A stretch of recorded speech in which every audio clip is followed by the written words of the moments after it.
Ohio.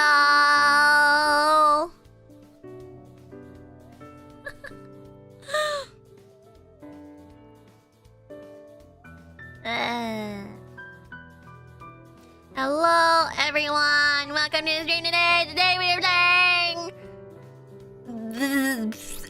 I'm not gonna get used to this title, but we are playing The Shell. Part 2. Purgatorio.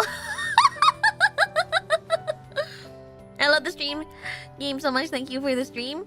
It's no problem. I like the first game which is called Kara no Shoujo. That one, when you start the game, I didn't realize. At first, I was like, "Oh, I can't find a patch for this game.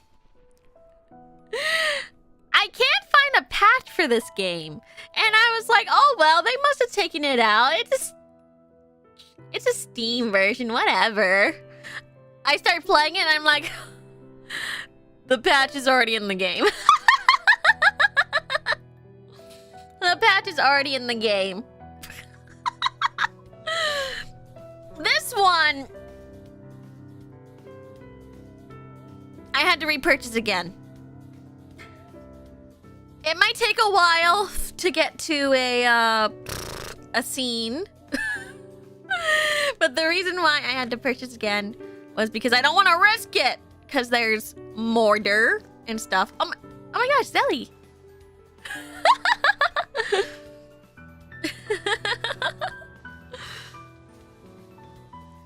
Welcome, Zelly. Welcome, Raiders. Welcome to the stream. I love Zelly. Zelly is so cute. Get slimed. Get slimed. Thank you. Thank you, Zelly. How is Zelly here? Or does she eat? Welcome, Zelly. Welcome. Welcome, Zelly and Raiders. I'm so sorry. I don't actually know or remember what Zelly's fans are called. What were you guys called? What are you guys called? Well, welcome everyone. Welcome to the stream. Let me actually push my microphone a little bit further. I've been noticing I've been like getting too close to the microphone because I've been singing. But yeah, welcome everyone. Hello, my name is Mercy Modiste from VAllure Gen 1 Indulge. I am normally a dorky yandere, but Halloween is upon us, and now I am a vengeful ghost. Teehee.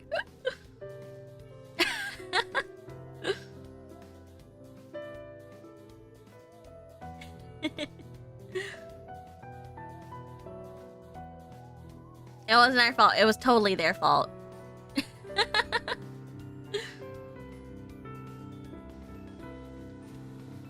The vengeance is unrelated. The vengeance is related.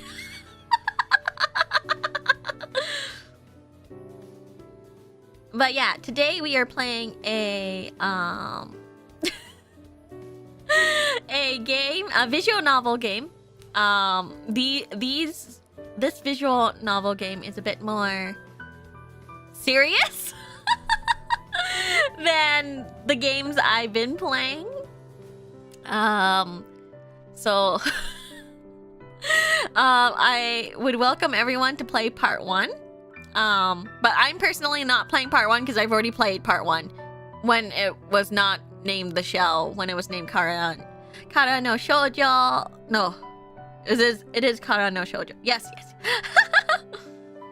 I don't know. Harvester was pretty serious. You're such a kidder. You're such a kidder, Steve.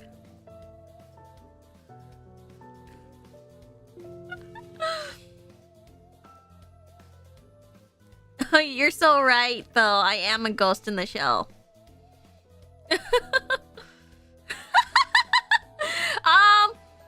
I normally hate eggs, but the egg is allegorical and symbolic, so we accept those in this house. Hold on, let me make myself bigger a bit. Yeah, I look cool now. Or maybe a little small. Nah, yeah, I look cool now. Yeah. Cole, hi, your scissors are rusty. What if you get tetanus? I'm already dead. I'm already dead. What more can it do? You guys, though. Get tetanus, get tetanus, get tetanus.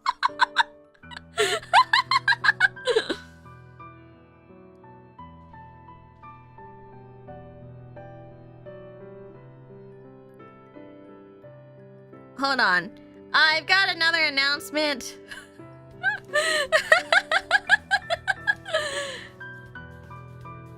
Let me grab... I feel like my model is too high up. Okay, maybe that will be better. Yeah. Yeah, more news! Oh my gosh! Aren't you guys ready for it? It's... Gamer Stuff News!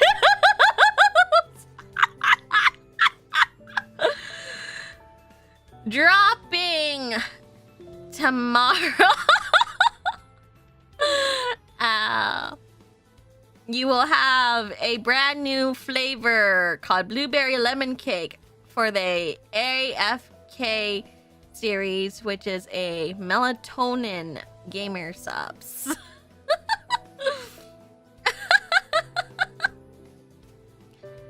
They are also introducing their new waifu jugs, which is bigger. Oh, hold on. Ass.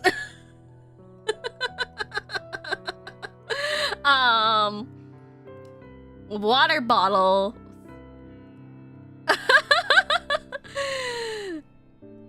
Wait, did I beep out?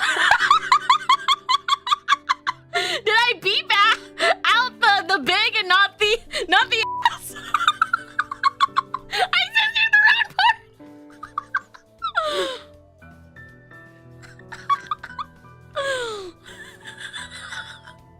Oopsies.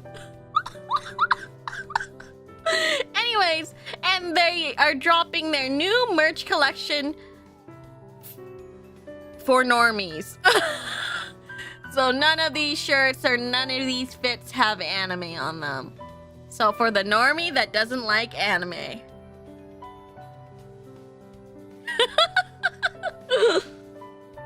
Tragic, really. I don't... No waifu. So they have a collection of rather incognito type shirts. But this does sound good. This AFK flavor, this blueberry lemon cake sounds really good. I'm afraid I don't need melatonin. I'm afraid I don't need melatonin, like, at all. So... So, I wouldn't be able to get this. But if anyone else has, like, trouble sleeping, melatonin is a supplement that can help with that. Wow. But other than that, that is my censor in case something does happen. I doubt something would happen, though. So, let's start. I am a professional honk Schuler. Me. The penitent sinner wandered in pursuit of a lone star. Il sul umo. I can't read Latin, sorry. But when his travels brought him no closer to the path to heaven, he acquired the star of its whereabouts, to which the star answered, "Those feathered to the earth by human rationale shall never rise to heaven." Oh, you still hear the spooky BGM? Luckily, it's not playing anything right now. Excommunicationists... I didn't read that. November 10. Moon's age, 17.9. Waning gibbous. Alright, November 1957. We're going back in time. Professione. Thank you.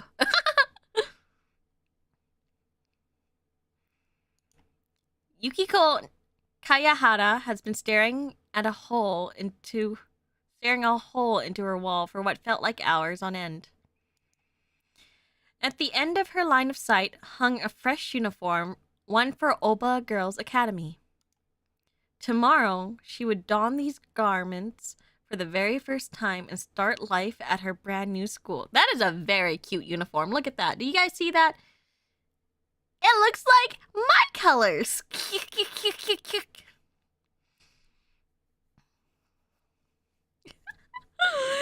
Back to a simpler age. Do you really want a simpler age where you can't watch anime all the time? I don't think anime was even popular at this time.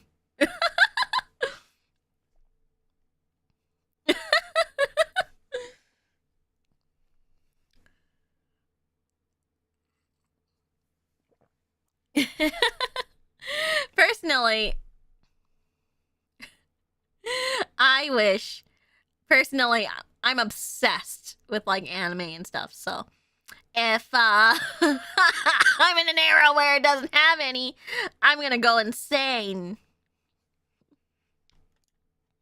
Up until just recently, Yukiko has been attending another school altogether. However, she suddenly transferred out, and for good reason too. Astro Boy with 1963. We're not there yet, see? We're not there yet.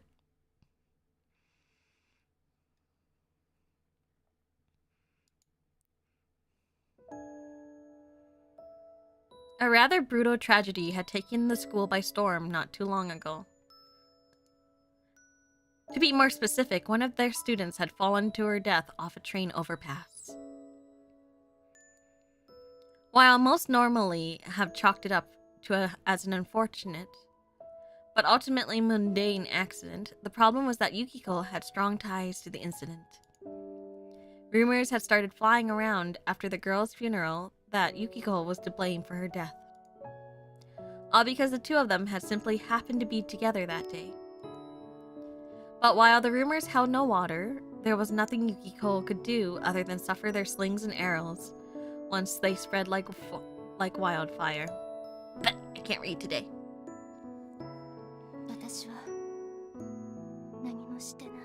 I didn't do anything.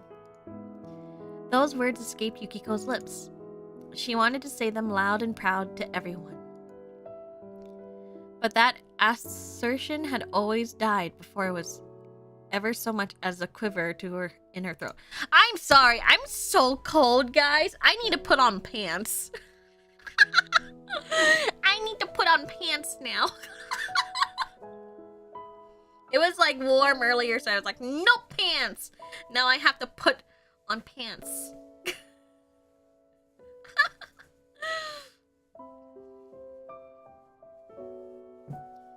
Killed. Yeah, pants. Get me pants.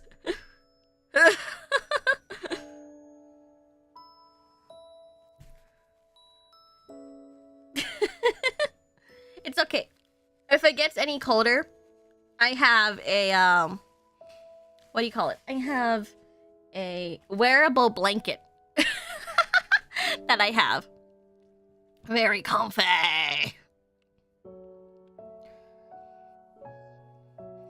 A Snuggie? It's called a comfy. I think it's called the comfy. I actually bought this because of a VTuber. I bought this because of a VTuber, and I was like, who was drawing her outfits. Yeah, I saw a VTuber. And she like drew it, and I was like, wow, that looks really comfortable. And then I actually went out. I went out to like a store that had it, and it was on sale for like only $20, and I was like, yippee! Like the one that's on the one that's on Amazon. What is it? The hoodie? The hoodie is so expensive, right? So when I saw it for like 20, I was like, yippee! And then I bought one for my whole family.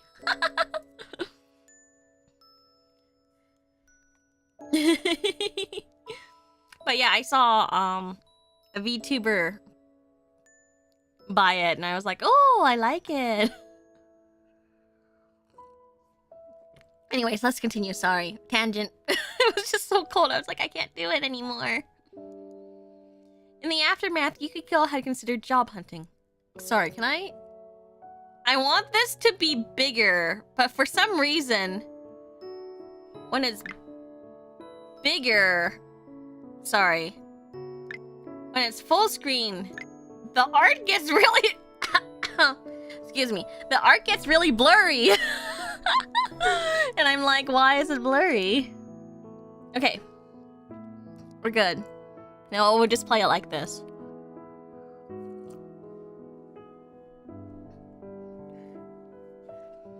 In the aftermath, Yukiko had considered job hunting. However, while an idea nobly fueled by knowledge, she and her mother weren't particularly well off. The latter had been against that prospect. She'd said she wanted Yukiko to get the proper education fate's whim had denied her. And thus, she suggested her daughter transfer to Oba's Girls Academy instead. Little do they know that Oba Girls Academy had incidents too. After all, not only was it close to home, but Yukiko wouldn't have to get anywhere near a train that way. Though Yukiko couldn't deny the adorable white uniform was also a plus. Admittingly, I would be like, oh, actually, this is nice. Is Oba Girls is where the first game happened? Yep. At least I think so. It's been like a year since I played. But I remember the stark white uniform.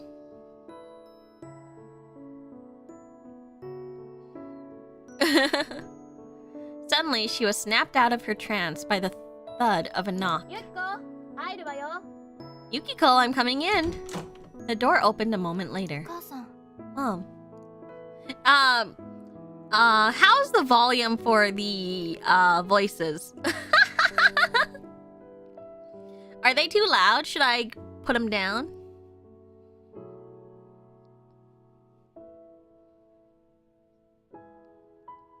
Because I can adjust like both the background and like the voice acting. Okay. Fuyumi, Yukiko's mother, stepped in. Well, well, checking out the new duds, are we? You know, her mother is really pretty. Her mom is really pretty. I used to have my hair like this too, like with a headband. Yes. Yukiko hung her head, a flash of embarrassment washing over her.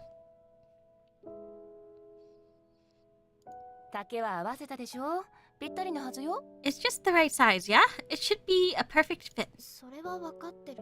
I'm aware.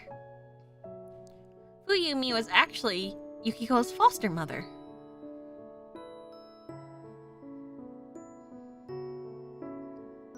I wore them when I was like a child. I used to have my mom would always put my hair in like sort of like a half pigtail. She adopted her after the orphanage where Yukiko was raised had closed down. Is it that orphanage?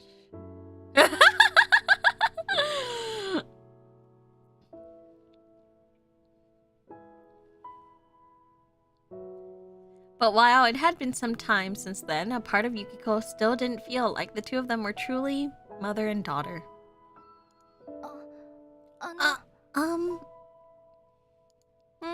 Yeah? Did you want something? Fuyumi tapped her fingers in contemplation. Well, honestly, I was worried you might be nervous. 私が Me? Yukiko was a bit surprised. 違った Am I wrong? わからない I'm not sure. Yukiko shook her head.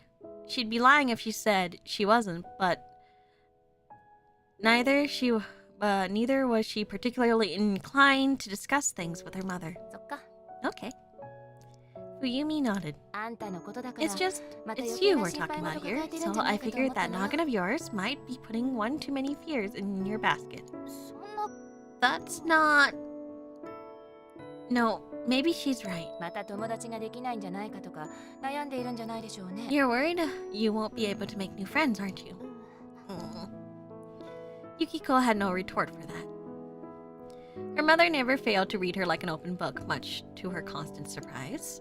Perhaps it was because they'd known each other for a while, even before they'd become family. いいユキコ Listen here, Yukiko.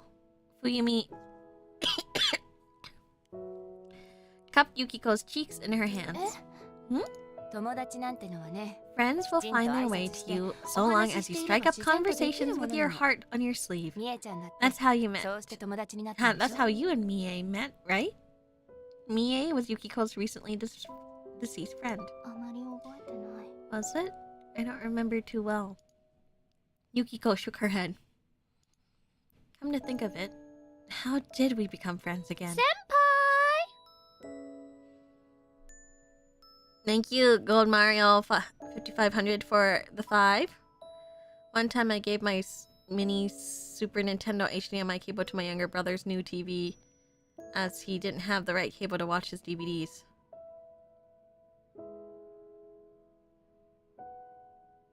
Huh? Let's stay on topic, shall we? Let's stay on topic. I don't think we were talking about DVDs or Super Nintendo HDMIs, so let's stay on topic for now.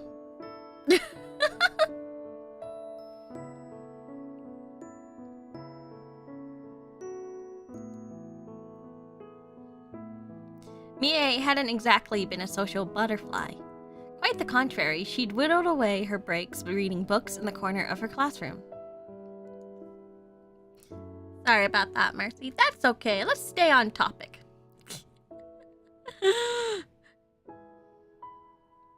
I'm winking, but you can't see me wink because half of my hair is covering my face. Unfortunately, Yukiko's mind was fuzzy on the details. I'm scared. Wait, sorry. I didn't read it. So then who initiated first contact, me or Mie? Fortunately, Yukiko's mind was fuzzy on the details. I'm scared. I'm scared how it feels like I'm going to forget all about her. よし There's no toggle for hair, is there? No. No. You're just gonna have to deal with my emo hair. Alright, let's do this. Fuyumi nodded to herself and rose to her feet. You still have yandere hands? I do, but, I'll show you. I'll show you what the issue is.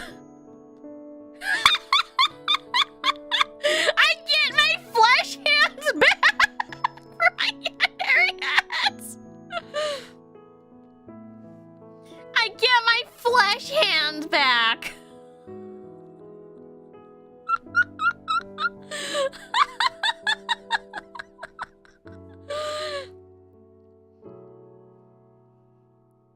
To be honest, a few things are still pretty flesh.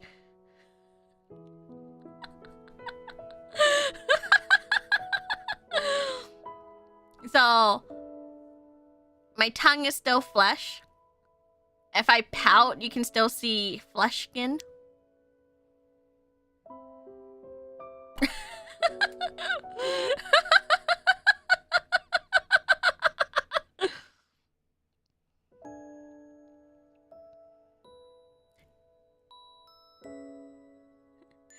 The Gamer Subs unboxing thumbnail lied to me. Gomenne.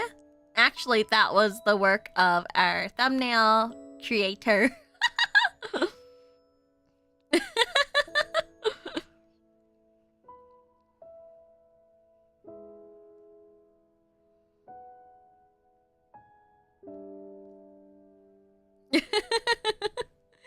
Some Photoshop magic, if you will.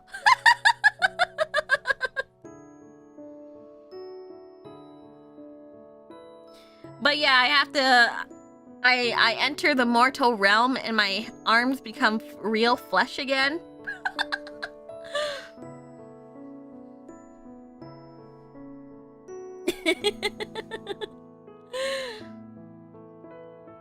In order to do yandere arms.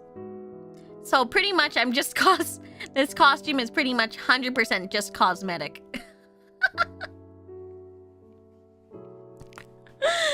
It's real cosplay.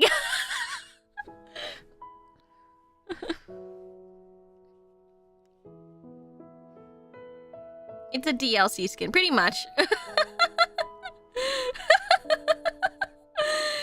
No, I'm still dead. My illusion, no, oh, you know what?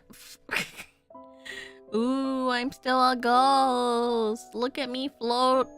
See, look, I don't even have a bottom half. I made myself super... I made myself... Can a flesh person do this? Huh? Can a flesh person do that? I don't think so. I'm still a ghost. I'm still a ghost. Ooh.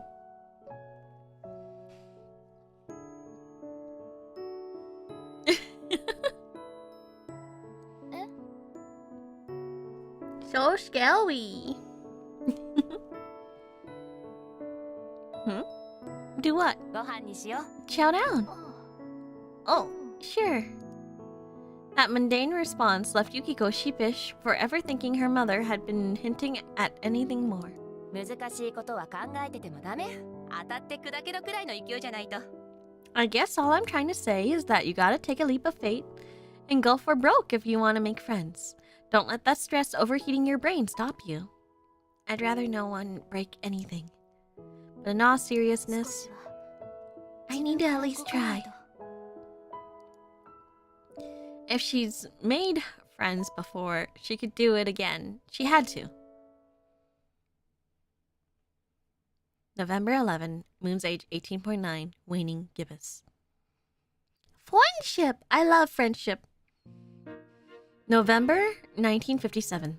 Oba Girls Academy, a bastion of learning in Musashino since the era of westernization, educating ladies from respectable families.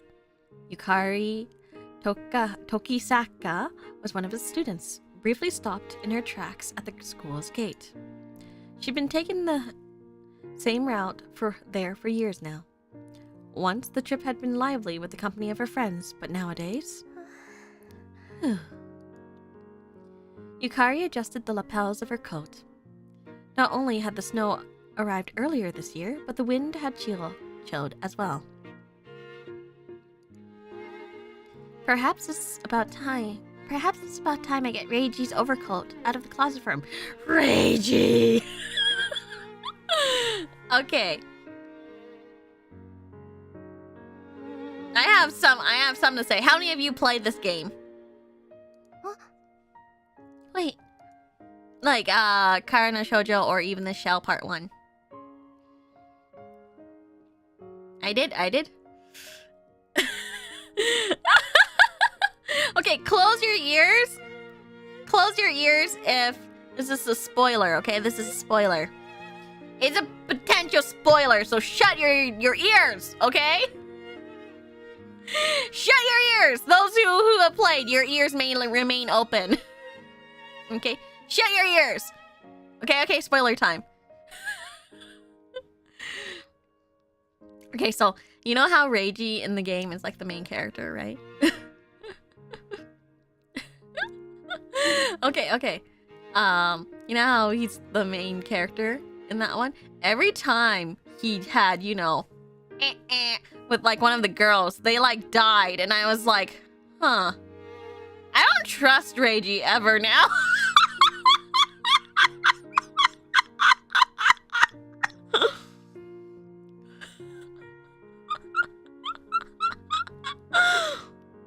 I was like, I swear, this is all his fault.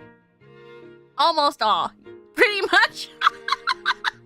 Anyways, that's it. That's the spoiler. That's why I'm like, Reiji! Not you! You are the reason. Okay, I think it was like... They've recasted Reiji's VA in this one too? Yeah. Okay, now tell the others to unmute. You can do it now. We can continue now.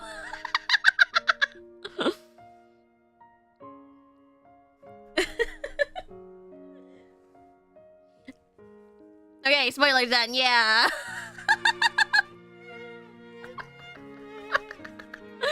Okay. I keep on losing tracking, so I might have to shut off this the snooze bubble. I always lose tracking now. Roto.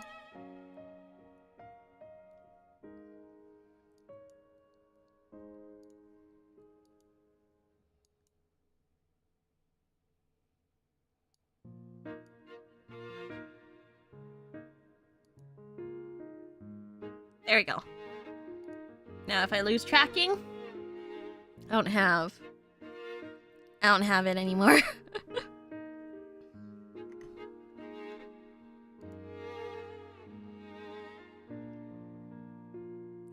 I always lose tracking because I have my microphone in front of me.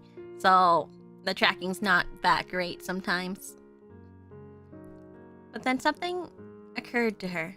Normally she sent said overcoat to the cleaners after checking it for smudges and frays once he handed it over to her in the spring. However, she had no recollection of performing such an act within the past year, much less putting said coat away. But I thought I'd talk to Reiji about it.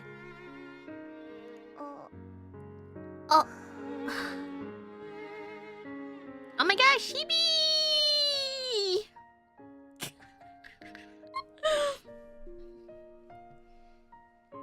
Shibi! Shh.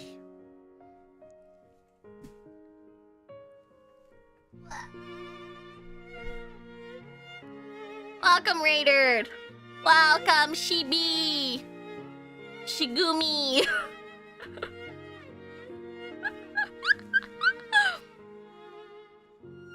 Welcome, Shibi. I didn't know you were still...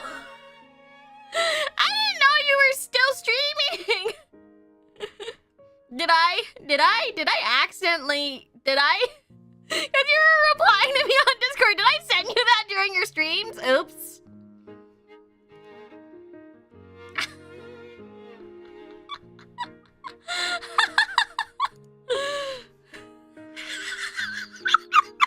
Wait, did she tell you guys what I sent her? Oops. Yeah. It was funny and you made her laugh. Oh, good. Yes, we want to see. Oh, am I allowed to show it?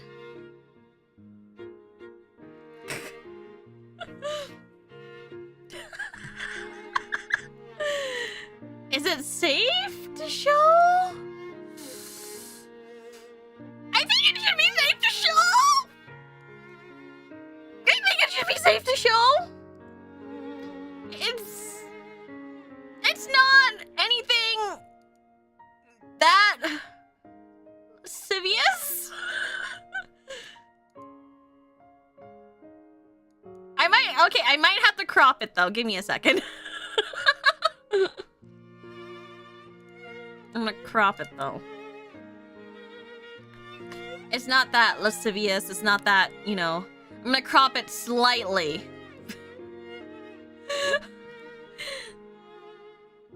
Wait, I gotta save it actually.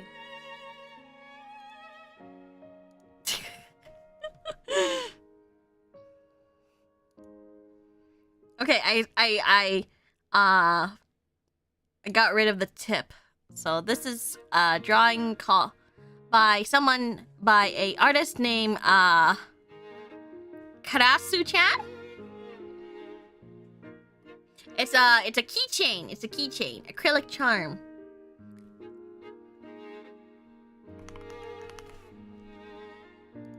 Ah yeah, I just cut off the tip. Don't worry about it.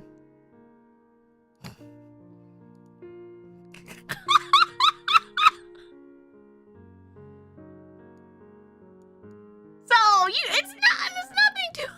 This is what I sent her. This is what I sent her.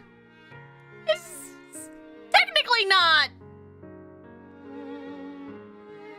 technically not bad. It's a balloon. And it's just a slime. You can't see anything.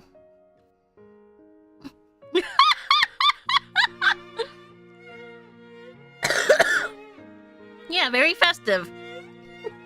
Oh, welcome, Raiders. Welcome in. If you don't know who I am, what the heck?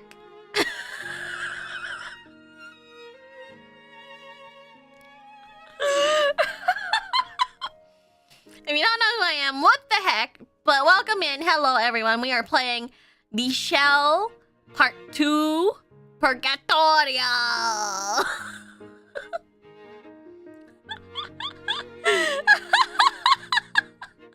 It's totally... Yeah, you chewing gum in a balloon.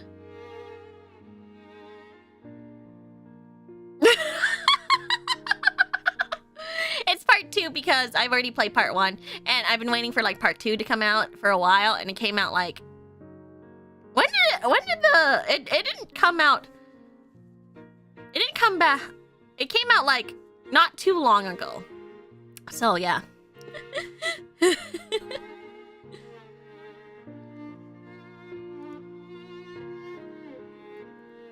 So I'm trying to play this and I'm enjoying it so far. It's so beautiful looking. Part 3 is in December, yeah. Part 2 was over 10 years ago. I meant the English translation. I meant the English translation. I meant the English translation. Can't be 10 years ago, right?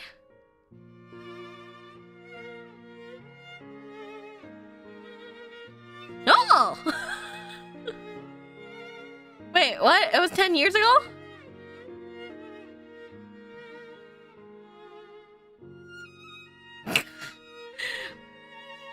Oh my gosh, here's Reeflings too.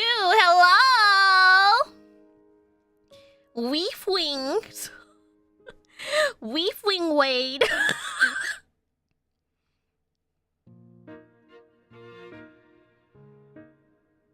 I think English Part 2 is Manga Gamer exclusive. Alright, I couldn't use my cards on Manga Gamer. When did it come out on Steam then? Damn. But welcome, Reeflings. Welcome to the stream. Wee, mummy. Did I say Queeflings? Wait, did I say Queeflings? Okay, so I checked English Part 2 from Manga Gamer. It was 2015, so 9 years ago.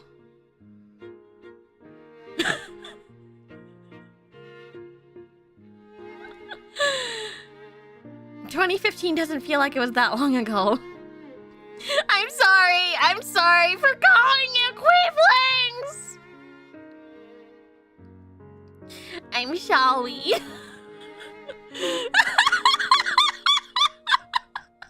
Guys, oh, shut up.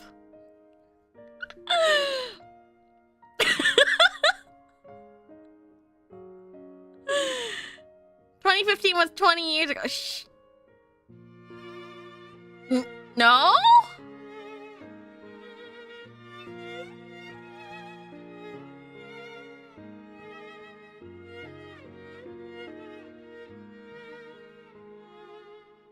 No? No? I don't believe you. I don't believe you. No, I can't do math. No.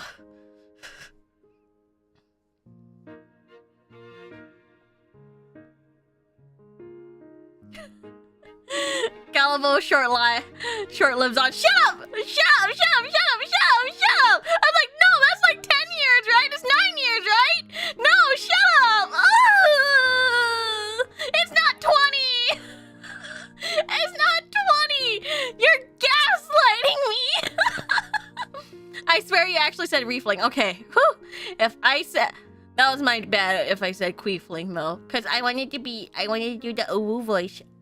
Ooh, welcome. Welcome, weeflings. Well, welcome to the stream, everyone. Hello. If you don't know who I am, you're gonna get in trouble with Mummy. But yeah, we are playing,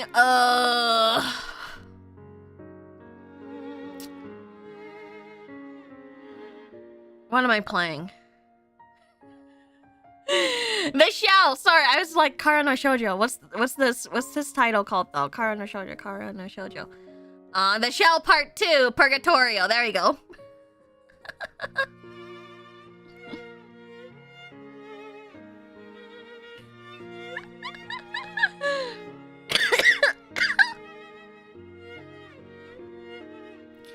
Sorry, I've been like having this like on and off cold recently. It was then she remembered. When they discussed the matter at home, her brother had informed her that he left the coat at his agency, and that was the last time it'd come up. To Kara, to Shoujo. Sipping on anything tonight? Tonight is...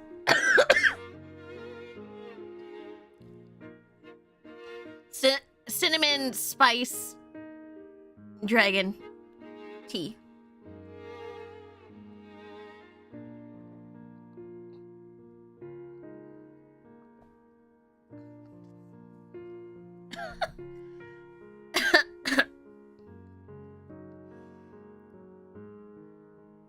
Cinnamon spice dragon tea. I don't remember what the dragon part really is.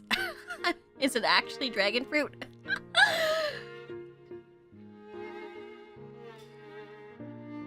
But yeah, I've been kind of like having like a sore throat lately, so I'm so sorry if my voice is discerning. Oh, my blood toggle?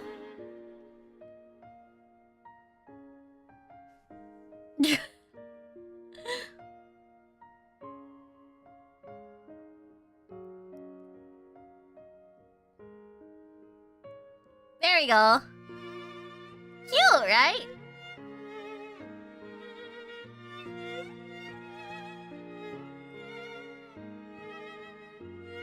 It works really well, right?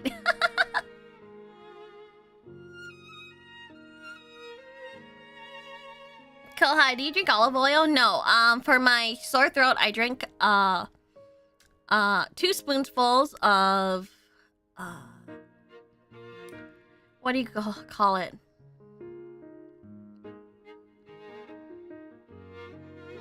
Paper qua. Yes, the Asian remedy, but actually, it's highly recommended, by voice actors to drink paper qua. Pay. Pa. Qua.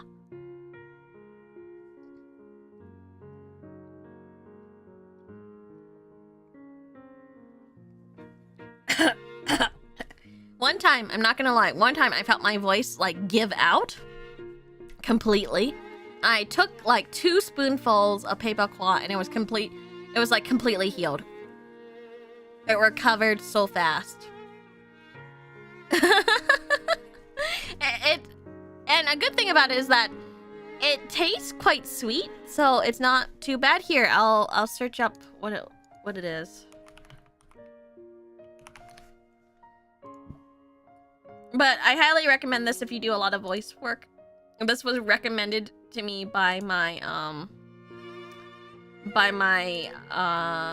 voice acting friends.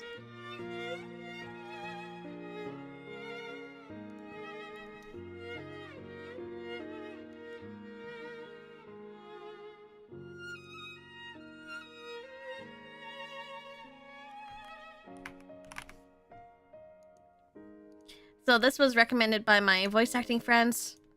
But if you're sick, this probably won't work too much. It does soothe your throat a bit. So this is what I take 2 spoonfuls of this, and then that's it. Every time I take it, I always go like a spoonful of sugar helps the medicine go down.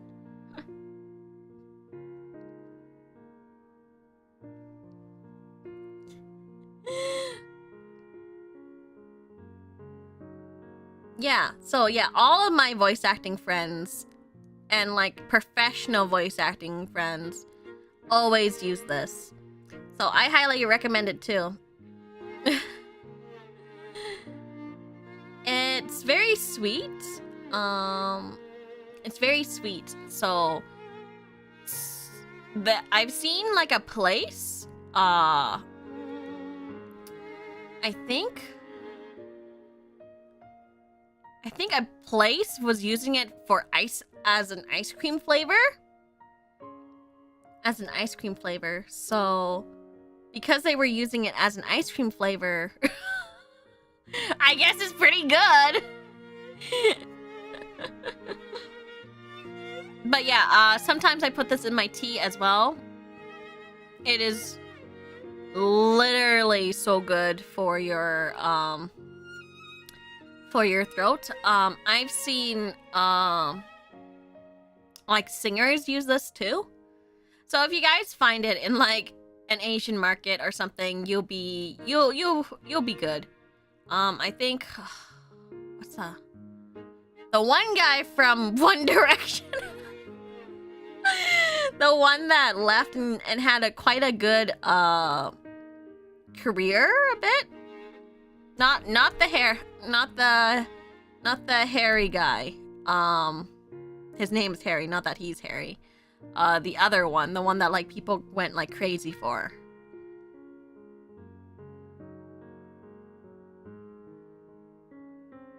Whatever, that guy. The one you left, I mean all of them, like the ones that left first, okay? The one that's considered the hot one. Okay, the one that was considered the hot one was endorses this too. I'm sorry, I don't remember One Direction.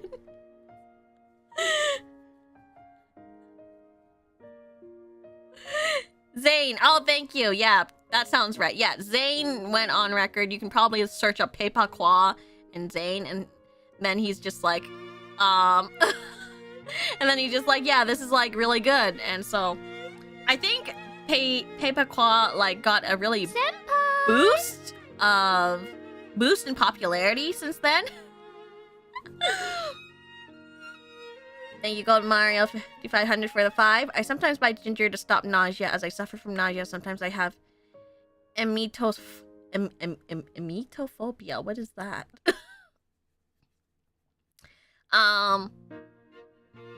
Yeah, I use that. It also comes in like tiny candy form, so you can like bring it to go. But yeah, I definitely use this one a lot. I used to use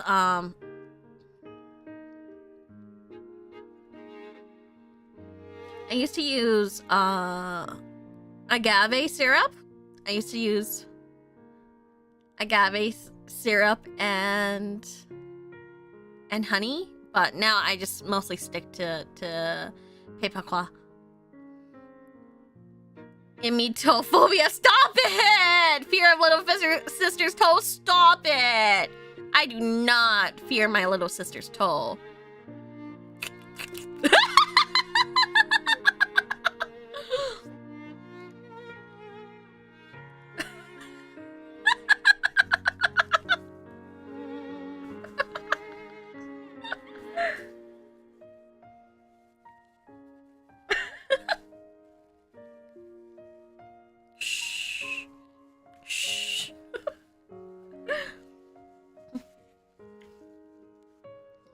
Some streams must be rough then, in terms of fearing my sister's toes. I do not. not fear my little sister's toes. After all the feet bro crusades, I will go on record right now and say it is dark. I do like feet, but I feel like sometimes people just talk about feet too much. And I'm just like, okay, I need some variety here. I'm getting, you know, I'm getting fatigue. I can't believe I have foot fatigue now.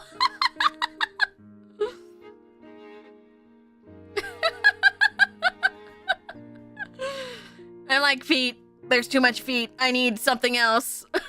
Some feet fatigue. Stop. She has an intolerance. Ah! Stop it. I need variety. I need variety right now. Like right now, I'm just like, I'm tired of toes and feet. I need hands.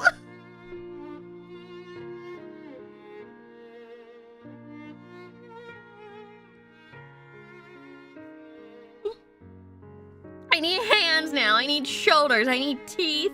I need decolletage. Decolletage. I need, I don't know, the nape of the neck. I need elbows. I don't know. Just give me something else. Teeth. Yeah, teeth. You ever think about little teeth? The gateway. The gateway. The protectors. And yet also hidden and elusive.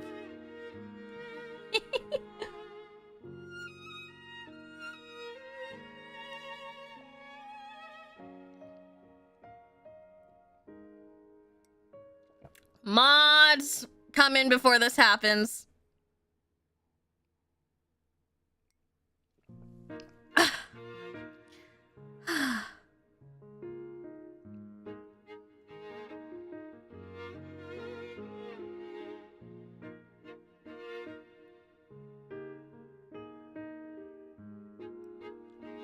Arigato. Tolls. Can't even escape tolls anymore.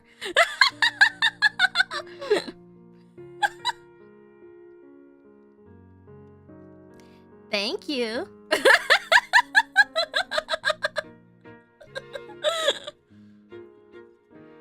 Thank you, you are a lifesaver. Thank you. Anyways.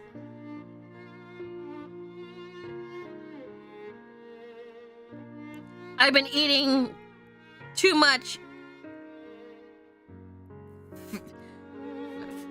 feet.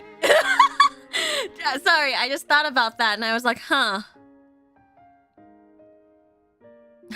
Eating too much feet, that just sounds wrong. I think there's just been too much feet. There we go.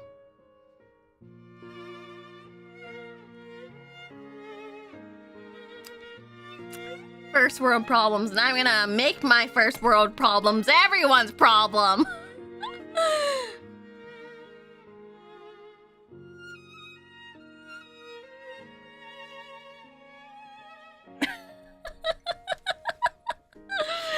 Honestly, it's just it's just too much, you know? It's like eating the same meal over and over. I get it. Can I like something else now. Thank you. Next course, please. Everybody talks about feet. Nobody talks about shoulders. Nobody talks about collarbones. Nobody talks about ears anymore. What happened? What happened?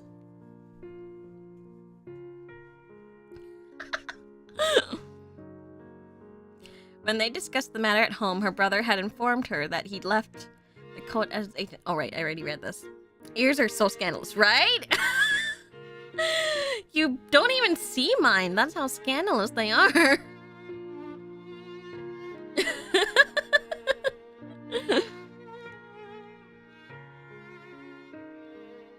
But like, for real though.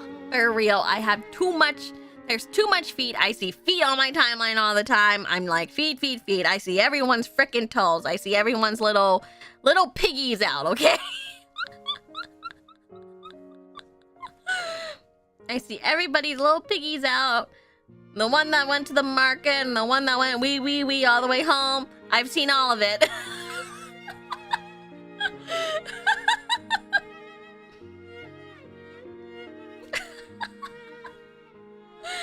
But like, I just want some variety.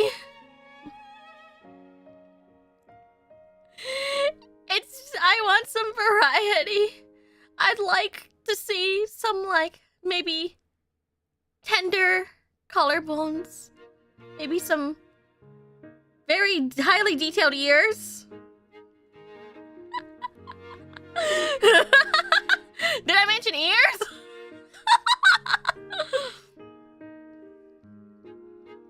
Tasteful thigh, get that out of here. Thighs, hips, butt.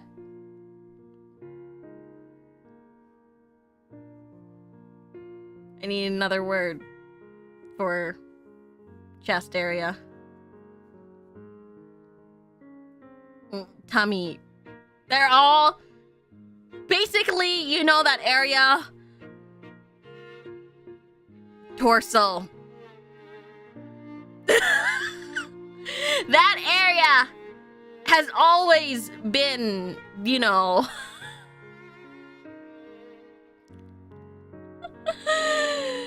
That area has always been the,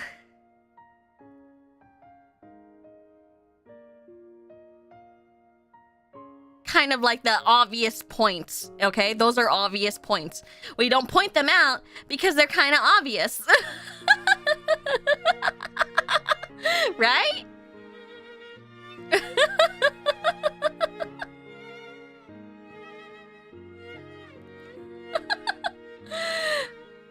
Like, everyone's like, ooh, belly, ooh, everything else, right? They're still good. Don't get me wrong. They're still good. But there's always been that, like, those were always the hyper area, right?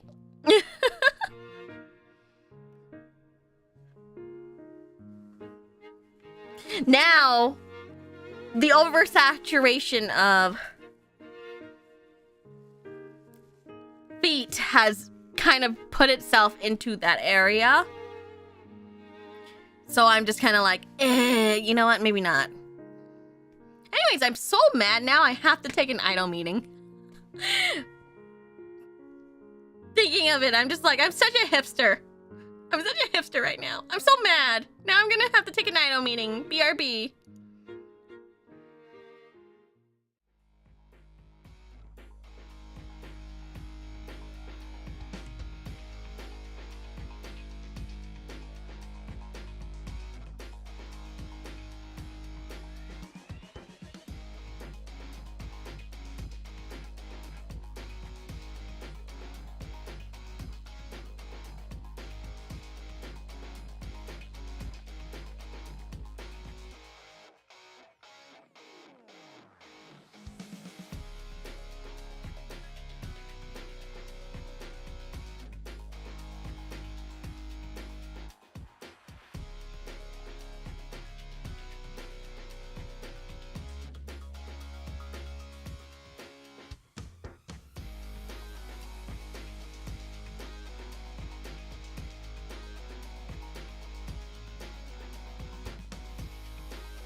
Okay.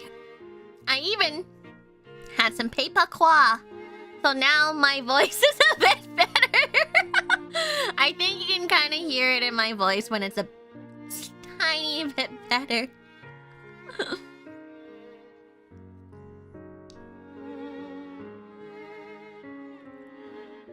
Yeah.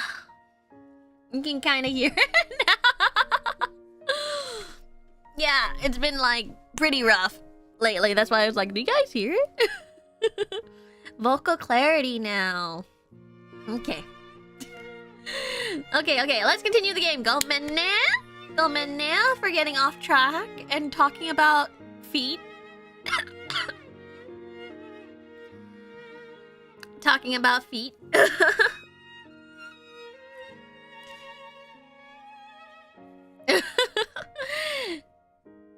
The Halloween costume is gorgeous. Thank you. Well, thank you, Nari, for like providing everything. The great feet debate of 2024.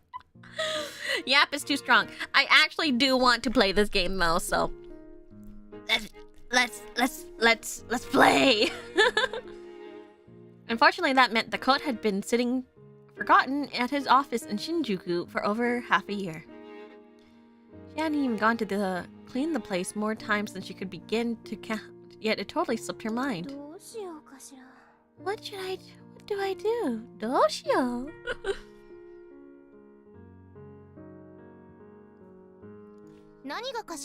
What's eating you? Yukari's brooding was interrupted by an ambush in the form of a familiar voice. Oh, good morning, Kohane. The derailer of her train of thought was none other than Kohane Tori, her classmate. She was one of Yukari's new friends and a relative greenhorn at their school. Greenhorn. Green.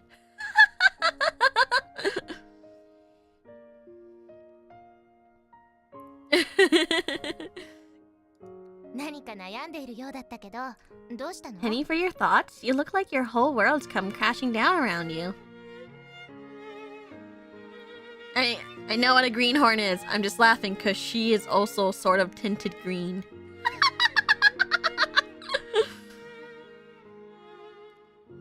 You get it? He's a joke.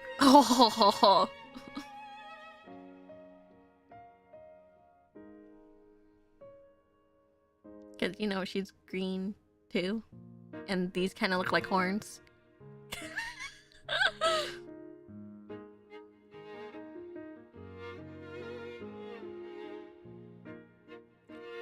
I said greenhorn. He's funny. The green devil. Well, it's just the coat might be skin beetle food right about now. I forgot. She's... Is she green tinted? She's green on my screen. I don't know if she's green on your screen.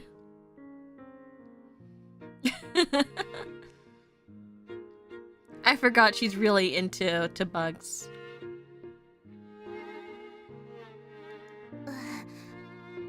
Ew. There's a beetle that eats skin? Okay, this is really pretty side profile.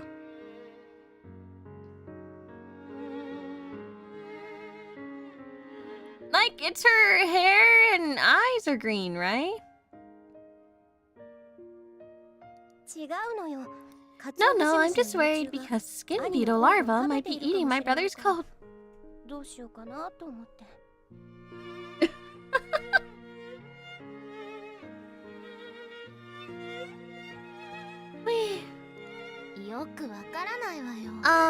You lost me. Koharu cocked her head. Plus, it would be quite the predicament if clothes moth have laid eggs that had hatched into larvae in there. Wait, there's a moth made of clothes?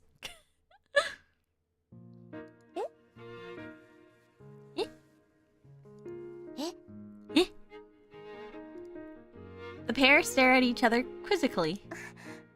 It sounds to me like we're not on the same page. Yeah, me too.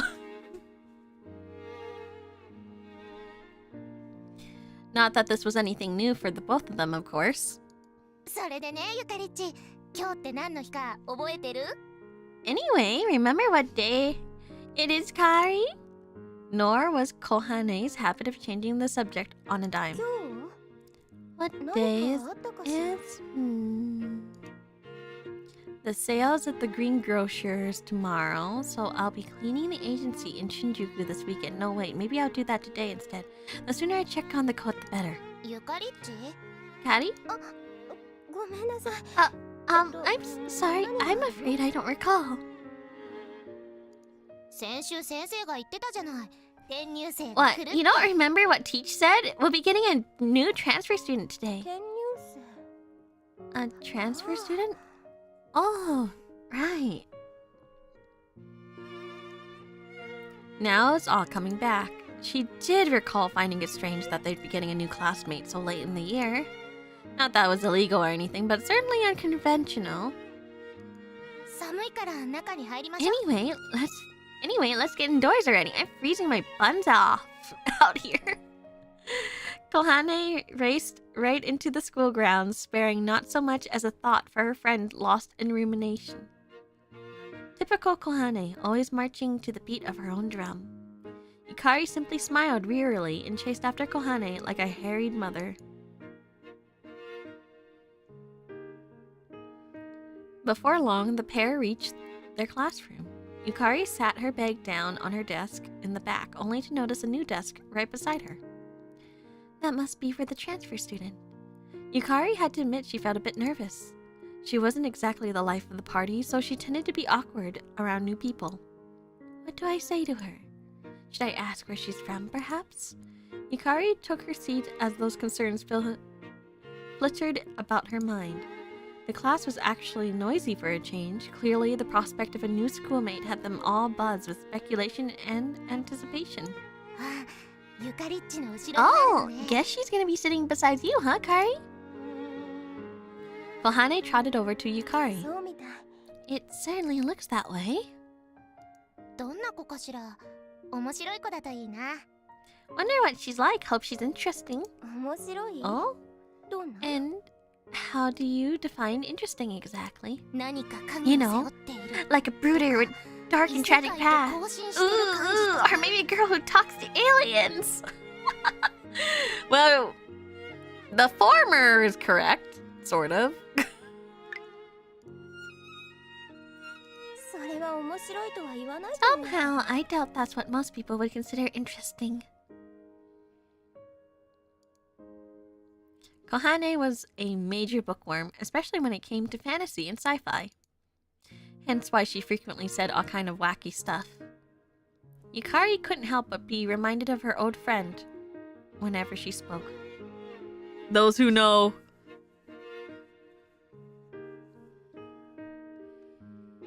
あ、先生来たみたい。 Whoops, looks like the teacher's here. Kohane hastily retreated to her own desk. A moment later, their teacher opened the door and marched right in. She'd come alone.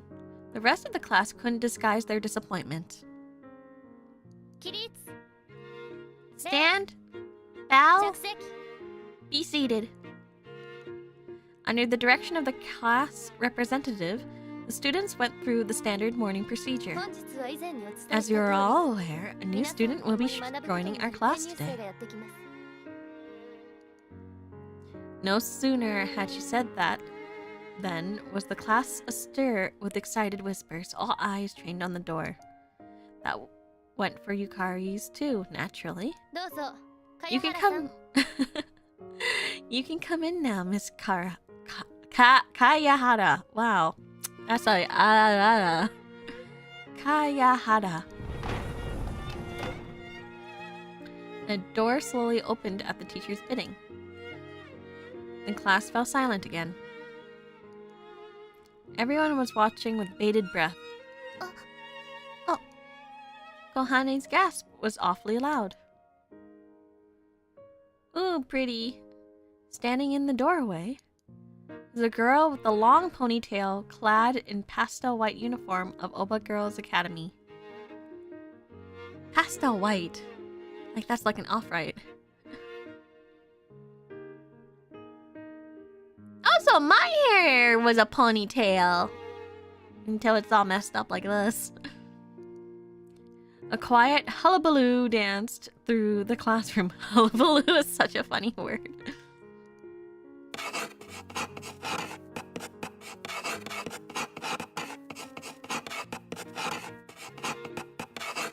The transfer student picked up a piece of chalk and wrote her name on the blackboard.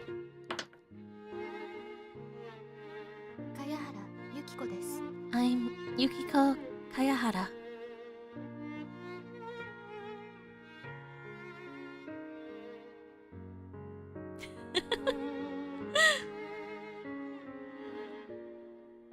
Ojo-sama! Elegant! Ponytail, long ponytail, like mine!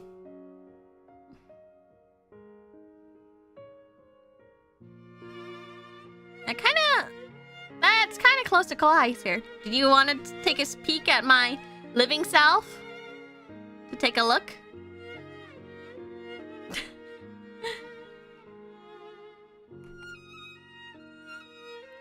Is it similar? I feel like I just like... Anyone?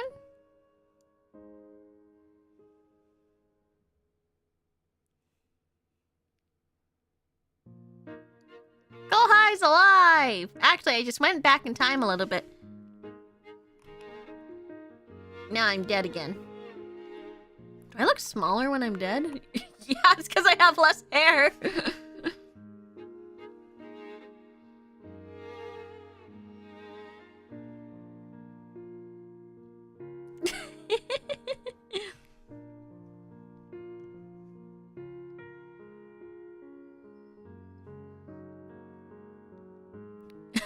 Schrodinger's Kohai.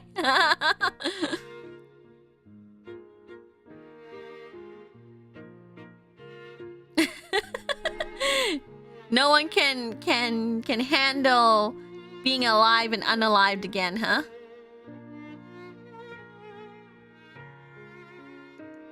And with that, she gave a little bow. Very good. Now, please take your seat. It's the empty desk in the back. Yes, ma'am. He's the archetype I like. Okay, what about Mercy though, huh? Do you like the archetype that I am, huh?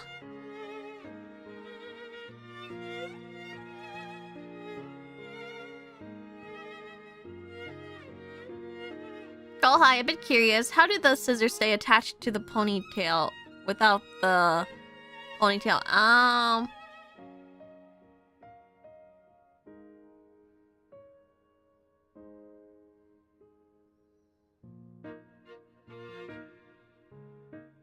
Magic.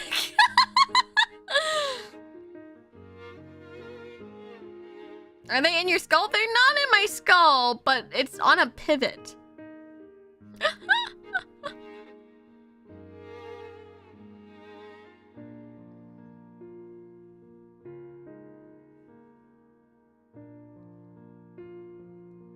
I guess they like kind of pivot above the ponytail, maybe? Well, this one, I can't really tell you. It's, you know. I can't really tell you. Pretty, though. Yukiko trudged through the maze of desks. Eventually, she passed right by Yukari. Yukari gave her a genial nod, but Yukiko plodded by like she hadn't even noticed. She was probably on nerves at the moment. Once Yukiko was at her desk, Yukari turned around and stole a glance. Yukiko was hanging her head, not so much as twitching. She didn't seem to be daunted by all the stares she was getting, though perhaps that was all on the outside, of course. Attention, Al. The homeroom teacher left the classroom once the students had finished their little ritual, and yet the hounding of the new student by the rest of the class, witnessed so commonly across the rest of the world, was nowhere to be found.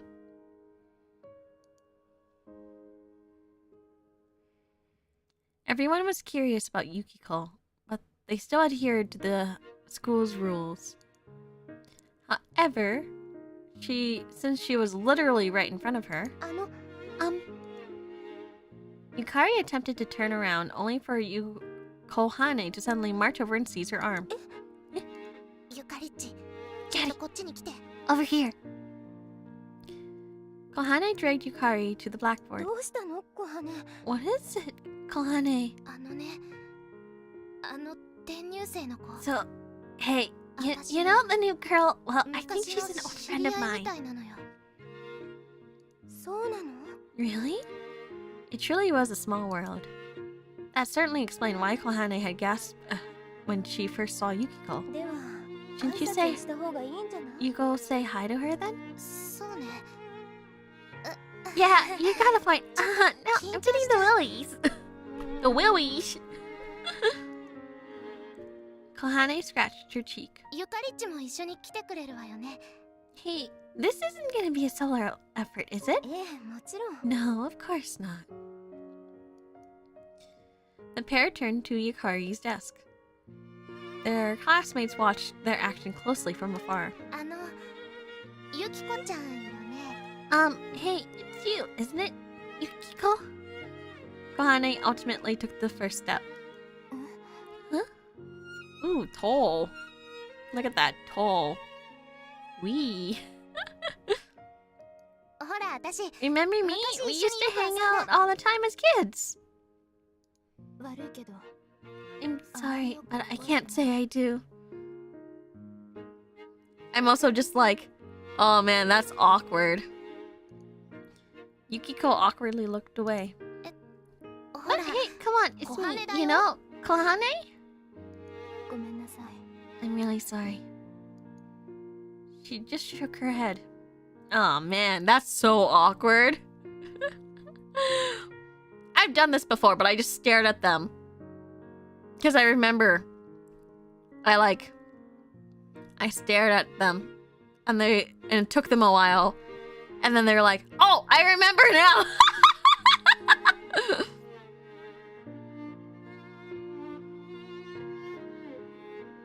I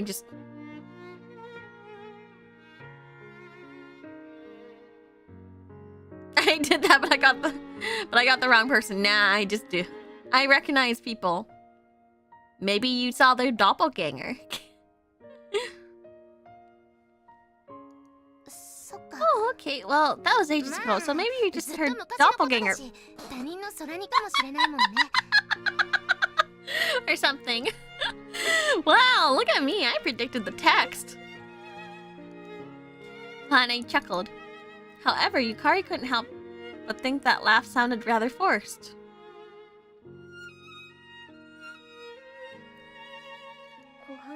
Kohane? Don't worry, Kari. I'm fine. Kohane nodded reassuringly. I'm Yukari Tokisaka. Please come to me if you ever need help with anything. Yukari's really cute too. I love short hair. Yukari mustered a smile as she introduced herself. Thank you. Yukiko reciprocated with a tiny nod. Suddenly the bell rang. Later, Kari. Kohane fled back to her desk. Yukari also took a seat. Meanwhile, Yukiko was frozen like a statue behind her, almost as though their conversation had never happened. Does she really not know Kohane, or is she simply pretending not to? It's times like these that Yukari really wished she had her brother's detective brain. I'm not gonna lie to you, I don't trust Reiji's detective brain too much. Despite this being a new school, classes were conducted much the same as they were at Yukiko's previous one. Unfortunately, they used the same textbook too. Thanks to that, she caught up in no time. Hey, you solved at least one crime. Yeah, with very wavering, intuition. This school was ahead of her old one when it came to certain subjects, though, so there were a few things she missed. Luckily, a little bit of studying in her spare time would likely close that gap easily. The bell rang, indicating the end of classes. Bell, blah, blah, blah, blah. Yukiko heaved a profound sigh. Her classmates filed out of the room in small groups. In the end, she barely said a word to any of them. Poor Reiji. Listen, I don't have a good opinion of Reiji.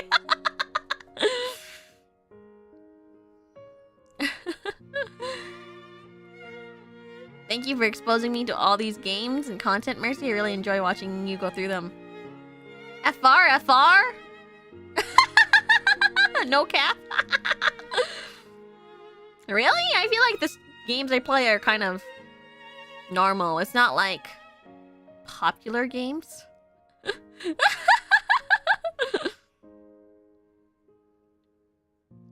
I feel like I don't play like very popular games.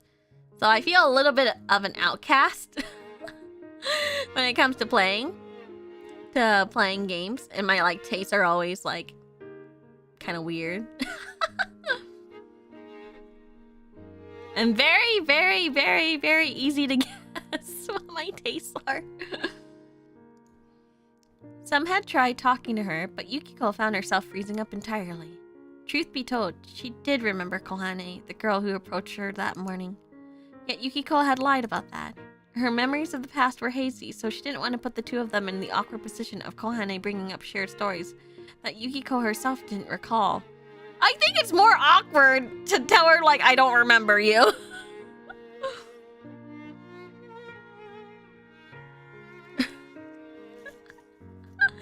I think that's more awkward to be like, I don't remember you. Well, shit. Right? Like, I think it's easier to be like, oh, I do remember you, but I'm so sorry. That was so long ago. I don't remember much, but nice to see you again. I hope you're well, right? And if you're like, oh, do you remember this? Just be like, oh, I vaguely recall, but not really. You know, you can just say something like that.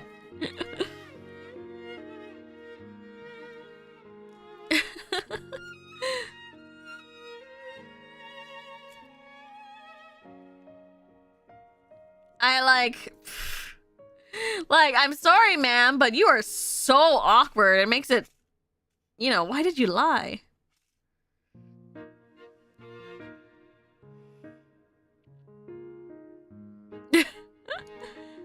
She was of the opinion that it was better to feign ignorance than to disappoint others.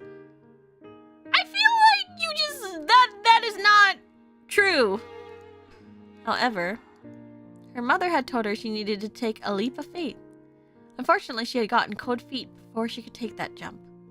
What do I do? I guess I'll just head home.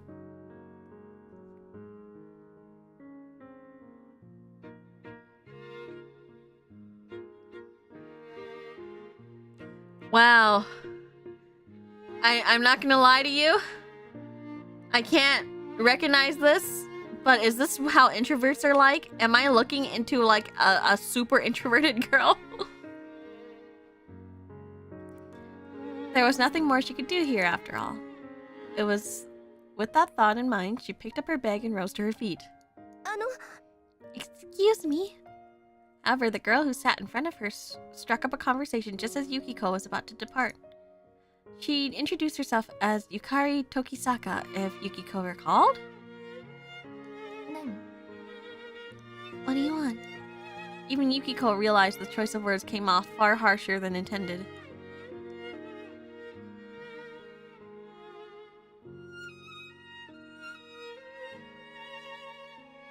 You know, maybe not. What do you want, rather? Oh, what is it? You know, like maybe a little lift at the end. Nani?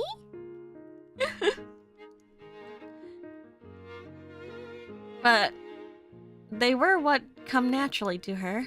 See, Yukiko, this is why you don't have any friends.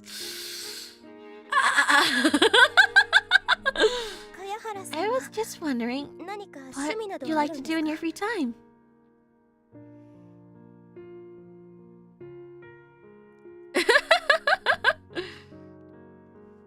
I feel like what do you want is too demanding. I think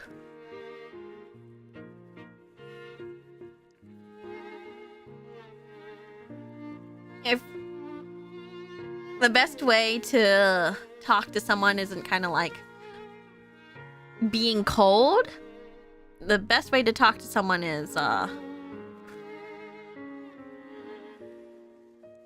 kind of like to be welcome and open.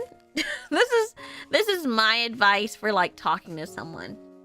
Mind you, I suck at striking up conversations. And I also get stuck at points too where like if I feel like I have nothing to continue on to, I just go, yeah. You can just be like, you know, the best way to get to know someone is to be open to get to know them.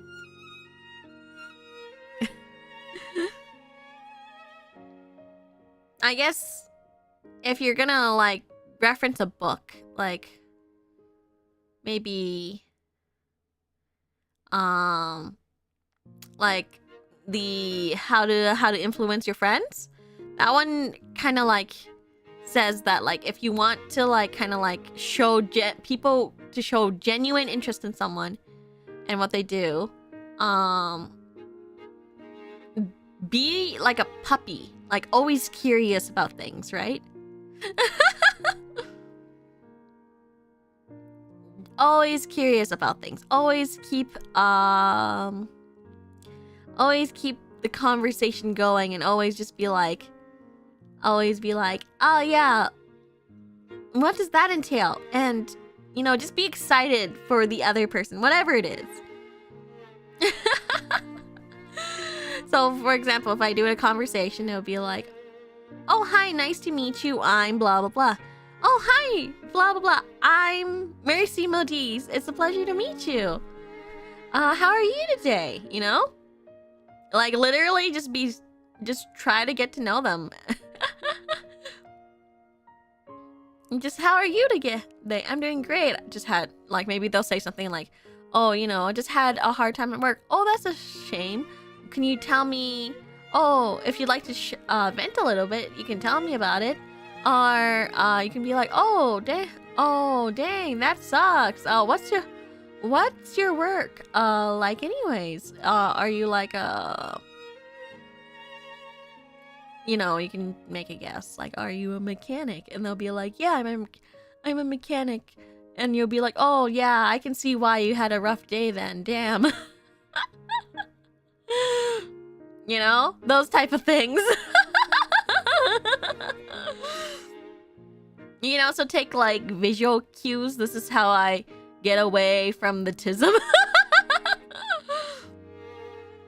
That's how I get away from the tism, is a lot of, you're like a little detective if you're trying to find someone, right? Like a little social cues. If they're looking away, maybe they're distracted by something. If they're like fiddling, maybe they're nervous too. You know, just the way their voice goes. If they're going like, if they're, you can even do like oral cues, which is audio cues, where you're just like their little like endings kind of like lift up a bit, like each sentence go, hi, how are you? Then it's maybe like, you know, maybe they're like in a happy mood. But if they're like, oh, I'm not doing that okay, right? Then you can get those kind of cues. You're just like, okay, I got it. You know, so guess someone's profession by what they're wearing, or like what they're doing, or their attire, and you can just kind of blend in like that, right? If there's someone who's holding, you know, a briefcase and they're wearing a suit, obviously they're probably like some sort of businessman. If they're wearing, well, you know, like scrubs, okay, maybe they're in medical. They're in some sort of medical field, right? If they've got a backpack on and they're kind of, you know, dressed kind of, you know, very fashionable, maybe they're a student.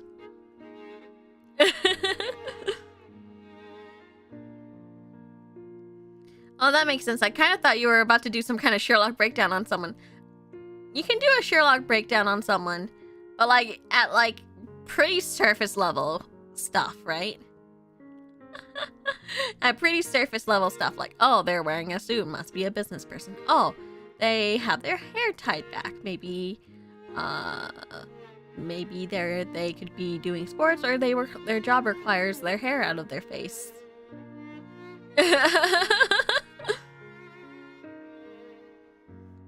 Wearing knee-high socks and striped knee-high socks. They're a programmer. Just kidding.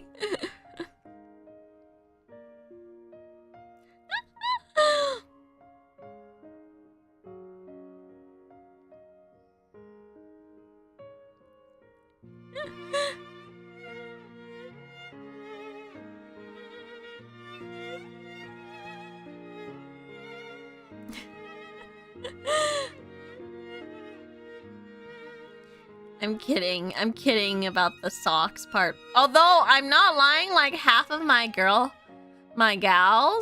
are like the ones that are programmers do wear those socks, and I'm like, is the stereotype true?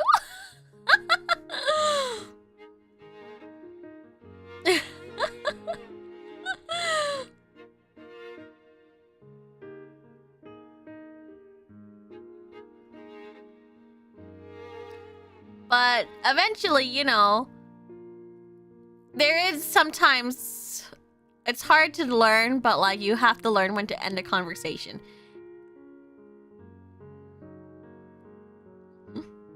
And then you just go, oh, well, I'll let you go now. Thank you so much for your time. Or, oh, I'll see you again next time. Blah, blah, blah.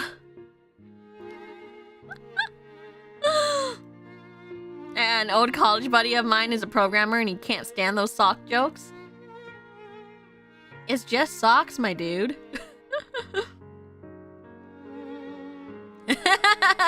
It's just socks. It's like the least offensive jokes.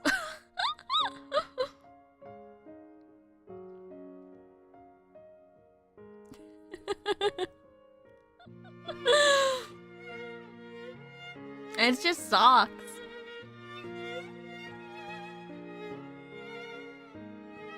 You'd be fine if you just got some socks? Yeah, just get some socks. I actually really like socks though. Not knee-high socks. I think they're a little, the types that they make nowadays are a little too tight. So I'm just like, man, back in my day, knee-high socks and thigh-high socks were actually like stretchy.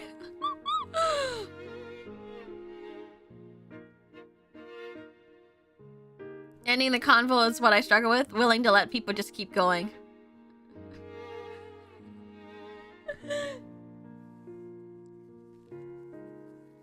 See, the thing is, if they keep going, literally just interrupt them. Just be like, oh, I'm so sorry, but I have to get to thing. We'll catch up some more. I love to hear more from you.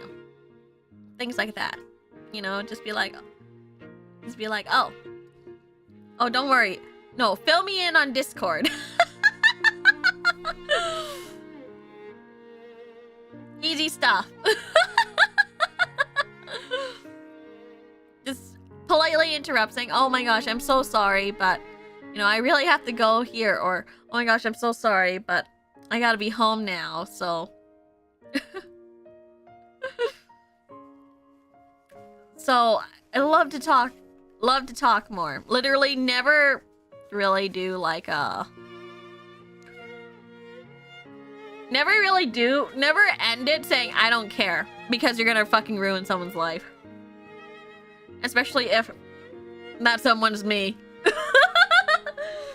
If that someone is me, like always think about like if you interrupt someone and be like, I don't give a fuck what you're saying, then those are very dangerous words and you can traumatize someone forever. Instead, say something about like, I would love to hear more. Instead, just be like, I would love to hear more, or just be like, I'm so sorry. Be apologetic and be like, I'm so sorry, but I really have to go now.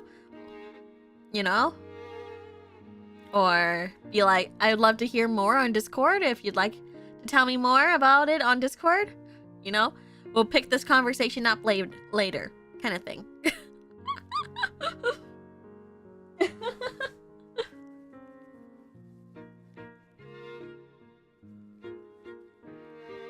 That's so mean. Do people say that? Oh yeah. Oh yeah. Me being one of them.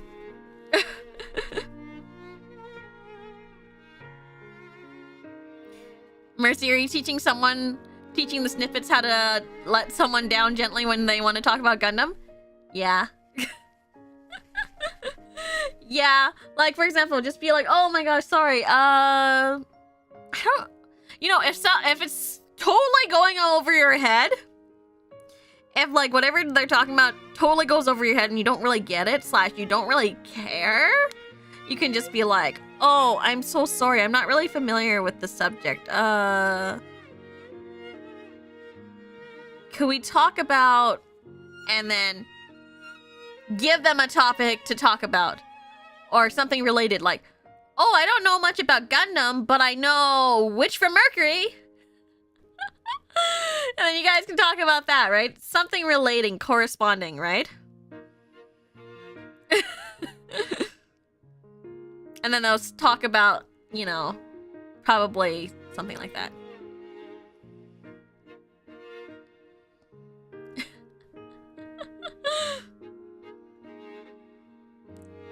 Or if they like... Or if it's a subject that you really don't want to talk about, just be like something that's getting too personal. Thank you for the 1 super chat. Defaultgene 49, thank you. Or if it's something you really don't want to talk about, like they're being so offensive to you or something, like you're about to frickin' like go off on them, just calm down, just be like, you know, I don't want to really talk about this right now. Can we talk about something else? You know, and if they, or if they're just like still saying, oh, just be like, oh, I'm so sorry, but I gotta go. I gotta go. If it's a subject that you're just like, I gotta get out of here. I gotta get out of here. I gotta get out of here.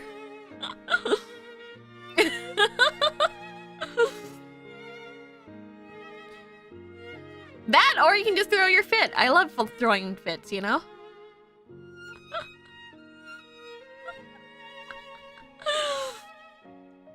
Like, I love to stay and chat about 40K, but I really gotta take that idol meeting. Just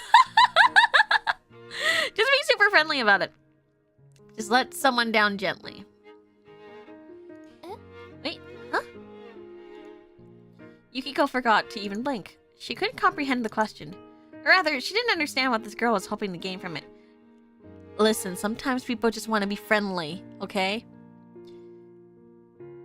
No, okay, see, what you gain? Please do not ask to gain.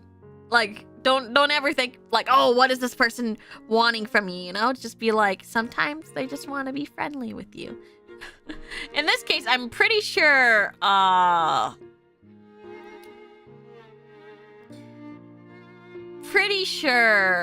that Yukari is just trying to make you comfortable.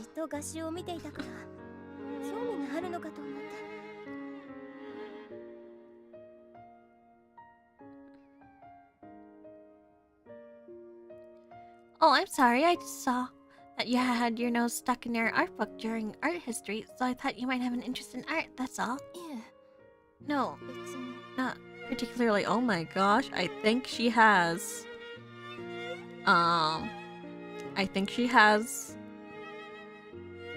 Tism.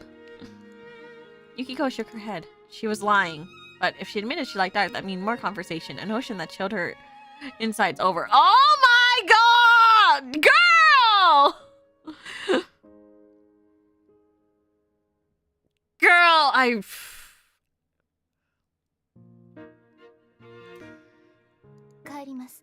I'll see you tomorrow.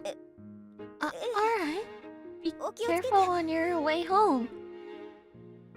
Oh no, she's acoustic. And with that final exchange, Yukiko scurried past Yukari and escaped the classroom. She wanted to get away as soon as possible. This is seen as very rude. It's going to be seen as so rude. Girl, no. Girl, no. She's just trying to help.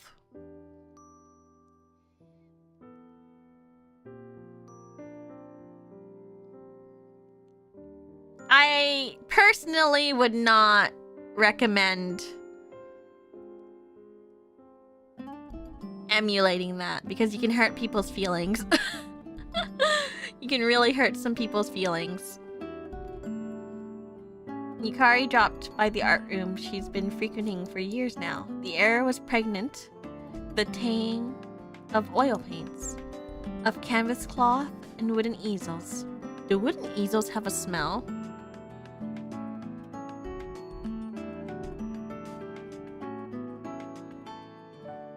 Are you pregnant?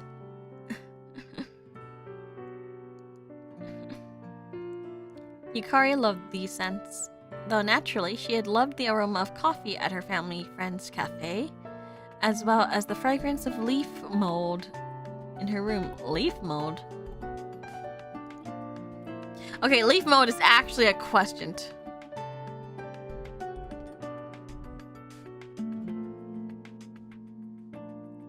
You're reading so much more out of the girls than when I played.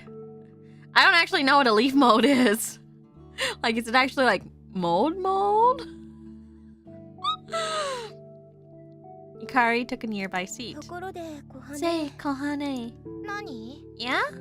Kohane was sitting around acting like she owned the place. It's mold on a leaf. Like, really? Like a mold on a leaf, or one of those, like, in my mind I'm like pressed flowers, like, you know, the pressed leaves, you know,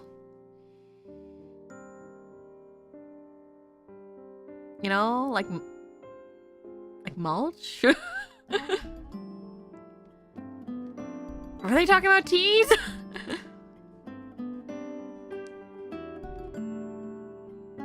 Mold, like the things that grow on a leaf, right? Okay, sure. Kane was around. Why did you come by earlier than me? Because I figured you'd drop by. Besides, I am a club member, even if in name only.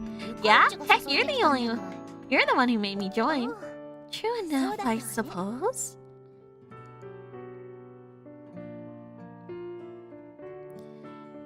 It all began when Yukari pleaded with Kohane to join the club, since they were on the verge of abolishment due to its lack of membership. Though Yukari had asked several friends, Kohane was the only one who answered the call of duty. That said, all she did was laze around. She never drew anything, not as far as Yukari knew anyway.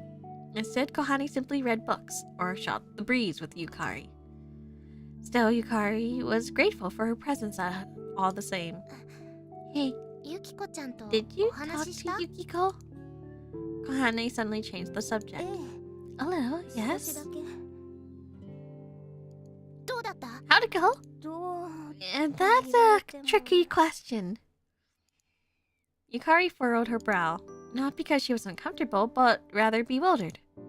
Her chat with Yukiko hadn't exactly gone well after all. It almost felt like the girl hated the very notion of talking.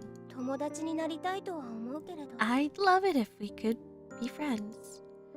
Unfortunately, Yukari had no idea how to break the ice. See? Hurt feelings, I'm saying. Maybe you need my help after all. That certainly was one tactic. However,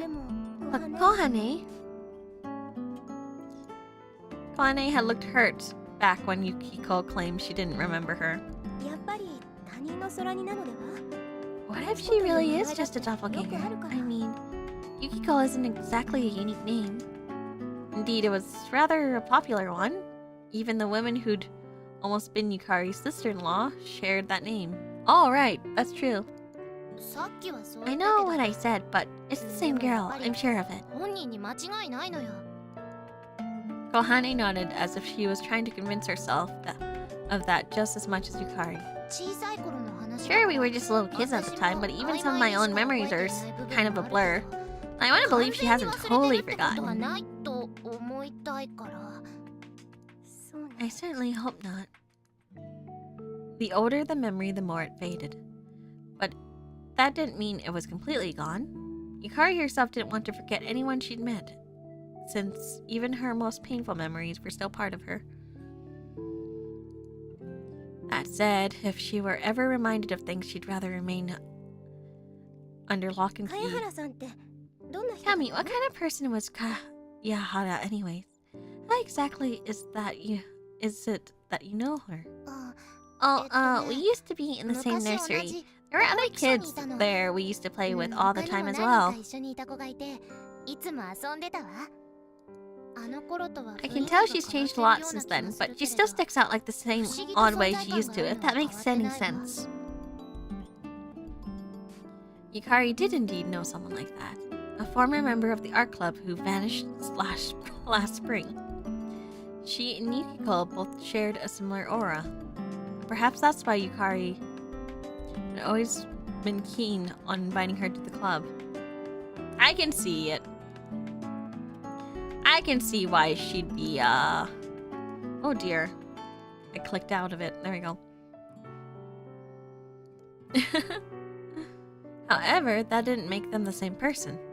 So ultimately, what mattered most was what Yukiko herself wanted. Anyway, we haven't seen each other since that place exploded. Hello from Indonesia, Mercy. I'm a new sub here. Oh, come in, thank you. Then this is a reunion ages in the making, isn't it? Oops. Yeah, Yukiko's been always the forgetful type though, so maybe she really doesn't remember anything. She will in time, I'm sure of it, so chin up. There was no guarantee of that, of course, but Yukari wanted to reassure Kohane. After all, the thought of being forgotten must have been tearing her apart. Suddenly, the door opened, revealing a short-haired girl who was a few grades younger. Oh, I remember you! Tokisaka, Tori, good afternoon. Oh, well, hello there, Sato. It was none other than Ayumu Sato. Got practice today? Yes, though I admit, I hate how cold the dojo floor gets at this time of year. I love short hair. Tall! So tall! Alright, you practice barefoot for kendo, don't you? It would be nice if they at least let you wear socks. It would be slipping all over the place if we did. Ayumu picked up a bag stashed in the corner of the room that contained all her protective gear. Thank you for letting me keep this here. It's no trouble at all, really. This room has more space than we know what to do with anyway. That's a relief to hear. Have a good day, you two. Ayumu strode out the room. You know, maybe I should start using this place as a storage closet too. I don't foresee that being an issue, but what would you even keep here? My room? Denied.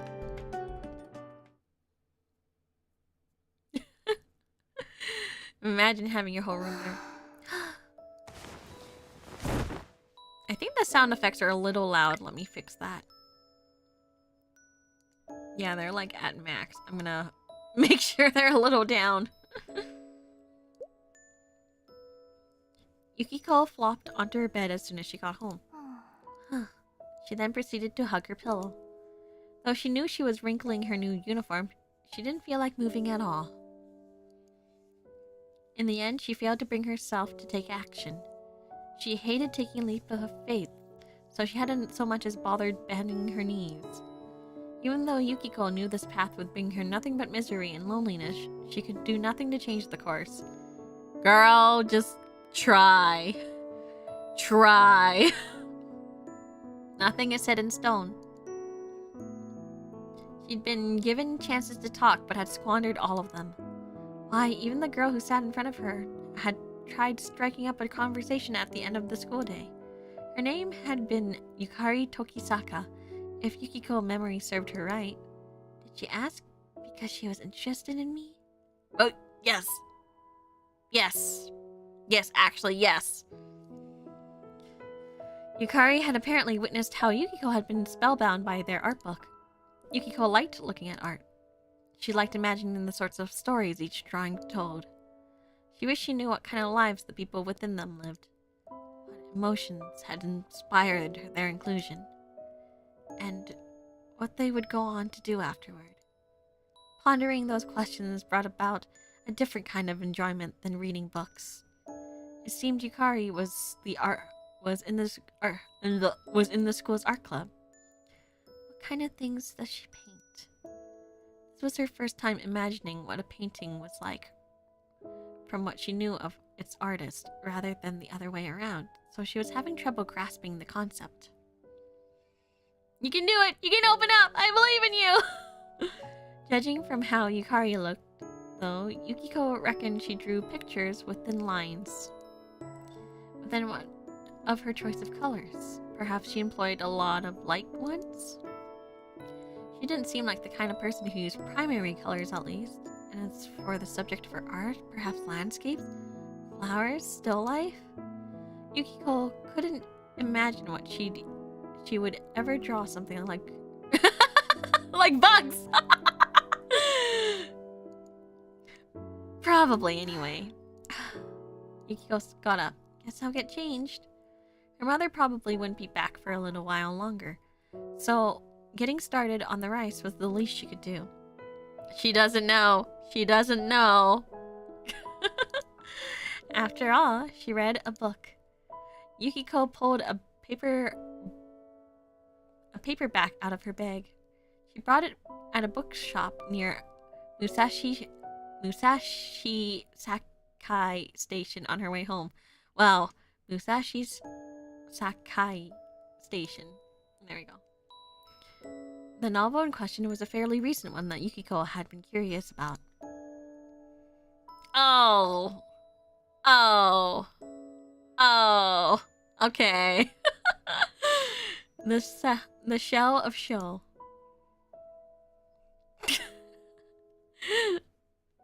Are we gonna get the opening now?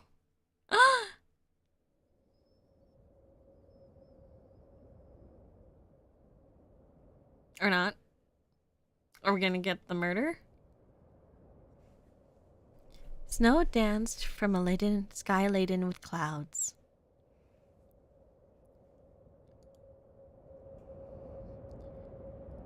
Though the war was over and the towns at the base of the mountain had been incinerated in air raids, this place has barely changed.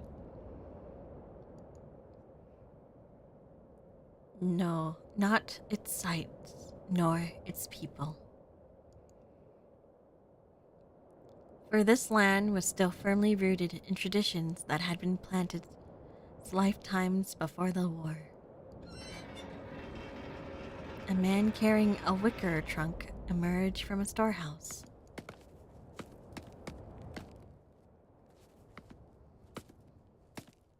He entered a building guided by an empty-handed woman.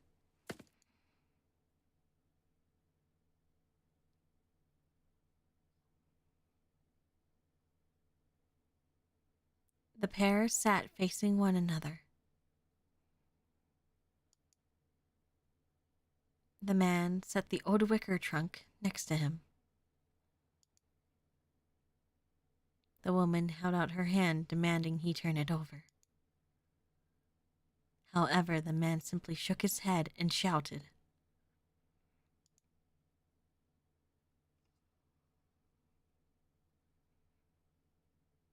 The flames in the paper lantern flickered.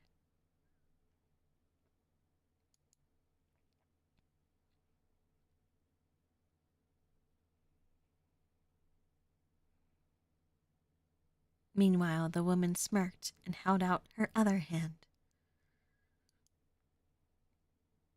This time, the man reluctantly handed the trunk over.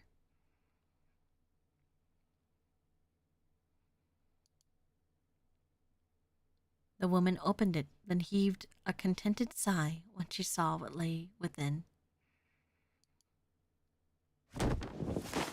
On the other hand, the man furiously rose to his feet and grabbed the woman by her collar. The woman muttered something.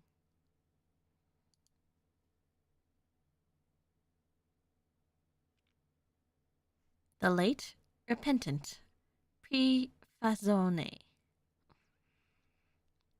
March 19, moon's age 6.6, waxing crescent. March 1956.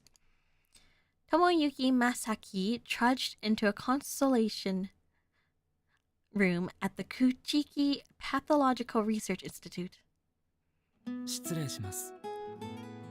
失礼します. Masaki. Pardon me. However, the room in question was empty. Not even the doctor was anywhere to be found. This is the right place, isn't it? Left with little else to do, Masaki plopped onto a sofa and waited in tandem for someone to show up. Suddenly, his eyes were drawn to a painting on the wall. It was a piece by Shinzo Mamiya. Masaki rose to his feet even before he knew what he was doing. Not often was it that he chanced to see such a famous artist's work up close. If you know, you know. Though his eye wasn't sharp enough to distinguish it as the real McCoy or not, he couldn't imagine such a prestigious hospital would cheap out on a replica. It was a canvas decorated with bold strokes and red paint, and yet even the tiniest details were perfect to a T. 絵画に興味がおありなんですか? Are you interested in art? Masaki turned around when he heard that voice. A nurse with tender features stood in the doorway. え Oh, yes, I suppose you could say that. 私なんてよくわからなくて。有名な方の絵なんですか? Gosh, it sounds the same. Sadly, I've never really had an eye for it. Is this by a famous artist or え something? 今上野の美術館で個展が開催されていますよ。 Yes, actually, they're holding an exhibit on him in an art museum in Ueno right now. へえ、すごい方なんですね。 Wow, really? He must have hit it big time then. The nurse nodded, genuine amazement evident in her eyes. 先生は Where's the doctor? あ、そうでした。 Oh, I'm sorry about that. 今ちょっと He's currently 来客中 busy で with して a visitor. Might I ask もう少々 that you wait お待ちいた just だ a けます little か? longer? それは構いませんが。 Sure, that's fine by me. I'm glad to hear 私 it. 担当の Oh, by the way, 上園真 my 由と言い name ま is す。 Mayu Kamizono. I'll be your nurse. And with that, she took her leave. Masaki sat into the sofa again once she left. Just then, he noticed a glass of water had been set on the table. Mayu must have brought it. Masaki picked up the glass and quenched his thirst.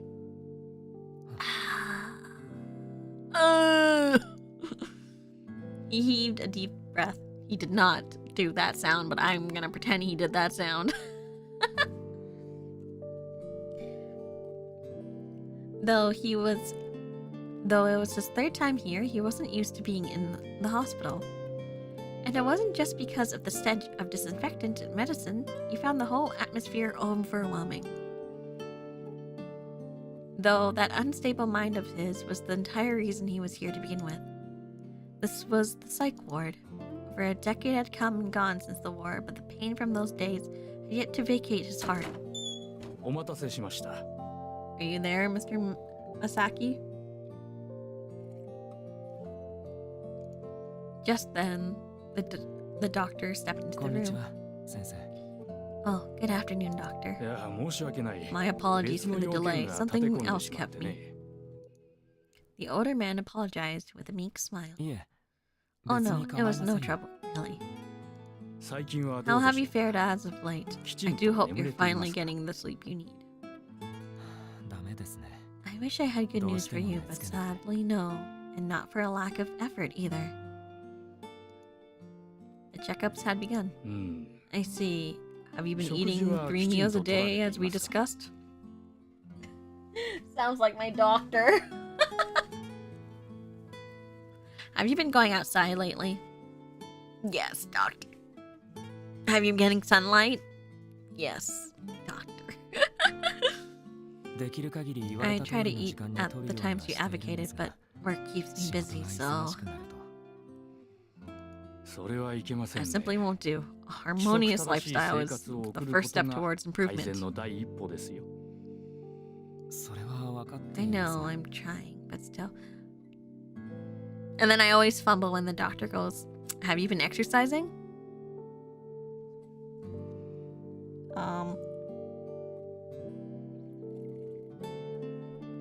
No. And then she goes, it's because you haven't been exercising. And I'm just like, I don't think so. Think, you know, my issues aren't really exclusive to exercise.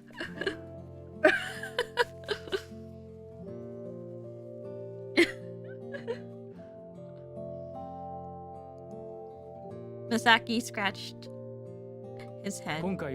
I'll prescribe you some sleeping pills, but please keep in mind that they're important to wear sound with regular usage. I understand. If you take them too often, you will have to use stronger pills, which will have a negative effect on your health. The doctor jotted something down on a medical certificate. Yes, I'll keep that in mind. Don't get addicted to meds. If Doc is handing out sleeping pills, have you tried melatonin? The new AFK new flavor, blueberry lemon cake, using code MERCY for 10% off.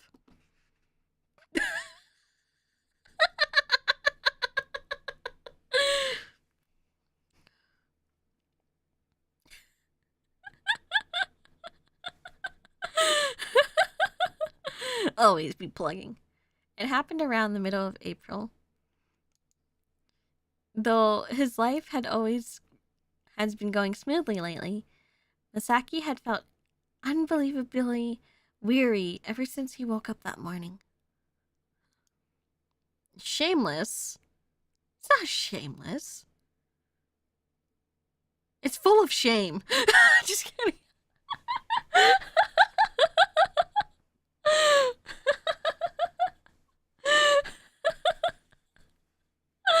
I actually do like gamer subs, so I do not want to incur their wrath and be... But I really do like it, so I plug it when I can. They have been very good to me.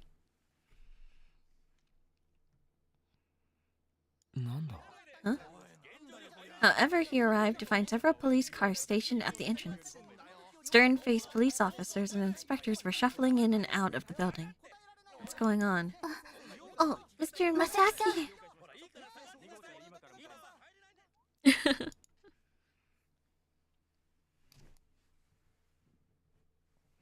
Just then, Mayu Kamizono, who was talking with a fellow nurse by the entrance, noticed him.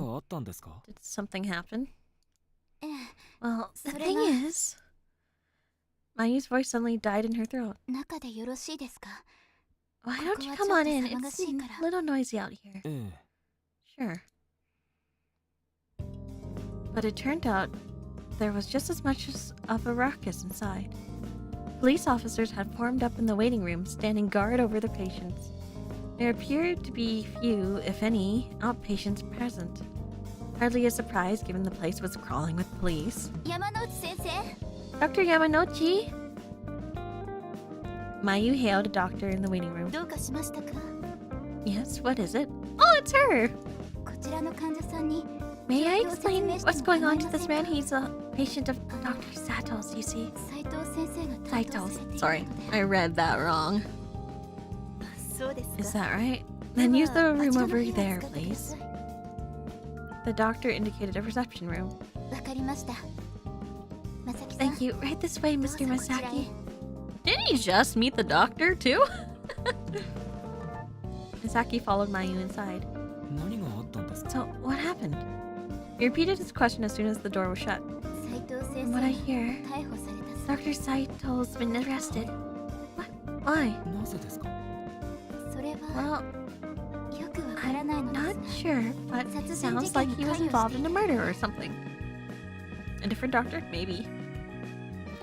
Mayu's voice trailed 確か off. 先 That 日も reminds me, 麻酔科 wasn't の the 先生が逮捕されています I can't.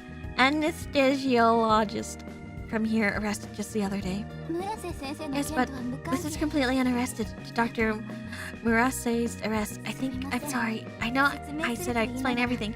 I'm very much in the dark 私によ myself. くわかってはいないんです I can't read. The word's too long. She hung her head. Is the volume for the voices too loud still? I'm going to repeat it. 今は患者 At さんた present, ちに we're 事情を explaining the 説明して situation to patients and referring them to other 病 hospitals 院 should を they 紹 wish 介 to している transfer. のですが 他に精神科 Do you を have 担当 any してい other る先生はいらっ psychiatrists しゃ here? らないのですか？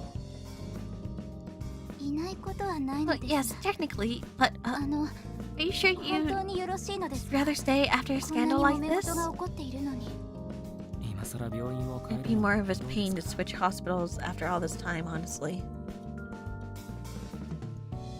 Misaki decided not to sugarcoat matters. わかりま I した see.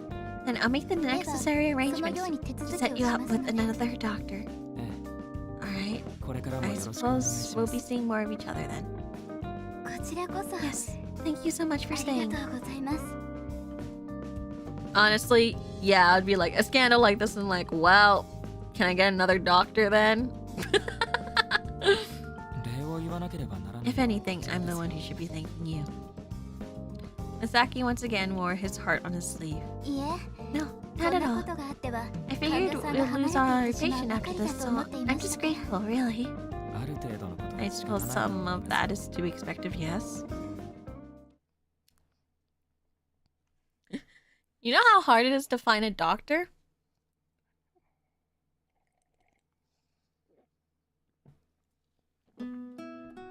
I had to join a family doctor waiting list. 1957 was slowly but surely coming to a close.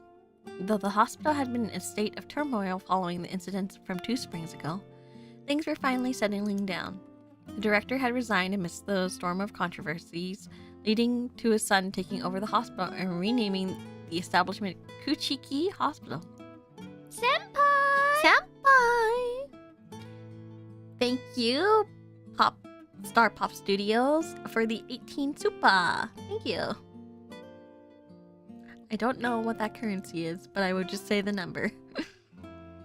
However, with the exception of the imprisoned doctors, hardly anything else had changed. The hospital was even steadily reclaiming the patients they lost in the wake of those scandals. That being said, Masaki hadn't strayed from them once his entire time. Part of it was because he'd wished to keep his promise to Mayu, but as he said, the main reason was that he would have found it far too troublesome to switch hospitals. He simply wasn't that proactive about treating his illness after all. Likewise, the reason he kept going to the hospital in spite of that was equally passive. He would have found it too much of a pain to consider what he'd do next if he'd ever stop. Though perhaps that mindset too was just another facet of his illness. Misaki studied the painting in the waiting room. It's been quite some time since its artist, the one Shinzo Mamiya, had been arrested. And yet it still proudly hung there, probably because the patients didn't pay it much mind. Masaki-san? Mr. Masaki? Just then, Mayu hailed 何 him. ですか？ Yes? Stirred from his musings, Masaki looked her way. お薬の用 Your 意ができ medicine's ました ready. よああ、Oh, thank you. 相変わらず絵 Still がお好 like き art, なん do です you? ね。仕事ですから。 Well, it's part of my job. まさきさんも Hi, 絵を do you 描か draw れるので too? すか？ずっと昔、 I dabbled in it 少しだけ。 long time ago, but I gave up once I realized I lacked 才 the 能はな talent. かったので、そっちの道に進むことはありませんでしたが。でもお仕事にしていらっしゃるんでしょ？ Talent takes a lot of work to hone. But don't you still work in art anyway? 仕事といっても Yes, but 小 just さな a ガレー tiny です。 little art gallery. Nothing special.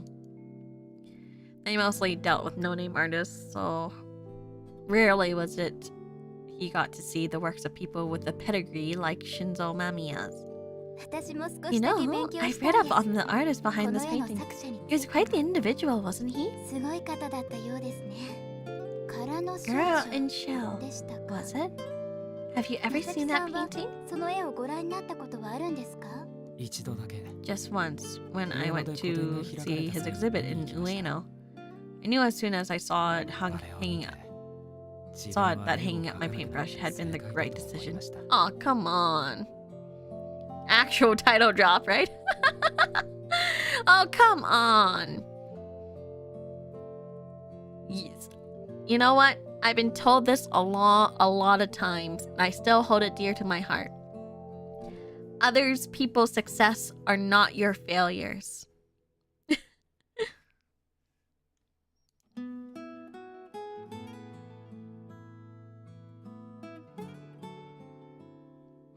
Yeah. Masaki never could have drawn something so insane. Even though he had been the first to admit that madness was the current master of his mind. 難しい世界なんですね。 World of art must be a harsh one, huh? Mayu sighed それ sadly. で、 Anyway, 自 could 分 I の薬 please は have my pill? そ Oh, うでし right. た。 Mayu frantically checked her paperwork. こ They're ちら right の past 診 the 察 store. 室ですね。ありがとう。 Thank you. いえ、 Oh, すみ no, ませ there's ん no でし need た。 for that. I'm sorry for いろいろ bothering お you 聞 with き all する these ようなことをし questions. てしまって。 I just try not to have an inferiority complex challenge. I know that it's harsh in the art world, like, oh, this person learned how to draw this amazing drawings in only just a day, or oh, this child is 2 years old and has already made all these masterpieces. Like, I get it, but their success are not your failures. Mayu bowed このくらい構い apologetically. ませんよ。 A little conversation で doesn't きる hurt 限り anyone. 人と話すように Besides, する isn't のは talking to as many people as I can a necessary part of my treatment? Well, yes, I そ suppose. れはそうなのですが。だったら、 Then, これからも in 少 that しだ case, けで would 構い you ませんか keep ら、 it up in the future? 話し I 相手 really にな don't ってく mind れ at ま all. すか？ Yes, Pero of mo course. kailangan Anything for her 患 patient. 者さんのためですからね。 Great. ありがとう。 Great. He said thanks, but great. Though Masaki didn't feel like he was making any real headway in his treatment, he had to admit he'd grown fond of their talks.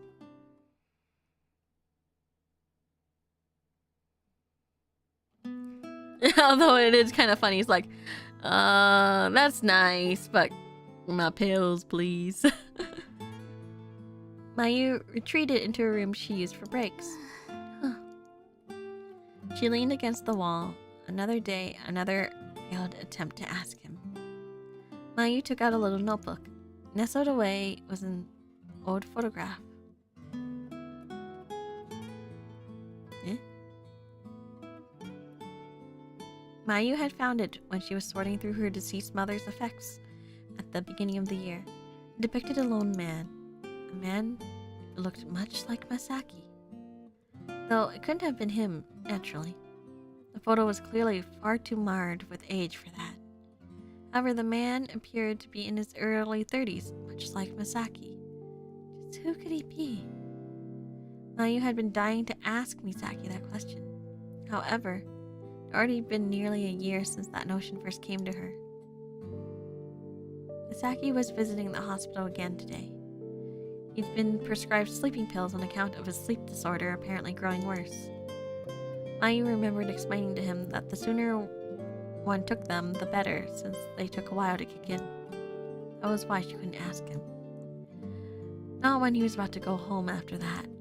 Or at least that was the excuse she fed herself.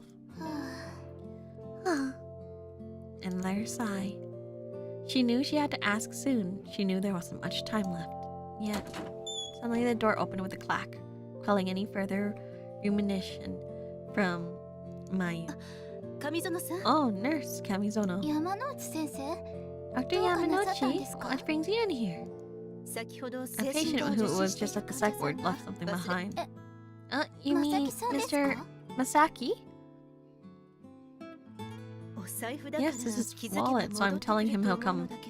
I'm hoping he'll come back for it as soon as he notices, but well. Mayu checks the clock. Nakano Station, the closest station to the hospital, was less than 5 minutes away. If Masaki had gone there, he would have already come back long ago to retrieve his wallet once he noticed it was missing. Meaning he likely decided to walk home or something. I'll take it to him. The words were out of Mayu's mouth before she even realized what she was saying. Really? You would do that? Well, if I can find his address, that is. It was with that thought that Mayu reluctantly searched Masaki's wallet. Within it were coins, bills, and a pharmacy receipt. Unfortunately for her, though, she found no driver's license or anything of the sort. Oh, his patient ID. Eventually, though, she procured an orange piece of paper emblazoned with the name Tomoyuki Masaki. But much to her dismay, it listed no other information apart from the letter O, his blood type. Say, Dr. Yamanouchi, we keep the patient's ID application on file, right? Oh yes, why don't you check the filing cabinet at the reception desk? I think that's where they're stored. Alright, thank you. Mayu left the break room and made a beeline for her new destination. Is something the matter, Kamizono? A fellow nurse who was working the desk looked up when she approached. Are the patient's ID application in there? Yes, I believe so anyway. Hey.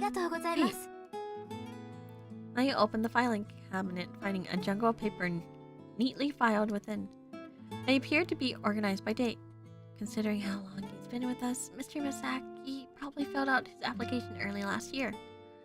Following the hunch, Mayu leafed through the application from around that time. Eventually she found Masaki's in the January 1956 folder. She carefully took it out and cited it. Name, Tomoyuki Masaki. Address, Nakano Ward. Nogatamachi 1 Combe. Combe? That was around Nogata Station on the Seibu line. No wonder he hadn't needed to take a train home. Mayu quickly copied down the address. I'll be right back. Be sure you change first. I know. Oh, by the way, could you let them know I have decided to decline their offer? She's pretty handy to just remember, like, oh, well, he's been here like this long, so his application should have been here. Really? Are you sure? Yeah. I just don't think I'm quite ready for that sort of thing. Though her coworker appeared disappointed, Mayu was quite set in her decision. Alright. It's your call. I'm really sorry about this. See you later. Mayu bowed apologetically before heading to the locker room.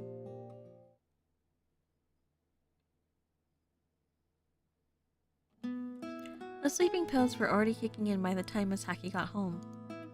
It was less akin to drowsiness hitting him like a train and more along the lines of lethargy gradually corroding him from the inside. His mind was fogging up, almost as if he smoked one cigarette too many. Those pills must be far stronger than he'd given them credit for. You know that in Japan, Benadryl is a sleeping aid. So it's most likely he's probably took Benadryl.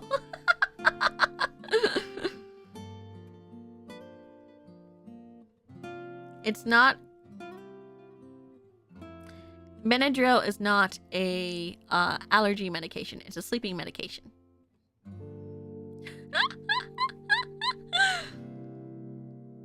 While here, it's a allergy medication with sleeping drowsiness side effects. Honk shoo, honk shoo. So, if you want Benadryl in Japan, it would be listed under a sleeping aid rather than allergies. I learned that because I had to get some when I was living there. Or at least I was worried I was running out, so I had to like get some. At least he'd been able to get a good night's sleep now, if nothing else. That said, perhaps his head would hit the floor before he could even reach his pillow. Just then, he heard a knock at the door. Who could it be? The landlord? No, I already paid my rent. Someone from work, maybe? I already got permission to take a day off to go to the hospital. No, hold on. Did I? Now I think about it, I can't remember if I asked. Never mind, I'll just open up. Like all this guessing's gonna tell me who it is anyway. Hi. Coming. Misaki opened the door without bothering to look through the peephole. Oh. For a moment, he didn't recognize her. He'd never seen her out of uniform after all. Wait, is that Kamizono? よかった。 Oh good, she didn't move after all. ここでよかったんですね。 What are you doing here? You お forgot 財 your 布 wallet 忘れましたよね。 back at the hospital. Misaki fished through his pockets only to find they were indeed empty. He couldn't believe it had taken him so long to notice. I suppose I did. どうぞ。 Here you go. Mayu handed him back his wallet. わざわざどうも。 I appreciate you coming all this way for me. Misaki stuck it back where it belonged. So, Mr. Misaki? まだ何か Yes, is something else? Is there something else? Misaki leaned against the door. Mayu was a nurse, so she must have known the pills were currently doing a number on him. あの、 Could you これ take a look at 見 this? てほしいんですけど。 The woman in question presented him with a small scrap of paper. 写真 It says, a photograph? It's indeed, and a rather old one at that. The moment Masaki saw the man in it, he blanched. この人、まさきさんによく似ていると Did you 思い think ま he せん looked か？ a lot like you? もし I かし was たら wondering if お父 perhaps さんと he か。 was your father or... 知らない。 I don't know him. え、だからそんな人 Are は you 知ら deaf? ない I said I don't know him. Misaki flew off the handle before he even knew what he was doing.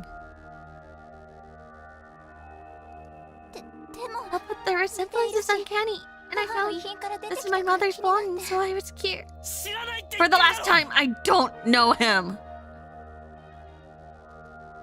Misaki was raising hell. Though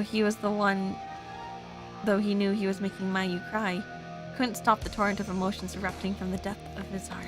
帰ってくれ Get out! そんな奴の I don't want to talk ことなん about て話した him. くない With a roar, he shoved Mayu away. Mayu staggered back a few steps. Misaki seized the chance to slam the door in her face. And he locked it shut and leaned his back against it. I'm sorry. I'm so sorry. Mayu was weeping on the other side, but before long, her voice faded away. Yeah. Misaki slumped on the floor. His inside twisted and turned with regret. Though the sight of the photo had indeed triggered him, he knew he could have exhibited far more tact with her. Fortunately, the pill had robbed him of his capacity to think straight. Misaki gripped his head and groaned. Part of him wanted to chase after her and apologize, but his muscles refused to cooperate with him. I'll say sorry next time I see her. He hadn't even properly thanked her for returning his wallet. Misaki crawled over to his futon on the floor. It was a struggle just keeping his eyes open at this point. And no sooner had he laid his head on the pillow than did he fall asleep, did he fall into the depths of slumber. Ba, ba, ba, ba, ba. Mayu went straight home after visiting Masaki's apartment. Oh, her room was cute! She hadn't felt like returning to the hospital. She lacked confidence that she could immediately climb back from Masaki screaming in her face. Though she knew she wasn't the perfect nurse, she could at least tell that Masaki's attitude had been a side effect of his medication. However, the knowledge did little to stop the tears cascading down her cheeks. Whatever she'd done, it'd been serious enough to shatter his typical mild-mannered demeanor. Mayu took out the photo. It was the sight of it that set him off. Why? All she'd done was ask, since she was curious about their resemblance. Though she and Masaki had known each other for nearly 2 years, it was strictly in the capacity of nurse and patient. So while she was aware of his condition and whatnot, she hadn't the slightest inkling about his personal life.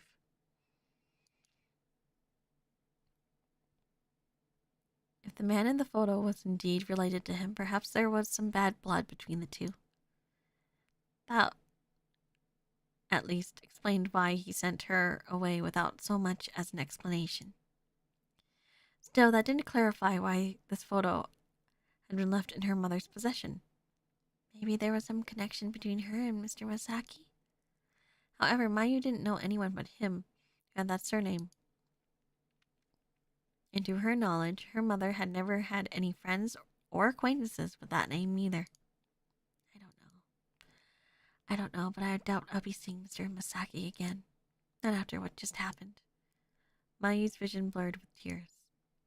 She wanted to apologize to him and beg for forgiveness. But unfortunately, it was highly unlikely he would grant her that.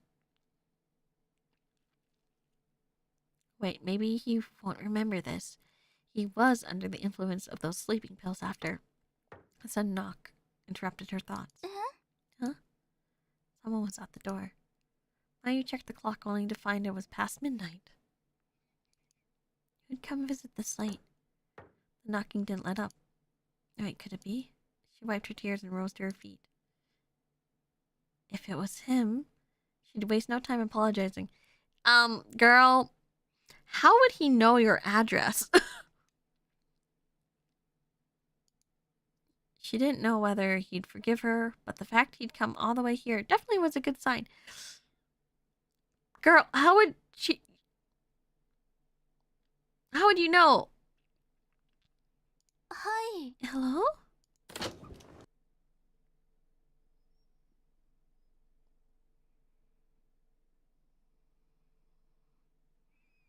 November 30.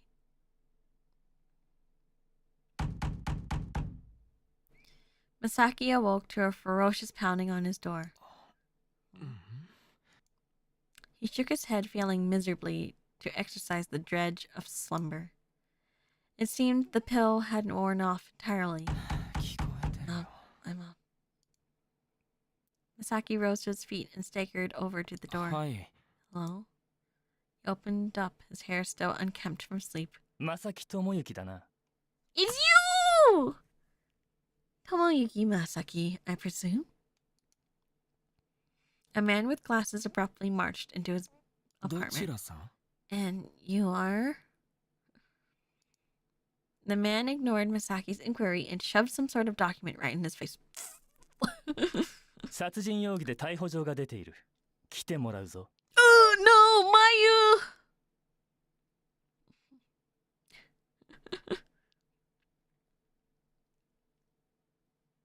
See this warrant. It states you're under arrest on suspicion of homicide, which means you'll be coming with me.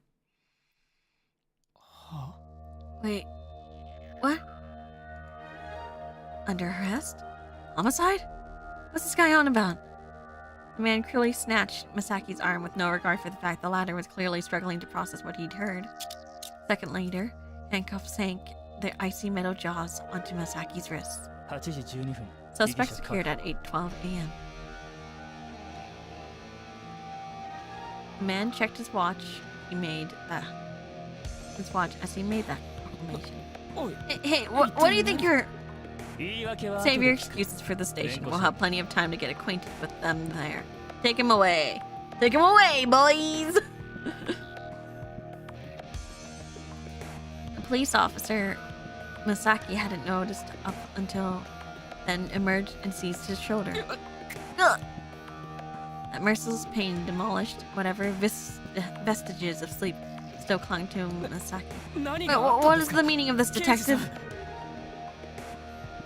Wait, why are you guys securing me? 僕は刑事じゃ I ない am no detective! Okay, wow. The enraged man outburst shut Masaki right up.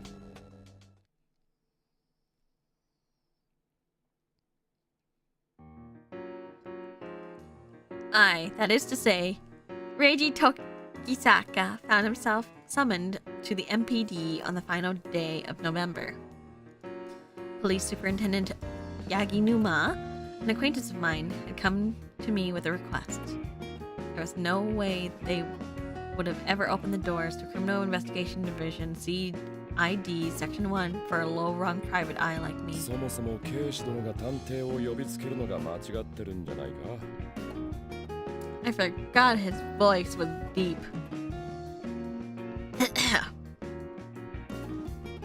You have BL thoughts on this game too, Kawhi? I do. Aw, tragic, really.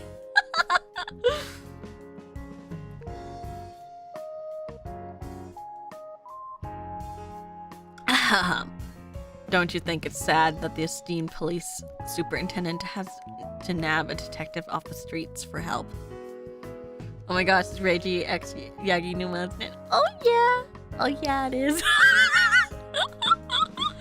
The tragic BL. Oh, and I also did like Reiji with the painter too.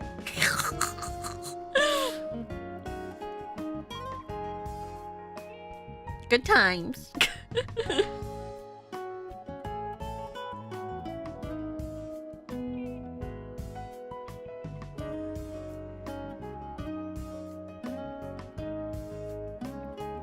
Not the old one. The author. Wait. Which one was... Wait, the painter was the old man. No, the author. The author. Oops. Sorry, I mixed them up. My bad. Right, you're right. The painter was the old man. My bad. I meant the author. I mixed them up. Similar art profession, right?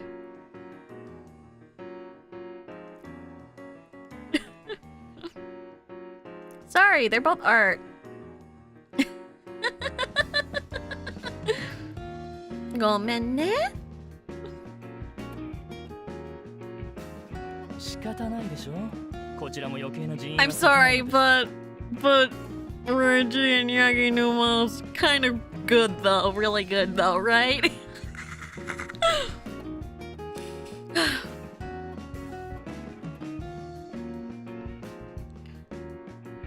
Hardly. Not when our department is far too buried with work to spare anyone of worth.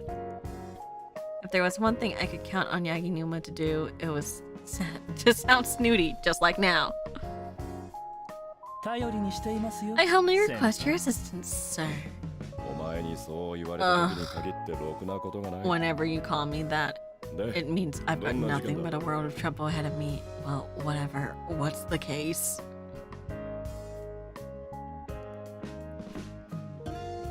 Exchanging banter with Yaginuma wasn't exactly my idea of a good time. Thus, I got straight down to business. 単なる殺しです A よ mere homicide, 被疑者 nothing もす more. でに身柄を確 You 保し already てい have ま the す suspect in custody, too. それだけだったら Then why do you 俺に need 話を me? 振るまでもないだろう I can't do like a deep voice, sorry. I procured a cigarette and stuck it between my lips. おや Oh? 禁 I 煙 could have したのではなか sworn った you のです told me you quit. 家で吸わないだけ Just だ at home. I lit it up and puffed up some smoke for a while. Hop, hop, hop, hop, hop, hop. 被害者が朽木病院の The 看護 victim 婦 is a nurse from Kuchiki Hospital. I almost dropped my cigarette. そこの That place? Kuchiki Hospital was a general hospital in Nakano that had formerly been known as the Kuchiki Pathological Research Institute. I got involved with it due to some incident that went down 2 springs prior. 被害者は Why did they say 2 上園 springs prior? Why can't they just say things like 2 years 昨晩 ago? 10時頃に自宅で殺された模様です No smoking snippets or it's bad for 乗 you. 用車の免許は持っていますよね The victim, one Mayuka Mizono, 25 years old. She was apparently murdered in her apartment last night around 10 o'clock. Now, you have a driver's license, don't you? Do you not?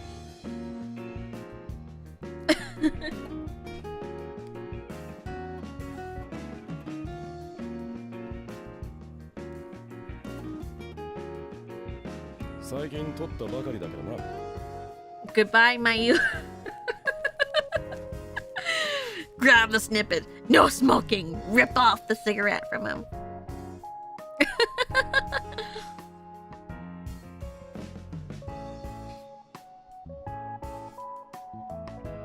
No smoking, period. No smoking. It's bad for you. It also tastes bad. It smells bad. Stinky.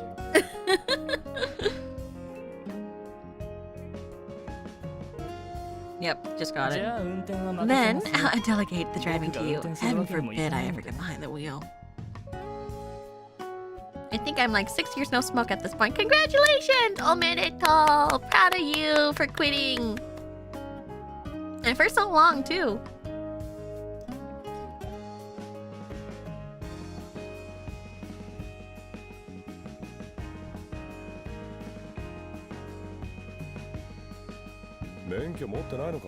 Well, I don't have a license. 車の運転 Because など driving is beneath my station, naturally.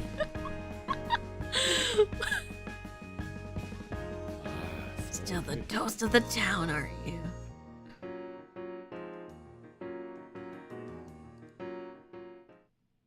Don't worry, he just wants to be a passenger princess.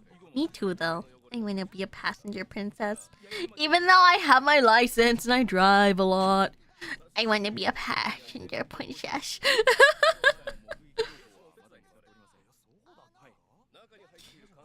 Yaginuma directed me from the back of the squad car until we reached the scene of the crime.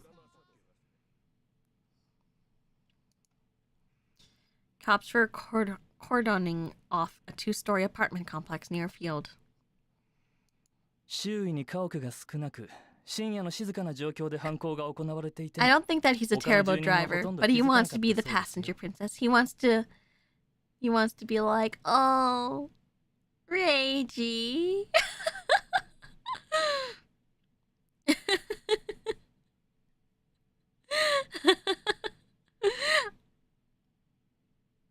Say, ah. Ah. There are fewer residents in the vicinity, so it appears hardly any of the locals noticed anything unusual, even in the dead of night. 第一発見者は Who found the body? 牛乳 A 配達の student 学 who 生 works で at す as a milkman. 鍵のかかってい He ない noticed 扉 something の was 中 off に when he 牛乳 tried を to 置 leave こ the うとし milk て at her unlocked 内部の異変に apartment. 気づいたそうです 異変 Off, huh? おや時 Well, no, not you. The one who lives. Well, if it ain't Tokisaka. A door on the first floor opened, revealing a familiar face. Natsume, the coroner. そこが現状ですか Is this the scene of the crime? 挨拶もなしでお仕 all 事 work の and 話 no どうする play. You're making そう my です heart weep. You! You! I'm glad everyone likes the leash emote. Wait. Natsume's sprite was better in the first game, TBH. Me too. Isn't it? Isn't this a little, you know what? She's covered. It's fine. Natsume wriggled in the typical manner of hers that was either serious or a joke. Probably the latter, but I can never tell with her. 遺体はまだあるんで Is す the か body still there?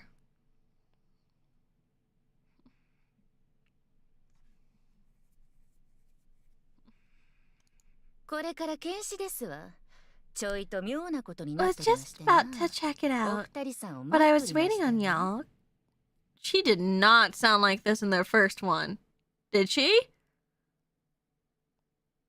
I think she did. I think they definitely put an extra accent on her.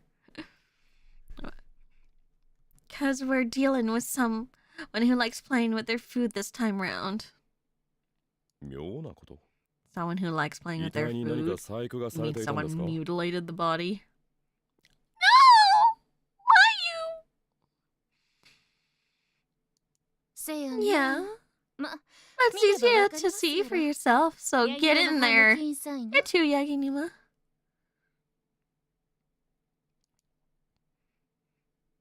Natsume beckoned us over. This was hardly my first rodeo with such a case. This isn't my first rodeo, it's my second. Just kidding. How many murders were there in the last game? It's a lot. Is it gonna turn out like one of those other ones? No, impossible. All those cases are closed.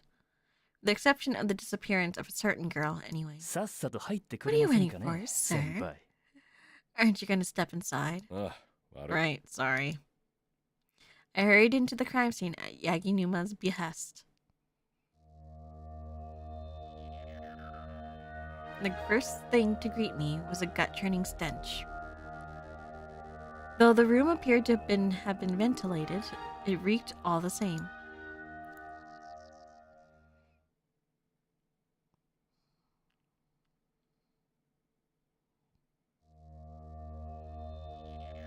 That should do it. I'd probably have to wait on the autopsy for more details. Did they cut out the body? They cut out the scene then? Thank you, Steam version.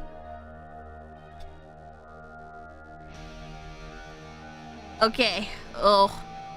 Man, I want to play this so badly. Not in the, like... I want to play this so badly. Like, normally. I want to play this so badly. I had to buy the Steam version because I was like, I can't risk it anymore. I can't risk it. Because, I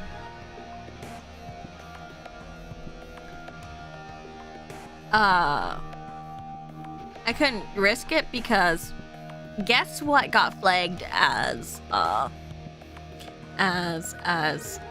ad limited recently. I sent a request for another review, but if it's anything like the Wild Arms one, it might just be rejected again. What got limited ad this time was my collab with Serenity and Rena. So the Just to Impress collab. So I'm just like, ugh.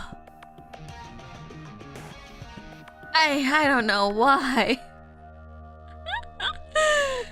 It's too unsafe-so for YouTube. It's Roblox. Come on. So I'm sending in a request. I sent in a request going like, hey, can I have a human check this out?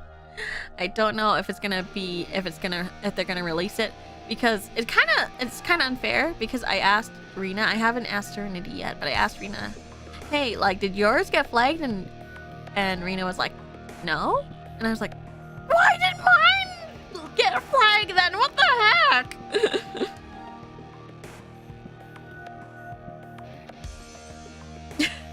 I don't understand.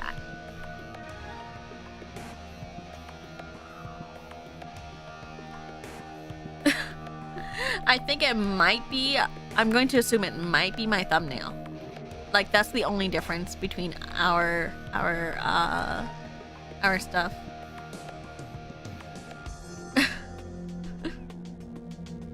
But even then, like, if it's the content, then yeah. But this is why I was like,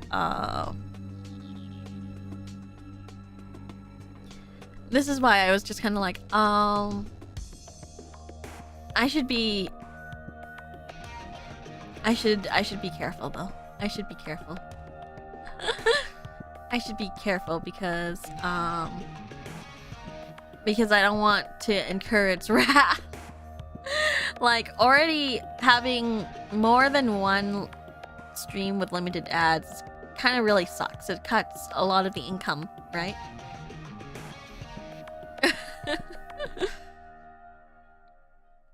So I ended up so the fact that they didn't release the Wild Arms one is, well, frankly, wild.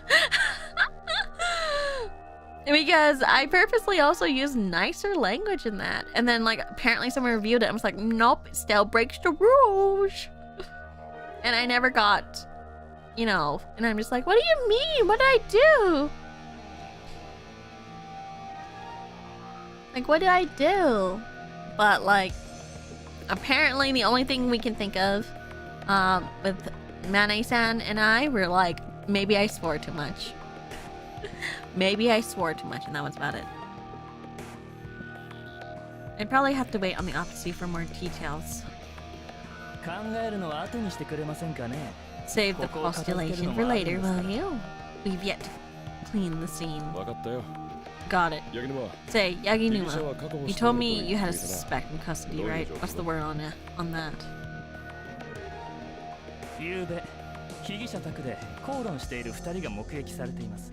It's smart to play it safe. I feel like it's so interesting because I remember, since we're kind of in like the radar people's faces, I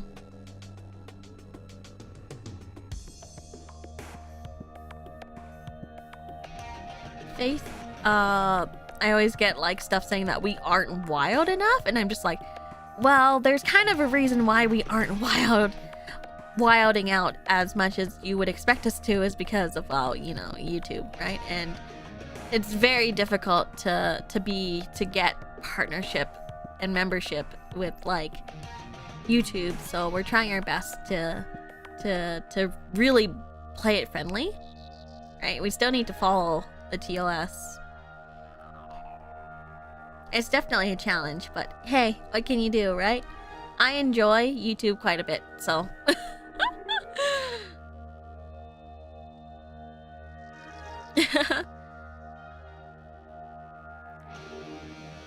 I enjoy YouTube over Twitch, frankly.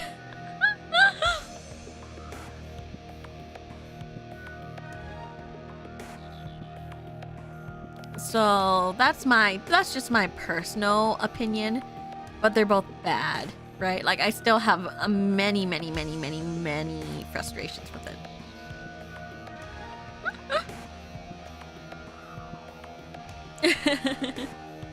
There's still many frustrations I have, but otherwise, yeah. But yeah, we are playing the Steam version. I did buy it again because I was just like,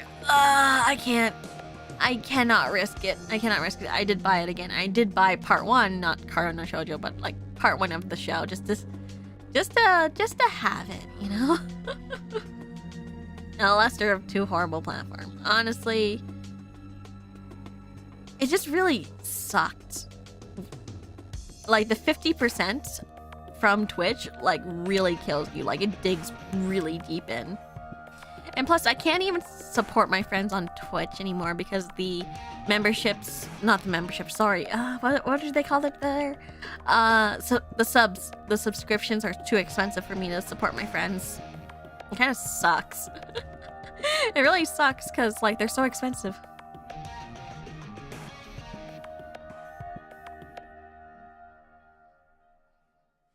A suspect was witnessed arguing with the victim at his residence yesterday evening. Like, it cost me like $10 now for like one sub, and I can't do it. I can't do it. I'm just like, I have too many friends, and that $10. I need to pay bills. I'm like, sorry. Is that it? 十分でしょ I'd say that's rather damning, wouldn't you say? Really? Wait, what?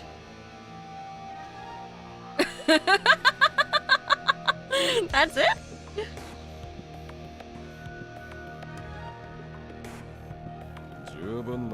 Hell no. Guy's getting treated like the killer based on that alone? Poor bastard.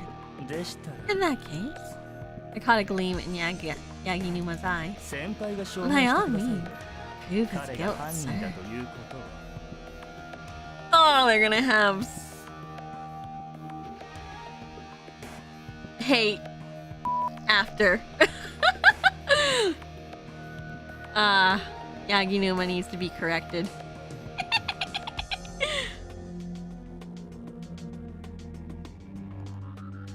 Personally, I feel like I should be proving his innocence, but whatever flips your pancake, man. Pancake!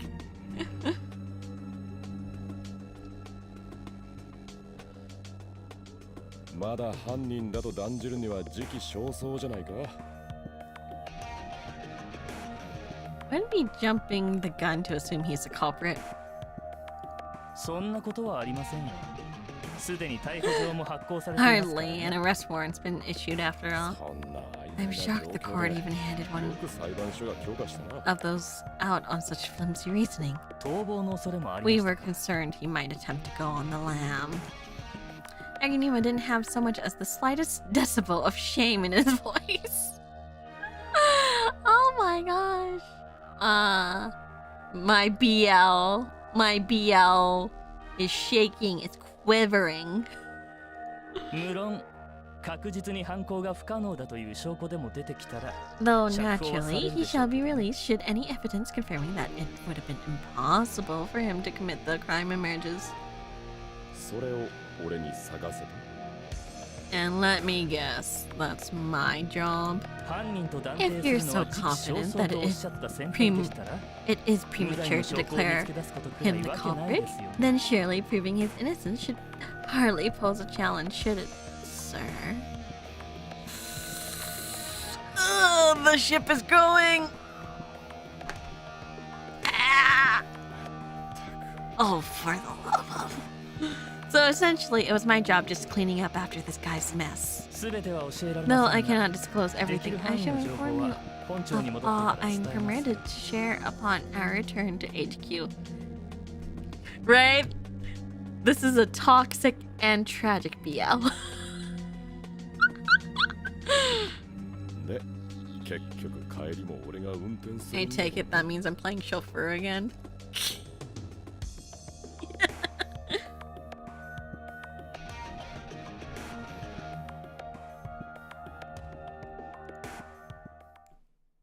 Can you feel it? Can you feel it, guys? You really feel it, right?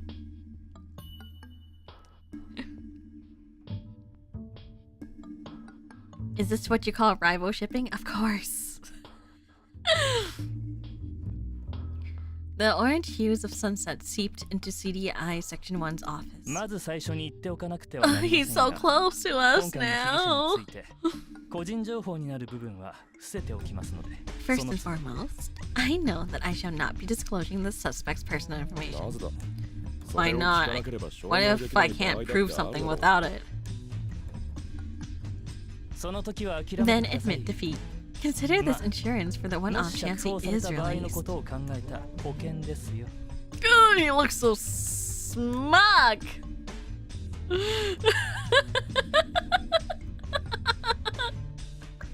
素性を特定させないためかそれに何か意味があるとも思えないが You cannot look at this face and be like, oh, this is not a BL. It's a BL. If I showed you the screenshot, I'd be like, hey, do you think this is BL? All of you would go, yeah, it's BL.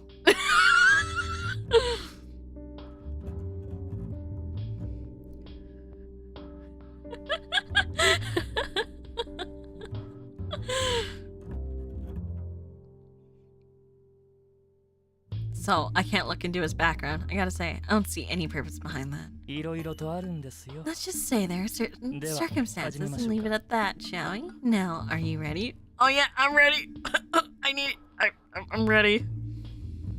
Ironic that the developer's other main franchise is a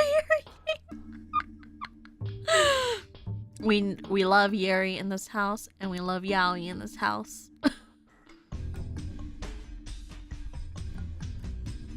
Although I am incredibly partial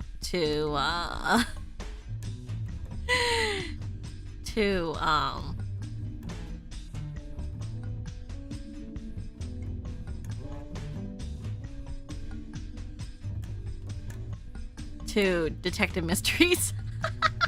Sorry, I had to pause there because I was like, what am I trying to say again? My mouth is moving faster than my brain. There we go.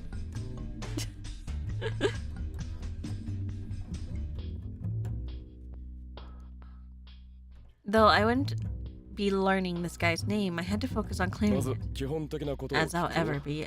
Let's start with the basics. You said the crime occurred around 10 p.m., right? What was the victim doing there? The brain rot is real. Shut up.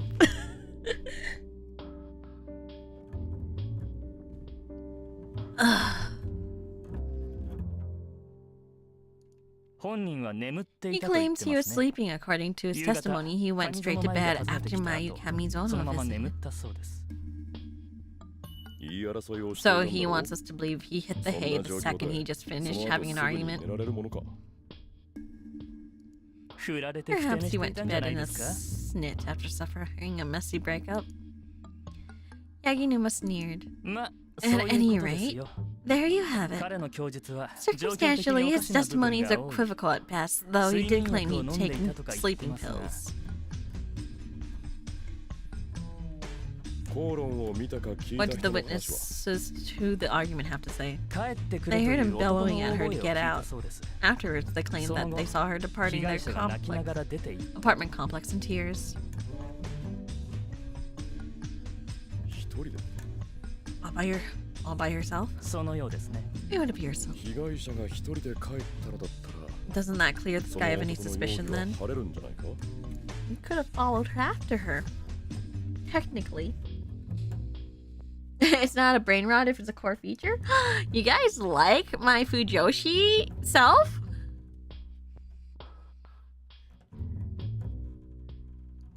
Not that we cannot prove that the suspect didn't leave after the fact.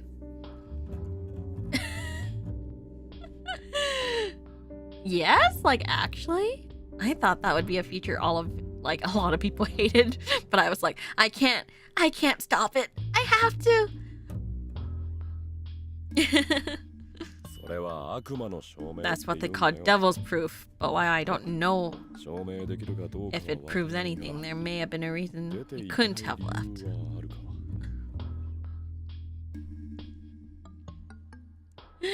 Can't spell Dorky Kohai Yandere without Fujo. That's a me.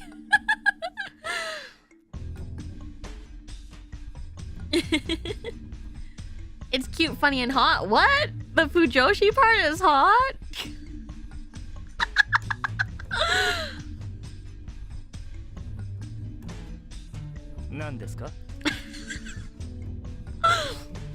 And what would that そ be? れはな Well, I decided to bring up the evidence Yaginuma himself had just provided. Wait, what was the thing? I totally wasn't paying attention.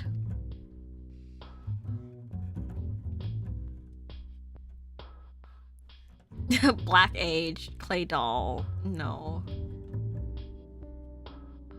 He said sleeping medication, right? I'm gonna say sleeping medication. Sorry, I wasn't paying attention. I got too distracted with you guys. そいつは睡眠薬を飲んでいたんだろ You said he'd So, taken so, sleeping dictated. pills, right? Have you turned anything backing that up? まあ、 Well, yes, we So, confirm he yeah. took them at the hospital around noon. 正午頃に Apparently, their 病院で effects 服 are 用している long-lasting 確 and 認を also 取 take れて quite a while to kick in. 持続時間は長いのですが、効き始めが遅いそうです。Thank you, Zabrasus, for the 5 super. It's very enjoyable watching you get super excited about your hobbies. Well. Well. Well, thank you. I appreciate it. Yaginuma flopped. Wow, my BL mind is going crazy. Flip through some documents. If the victim visited him around the time they started taking effect, and it's entirely possible he really did fall asleep right after the argument. We cannot deny that. It appears that it takes 6 hours for the pills to kick in, upon which they render the patient asleep for 12 hours.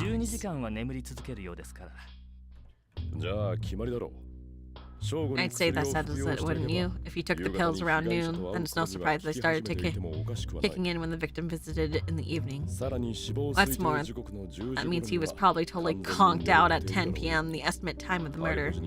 Maybe he woke up right when he got arrested. He did appear to be in somewhat of a stupor when we brought him in.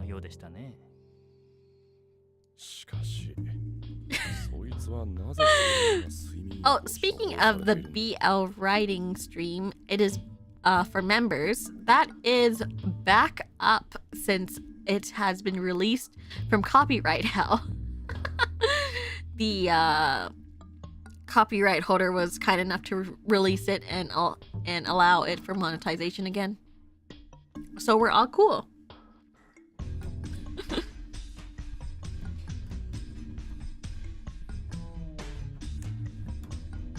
Didn't know it was copyrighted. It was copyrighted 30 times because of the music I had in the background. Turns out I had to credit, but I didn't know.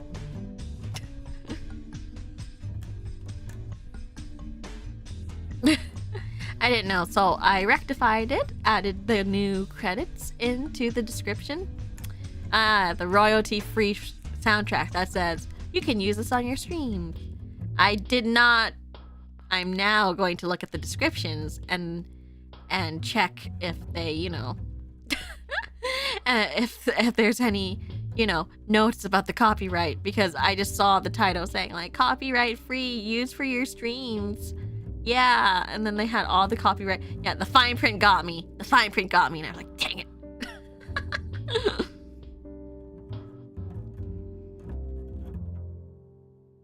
Still, that raises the question, why was he prescribed such hardcore sleeping pills in the first place? I'll be getting into personal information, thus I cannot answer that question. You see this hand, senpai? It's a nice hand, right?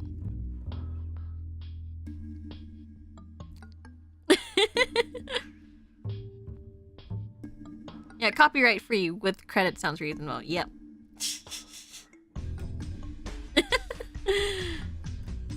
That's a big hand. Yeah, it's for a yaoi hand. It's back! Fondulopusum is back! Thank you, Zabrastus, for the 5 gifted.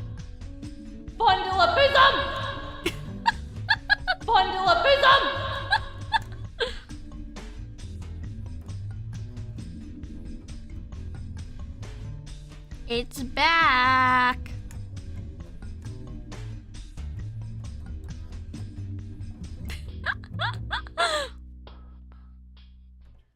The reverb kills me every time I added a little bit of reverb. I should really change it though. I should really change it. I just thought Strawny saying that, like screaming it, was so funny. I should really change it to something I do though. Gee, thanks, you're a real help.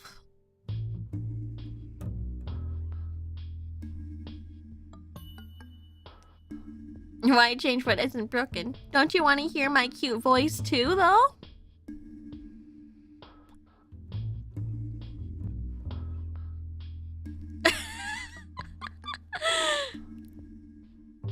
Kai saying, Fondula bosom! It wouldn't be the same.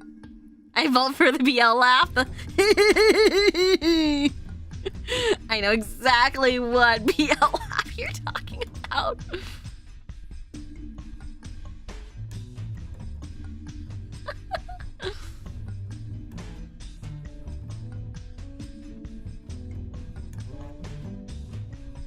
She thinks you're a real help. Oh, I figured I'd get that answer. Still a hospital, huh? Mayu Kamizono was a nurse. Was that the connection between the two of them? Give that some reverb. Yes, that. I know exactly what will laugh because I can't stop it when I'm like writing maniacally and then I'm just laughing going as I'm writing.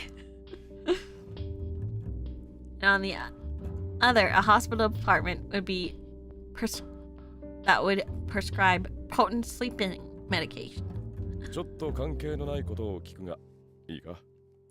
Mind if I ask an unrelated question? So long as it's within my authority to answer. Did Mayu Kamizono work at the psych ward? I cannot disclose that information. You do realize it'd be a cinch to find out, right? If you wish to investigate on your own time, then by all means, be my guest. However, I do not believe it has particular relevance to this case. You can't say for sure, not after a potential connection was found at the scene of the crime.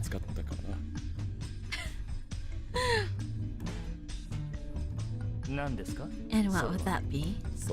It's...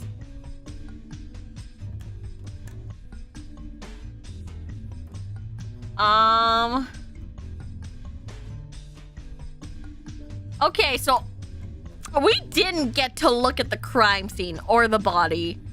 So I'm gonna just have to go on a whim here and say, what was the connection between the psych ward and Mayu? Yeah, getting skipped kind of messes up the game, doesn't it?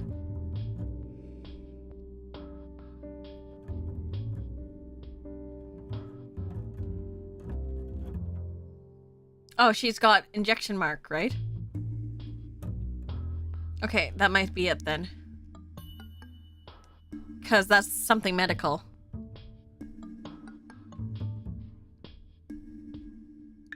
I'm gonna do injection mark. Because I think that's something medical if it's related. This game really needs the patch, and I didn't get it. I'm going to assume based off of the question that we had. If I get bonked by it, so be it. But otherwise... Oh, the injection mark on the victim's neck. Hold on, let me try.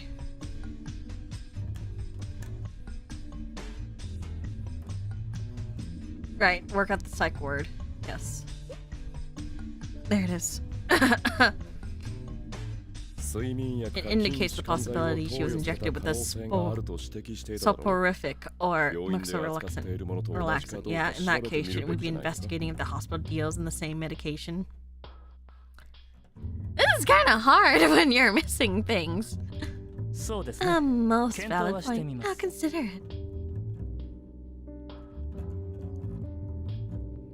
So in other words, I'll take that into account if I feel like it. I'm quite aware of that, sir.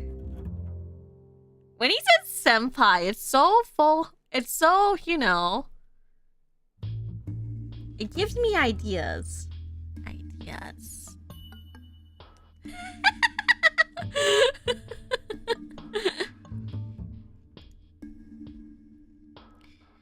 Yagi knew Ma started organizing his documents.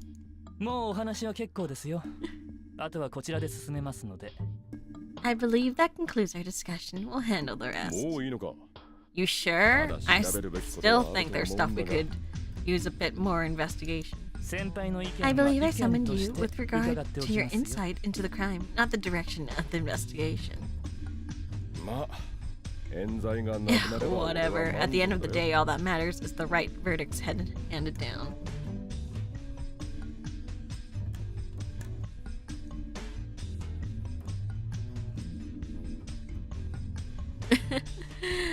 My brain is hardwired to think about you every time I hear senpai.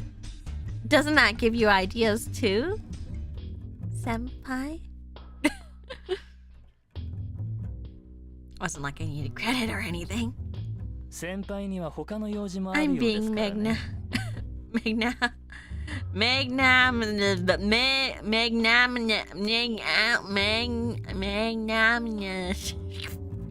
Wow. Magnanimous. Oh wow, I'm having a hard time. Magnanimous. Yes, thank you.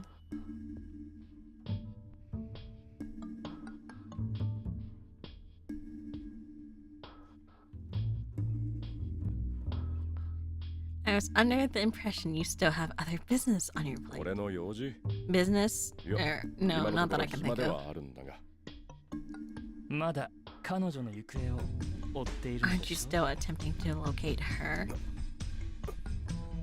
I'm gonna kick your ass, Reiji. My mind went blank, my voice dying in my throat.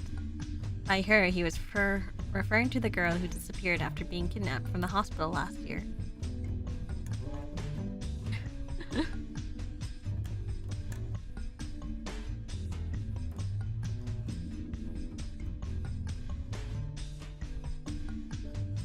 They said back when she was hospitalized that she didn't have long to live. I resumed my search of her as soon as I closed all the other cases I was handling at the time. Unfortunately, I've yet to dig up any leads. It's none of your business. Magnanimous.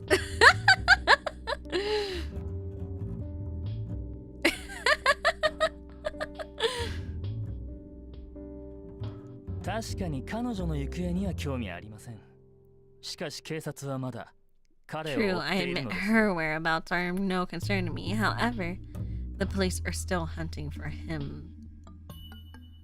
He was the one who kidnapped her. The man was a serial killer and famous author. My other BL ship, but I like this one the best. It was only natural for the police to hunt him after all the perverse murders he committed.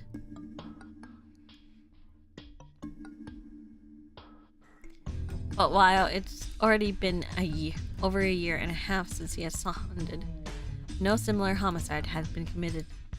Perhaps he found everything he ever wanted once he's gotten his hands on her.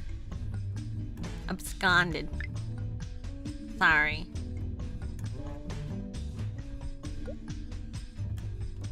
Did I say it wrong? I'm pretty sure I said it right, but I feel like I might have said it wrong.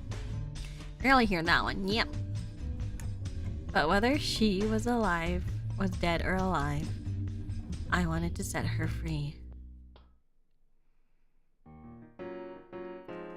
Ooh, it's snowy. Look at that. Look at the snow on the car. I left the MPD and took the Cho line from Tokyo Station to Kichijoji. The sun had long since set, the streets alight with their pubs. I weaved my way through the waves of drunkards and headed for an establishment a little further away from their hubbub. Hubbub! There it is, namely the cafe known as Moon World. It was a tiny little place that functioned as a bar at night. Moon World! Wait, hold on, let me try that again. Moon World! Though a closed sign was hanging off the door, I went in once I made sure the lights were still on. あら、時坂くん。 Kyoko! I'm not gonna lie though, I think Kyoko's sprite before was nicer, but this is nice too. Oh, why hello there, Tokisaka.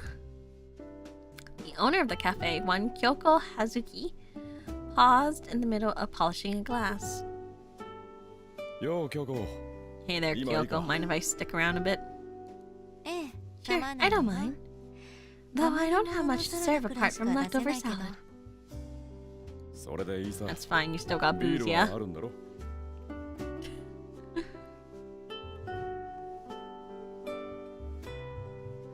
This one grew on me as I played through the game, but I felt the same at first. Oh my goodness. We are mind melding, right? But of course, coming right up. Kyoko poured an amber liquid into a glass. Thanks. Whoops. I sipped the foam that threatened to cascade over the rim of the glass. Another long day of work, I take it? Kyoko took the stool next to me, her own glass of beer in hand. Kinda, yeah. You do still go home, right? I know you've been rather busy lately, but still. When I can, sure. Knowing you just go get a change of clothes or dump your laundry off on Yukari, don't you? Wow, what a terrible brother. Don't you? What are you, psychic? Please, Yukari told me, that's all.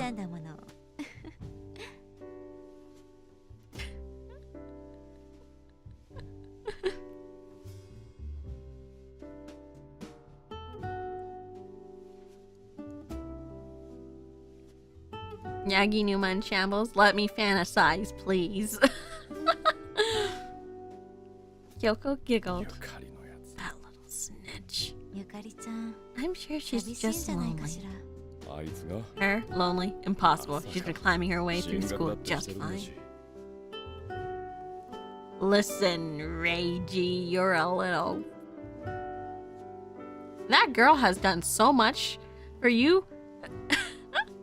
Literally saved your life. Multiple times. But it hasn't even been a full 2 years since those incidents, right? True. Sometimes I forget it'd been a tough time for Yukari too. You need to go home more often. Got it? Like, she's in high school and acts like his mom. Right? Like that. Well, she cooks for you, cleans for you. Like, come on. Like, give her some credit. I know. I gulped down my beer in one swig.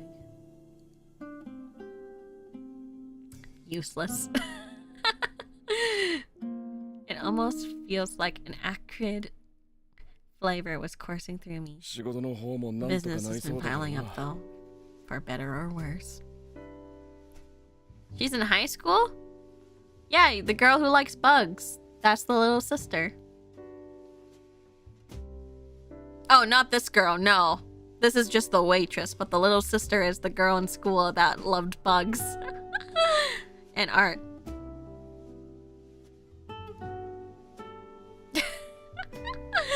Sorry. Don't lose your mind. I know anime ages can suck, okay? This is Kyoko. We're talking about Yukari. Sounds rough.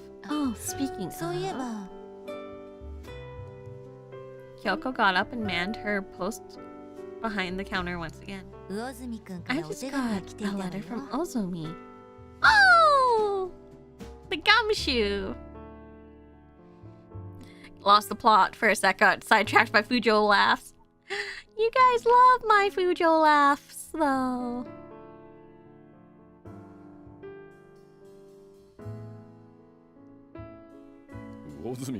Seriously? I didn't know who that guy could write.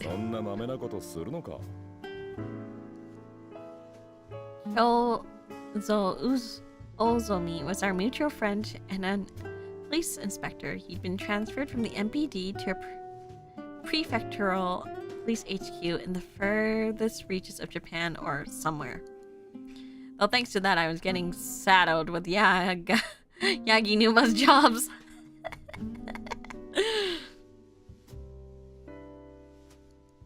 人で遠くにいる I'm から sure 寂しい he んじゃな must い be かしら lonely out there all by himself.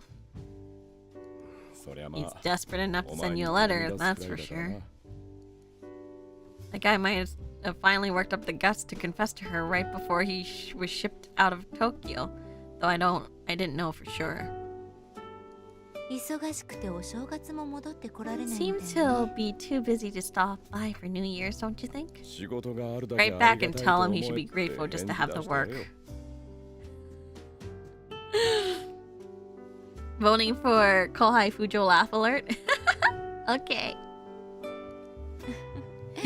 そうね Not a bad idea. I think Kyoko and Ozumi would be a good couple too. That's just me though. I departed Moonworld and trekked north for a little until I arrived home. Once there, I checked my watch before stepping inside.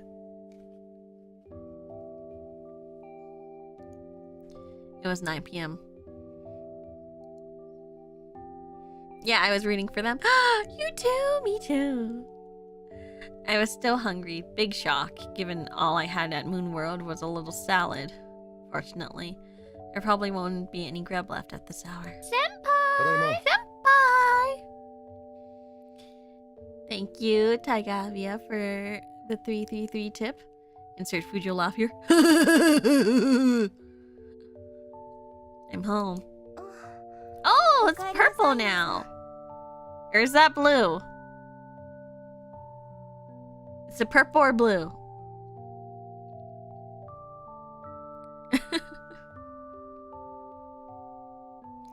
Oh, welcome back, Reiji.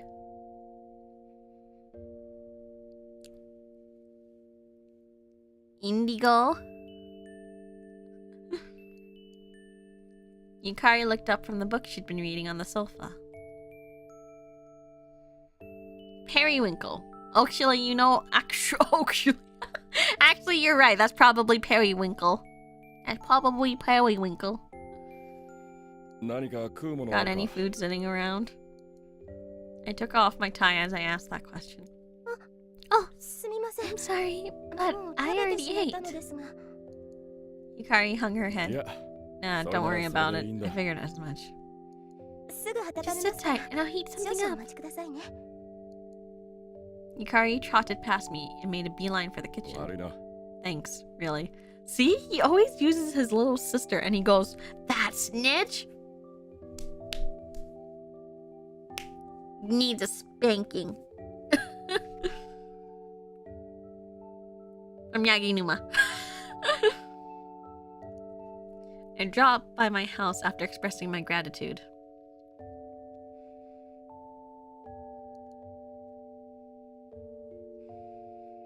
Once inside, I removed my coat and hung it up. Brr. The late autumn air had turned the empty room into an icebox. I know a song named called Icebox that I listened to like ages ago. I think it used the soundtrack of Chrono Trigger for that song. Phrasing. He always uses his little sister.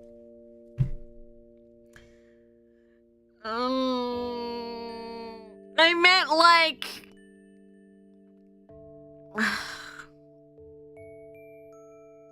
I meant like treating her like a slave. Oh my gosh. I got that ice box where my heart used to be. Oh my gosh, you know it! That's worse? Does it sound worse?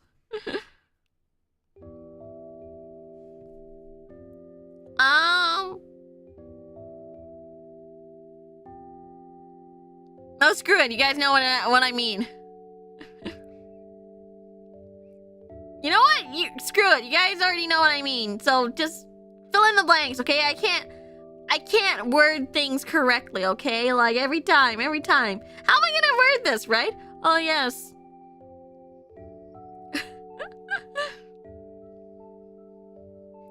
Oh yes. He treats her cruelly. Oh my gosh. Come on! Please, let me just have an innocent thought for once. Please, let me have an innocent thought for once. Oh, Mew! Welcome, Raiders! Mew! Mew, Mew! Hello, Raiders! Mercy! Mew! Ako Mia! Mew! Mew, mew, mew, mew, mew, mew, mew, mew! I miss you! Mwah, mwah, mwah, mwah, mwah, mwah.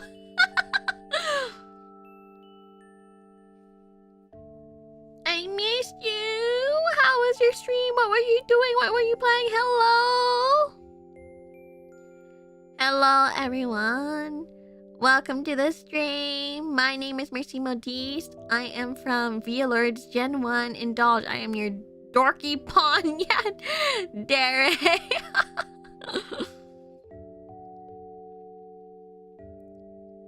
I love your outfit. Thank you. I wore it just for you. Can we see a bit of your new outfit? Okie dokie.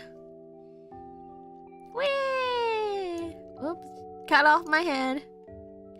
There's my new outfit. I'm very small now, but that's okay. I'll be like here. Or here, you know? I'm just in the background now. Hi, Reiji. Ooga booga.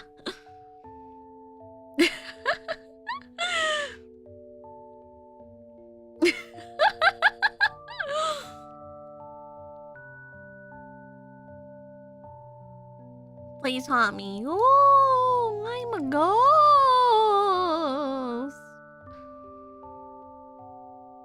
Yeah. If only there was a TV.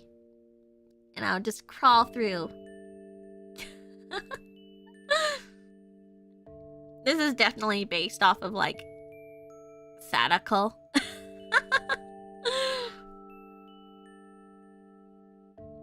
Ghost love! Yay! Mercy, you look good. I needed a little sunlight. I'm dead. Dead people are just apparently really pale.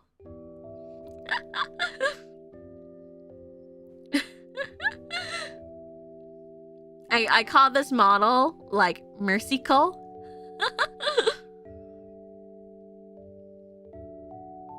Dead and cute.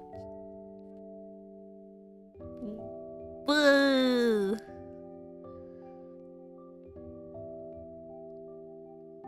Did you get a second opinion on that? On the Mercy Call? No. I just wrote it. Sadako, hi. That's good.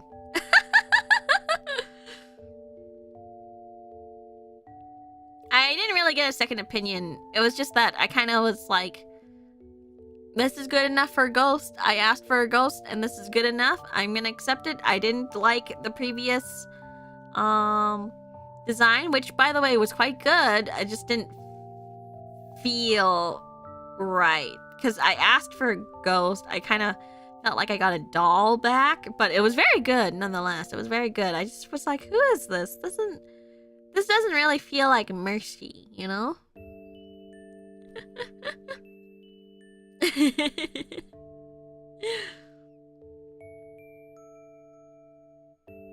No, a second opinion on being dead. No, I mean, it's kind of your fault too, right? Are we gonna, like, skip over the fact that that was your fault? Meh.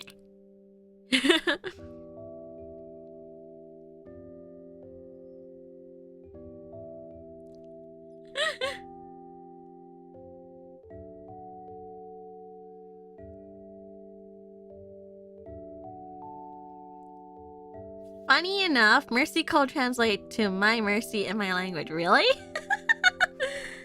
Then isn't that just perfect then? Alright. Let's ba ba ba ba ba ba ba ba ba.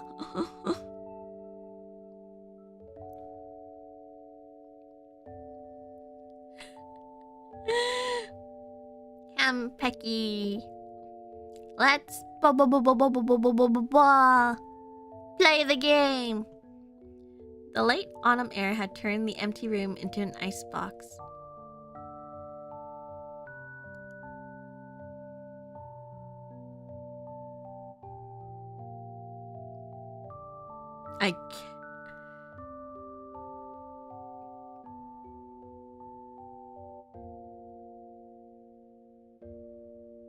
Mercy, cool. Toy is mean my mercy in Vietnamese. I cannot read Vietnamese. I'm so sorry. Like, I cannot read Vietnamese very well. I can read a little bit, but not a lot. I speak like baby. Nói giống như em bé.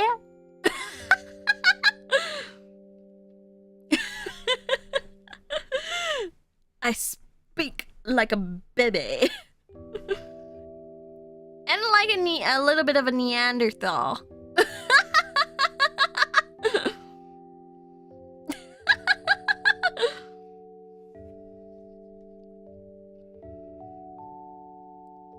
It's the same way for Japanese too. I speak like a baby.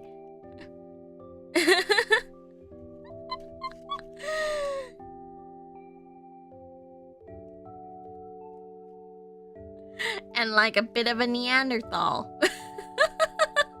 In Japanese. Now, if I can remember my Japanese. Aka-chan hanashimasu.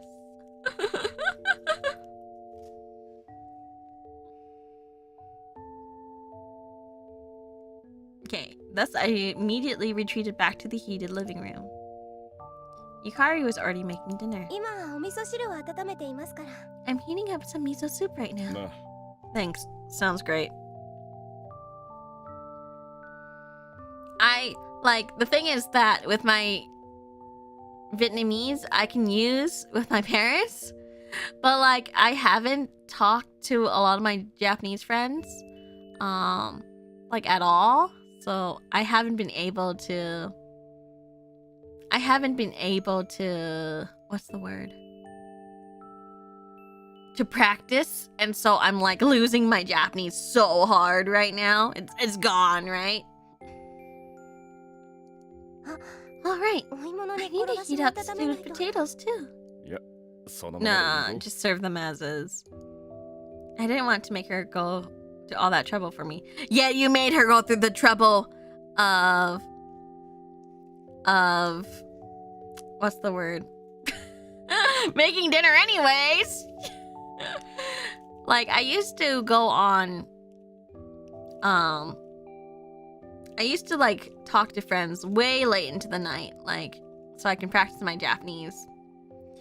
And it's gone. It's gone. Now I can't even remember words anymore. I can't even remember words anymore. I'm just like, what do I even say? I was doing so well too. I was improving my Japanese.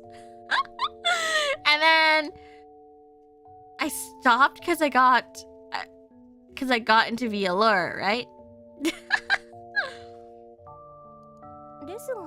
But seriously, don't worry about it. Your food's fantastic, warm, and cold. Okay. But while you're at it, could you please warm some sake?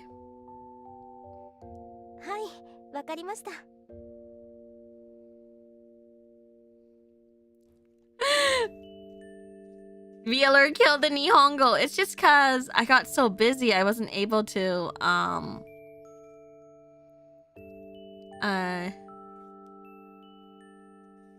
what's the word? I wasn't able to just talk to my friends, you know? And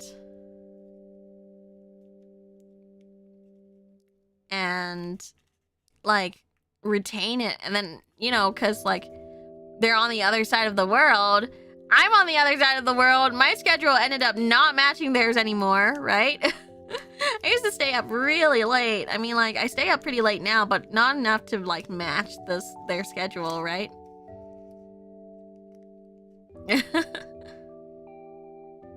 Yes. Yes, I'll get right to it. Yukari slipped back into the kitchen. Right! Also, he's, like, treating her like a waitress. It's awful.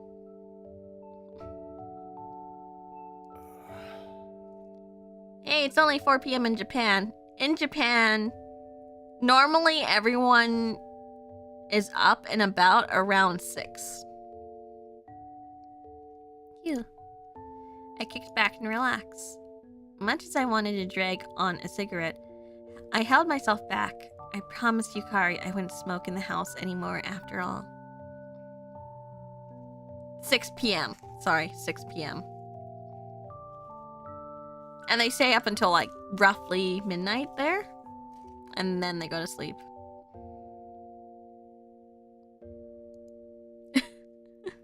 I'm up and in Japan.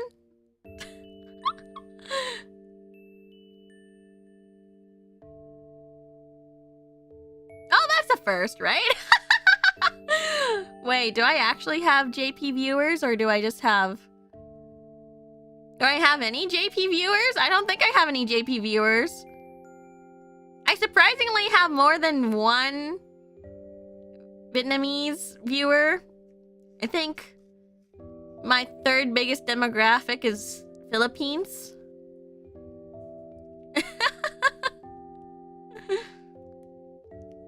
JP viewers. Nihon neki. Doko.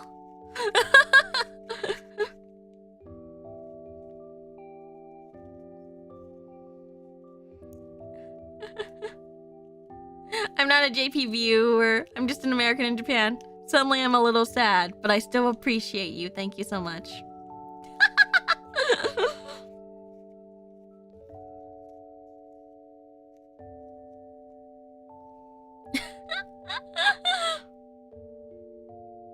The stream timing do fit the seaside. I did volunteer to get the night shift. Does your YouTube analytics not say the country demographics? It does. But, you know, it doesn't always say correctly. So, biggest ones would be American is the biggest demographic, followed by Canada, and then the Philippines, and then Germany.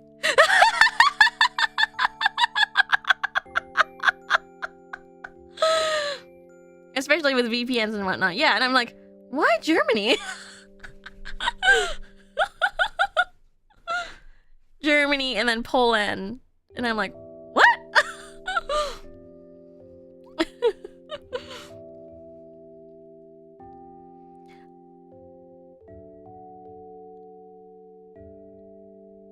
I'm like, what? Why? But like, it's a little sad because I used to have like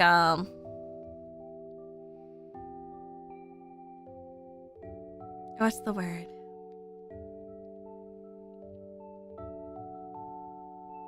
I used to have like in my past life, it was about like not very high, like maybe 8%, but it was my third demographic was Japanese. And I was like, oh, I want to learn. And then they were so kind to me. Have you visited Japan? I lived in Japan for like 3 months. So I was a little sad when I saw the Japanese demographic, like for Mercy, for me, sorry. Don't want to break the... Was only like 3% less. Maybe like... I went a couple of times and I was like, oh, it's like less than 1%.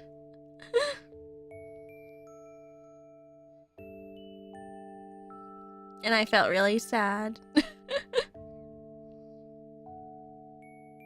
It is office hours, to be fair. Yeah, I know. Used to stream really late, so...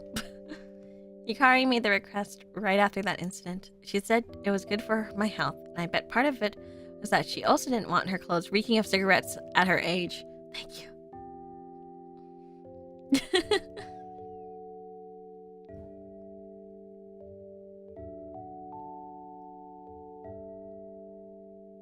I'm really, like, confused about, like, certain demographics, though, because I'm like, okay, it makes sense for, like, Southeast Asian to watch me.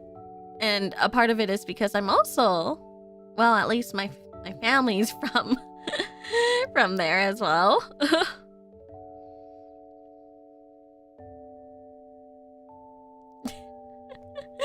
So I love to relearn Japanese, you know? I'd love to relearn it.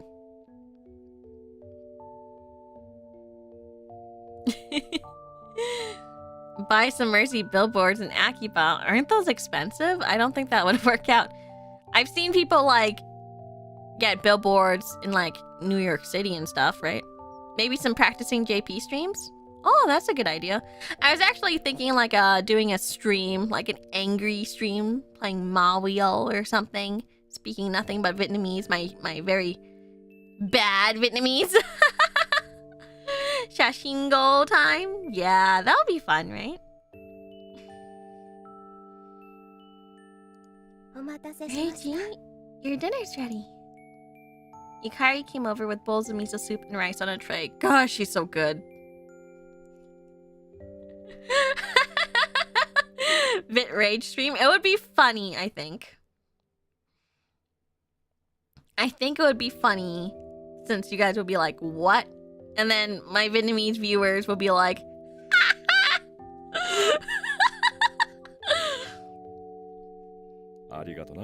thanks again.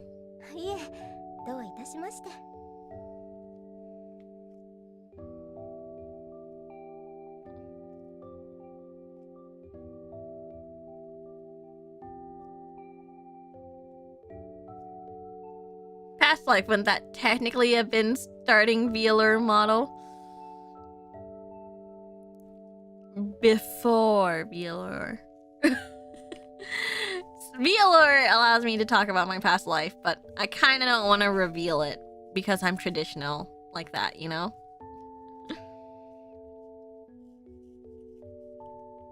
The past life, you know? The one before I was reincarnated.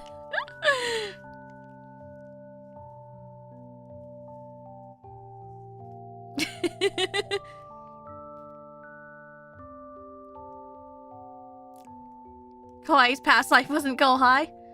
I wasn't always a student. The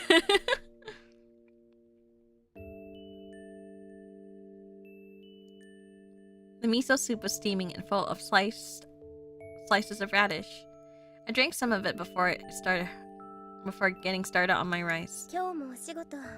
Did you have another hard day at work? And I wasn't always dead.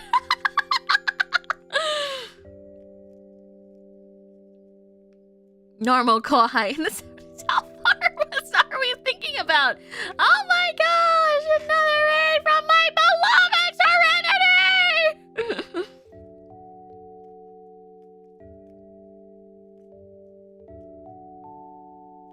Serenity! I love you! What were you doing? Welcome, sweetie buns! Welcome, raiders! Banui! Welcome to the stream. Hi, my name is Mercy Modiste. From VAllure's Gen 1 Indulge. And my ship name of Serenity is a love letter. I love you! Sweetie ba. I love you and your sweetie buns. What were you doing? What were you doing? What were you doing? What are you doing? I love you. I want to text you more. I want texters. again soon.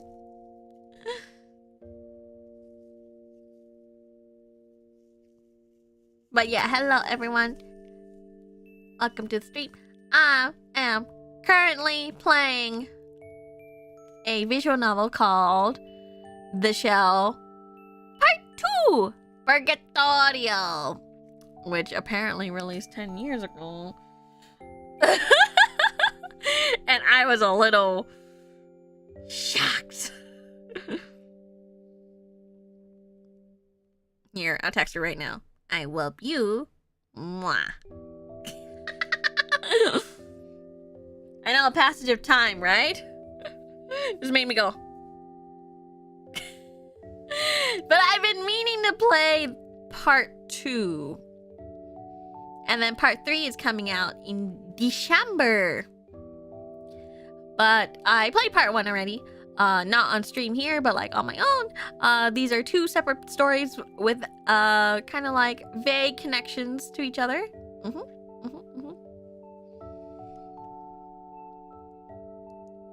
I nodded. You've been rather busy as of late, haven't you? Yeah. Sorry, I haven't been around that much. Hold on, let me text her. Shh.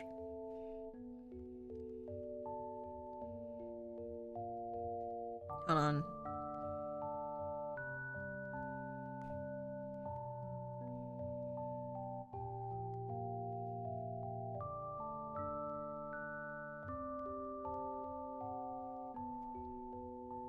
I am inquiring.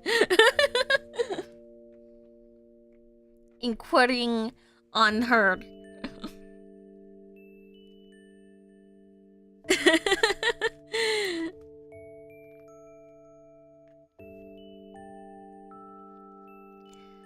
Yeah, sorry. Yeah, sorry, I haven't been around much. It's fine. All that matters is that you're safe.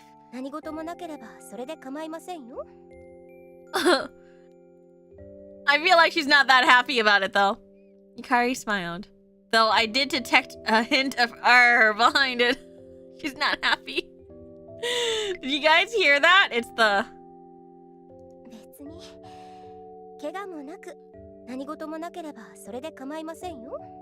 The yo was the R.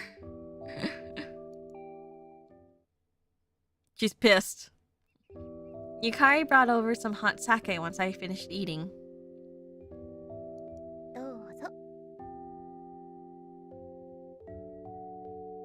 Have I been saying that wrong? Here you go. Great, thank you. She nodded and poured me a cup. You didn't drink at Kyoko's place? I'd been wondering when she'd ask. Only a little. Oh, I suppose it's none of my business now, is it?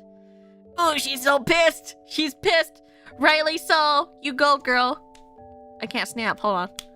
Yeah, you go, girl! Lay it in him!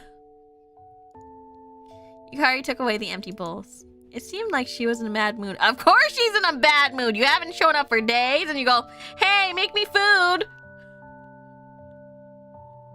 I would be pissed too!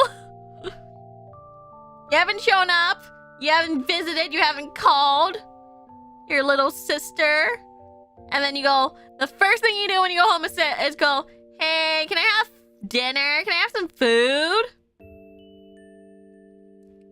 Like, yeah, I think I would be mad too. Though it was probably my fault for being away from home so often. Now that I have a car, I should make the effort to come back as much as possible. Yukari returned just as I finished that thought. Hey, Yukari, how's school been? Normal, I suppose? Yukari cocked her head. Frankly, I would... I'm not as nice as Yukari. I would be like... I would probably be like... I'm about to crack your head open. Classes aren't putting you through hell or anything? No? So far, so good. Will you tutor me if I ever get stuck with something, though? 俺だって教 Of 鞭を取っ course. た Did こ you とも forget あ I る used to be a んだぞ teacher? あれは Wasn't that just an act so you can infiltrate the school? 授業だってやったろ世界史 Hey, it wasn't all fake. I taught some world history classes. そうでした。 Really? That isn't ringing any bells.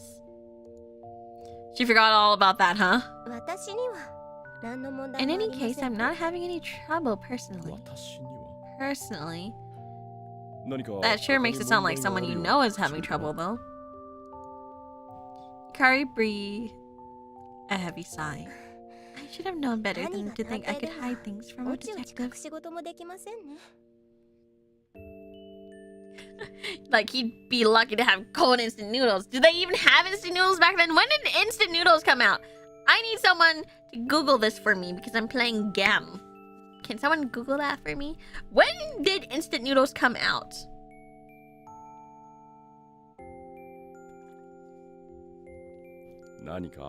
Is something the matter? 私 I'm のこ not とで the は one ない with ので problems, so I don't know if 話 it's すの my は place to 気が引け speak, るんですが。 but 1958. What year are we in? The year after this. They didn't have instant noodles, but if... Okay, the year after.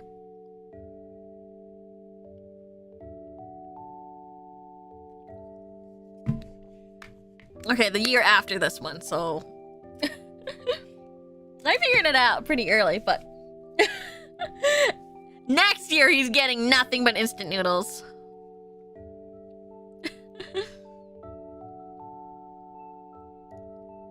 Yukari begins explaining once she got the disclaimer out of the way. 先月、 We got a 転 new 入生 student が入ってき at たん our です。 class a few weeks ago. 時期外れ Almost ですから nobody transfers during the fall, so we all thought it was odd. However... Yukari hesitated for a moment. その子が One of my classmates 前 heard にいた rumors ところの噂を about her 聞い from て her きた last 人 school. がいたんです。 Unsavory ones, that is. At that, you see. で I お nodded. 前はそれ So を what do you... 信じているのか So, what? You think they're true? まさか No, of course そんな not. ことありません。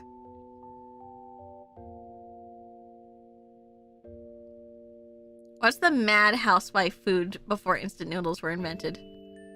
I don't know, maybe a bowl of rice with 2 chopsticks sticking out on the top?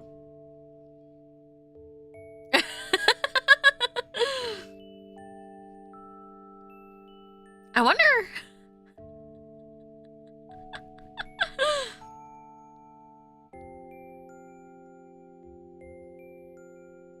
Yukari shook her head. I mean, I see that still nowadays. だったらそれでいいじゃないか Then 実際 what's に the 見たも problem? の聞いたものを Just 信じ believe れば what い you い hear, see and hear with your own eyes and ears. え Yes, you're え right. そうですね。 Isn't that the sign for the dead? Sure is. It's like, you know how you do offerings? And then it's supposed to look like the 2 chopsticks are supposed to look like incense. So if you serve someone that, you're basically telling them you're dead to me.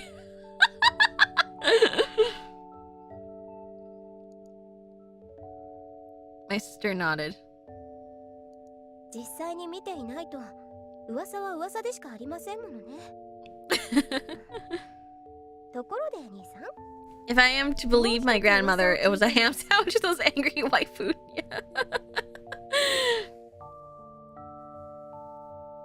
Yeah. It's a thinly veiled threat, pretty much. I've seen it served to people before at like restaurants. I like ham sandwiches though.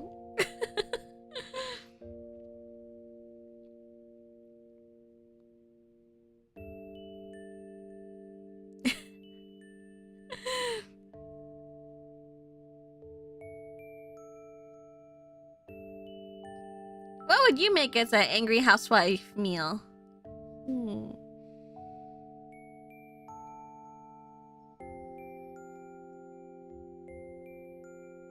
What would I make as an angry housewife? Probably nothing!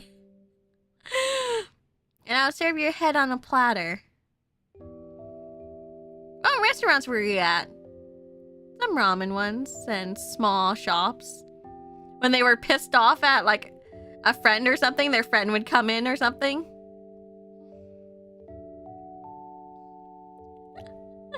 And they'll be like, slams it on the table. They're mad.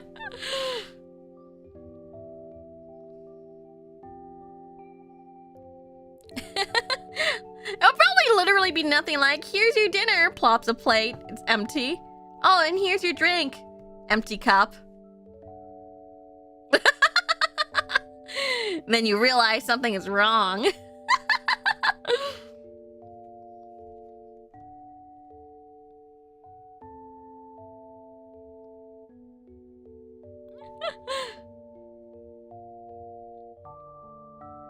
A rumor is just that until you uncover the truth, isn't it? Oh, but you know, speaking of which, there's another rumor I've been hearing. なんだ Oh, and what's that? There was something about Yukari's tone that made me sit upright in my chair. 最近兄さんが月世界に Word has it you've been frequenting Moonworld lately. それは本当に Now that is a rumor!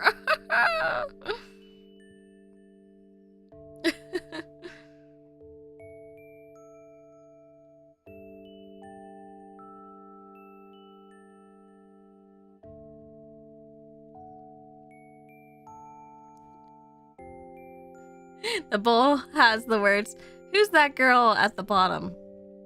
Pretty much. By the way, I think the patchy, whoa! Kyoko at Moonworld. Kyoko, leave him. I'm just saying, this is why I had to get the Steam version.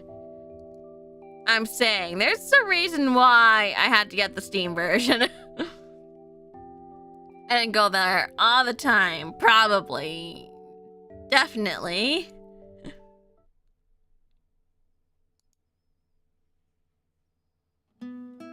Asaki turned back and reproachfully glared the towering MPD building as he left. It arrested him under vague circumstances, interrogated him in name only, and locked him in a cramped room.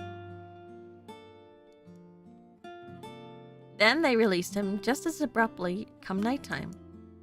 Though he was still much in the dark, he did know that Mayu Kamizono had been murdered. Now he could never ask her about that photo. Police had probably taken it as evidence. Asaki had been afraid they'd eventually discover the truth about him once they saw it. However, not once had they brought the photo up. Have they still not found it? Perhaps the killer took it with them? And again, Mayu might have gotten rid of it herself. Whatever the case, things weren't looking good for him. Though, that being said, his freedom was assured now that he'd been released. On paper, anyway. Asaki took the train back to his neighborhood. Is it even safe for me to go home? Can I keep living the same peaceful life as ever? Must I spend the rest of my days jumping at shadows? Couldn't help but feel like he's been tailed ever since, even on the train. Suddenly, Masaki comes to a halt right outside his apartment complex.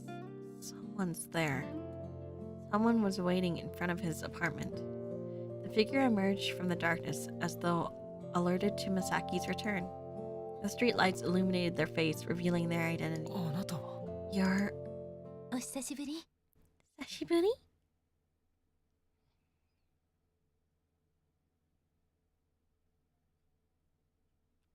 December 3rd, 1957.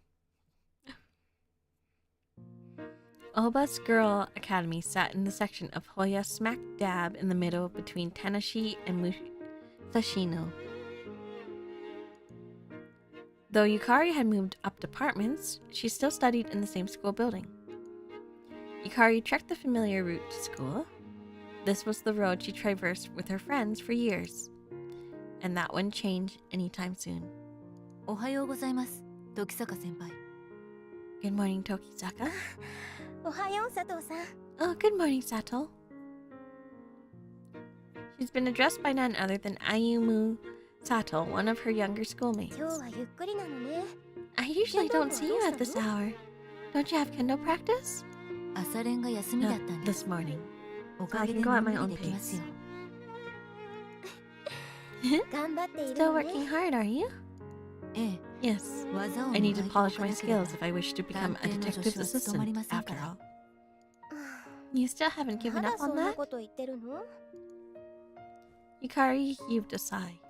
Ayumu had been dead set on that goal ever since she'd seen Reiji at work over a year and a half ago. Though Yukari was happy her brother's merits was being acknowledged, that didn't lessen the danger of such a path in life.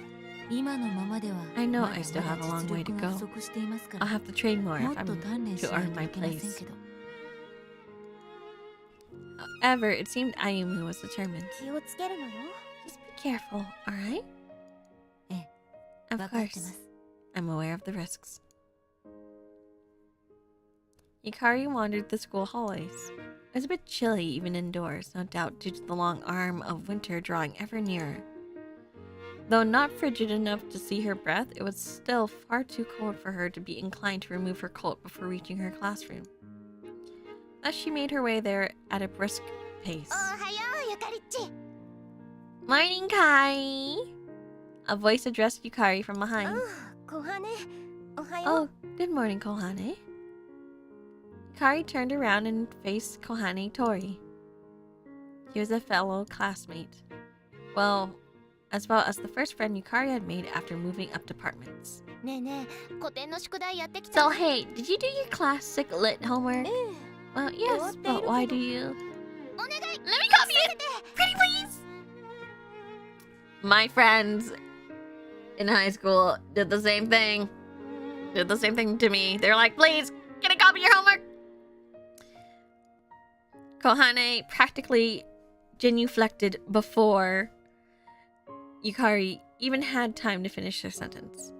そういうことだとは分かっていた I けど had a feeling this was where it was leading. Yukari unleashed a weary sigh. 自分でやってこな You くて do realize よ you're supposed to do your own homework, right? それが Hey, cut me some 昨 slack. 日の Something 夜に huge came 大 up 事件に yesterday. 遭遇し The たの grand よ piano started playing all by 家に itself. 置い Can you た believe グラン that? ドピアノが一人でになりだしたの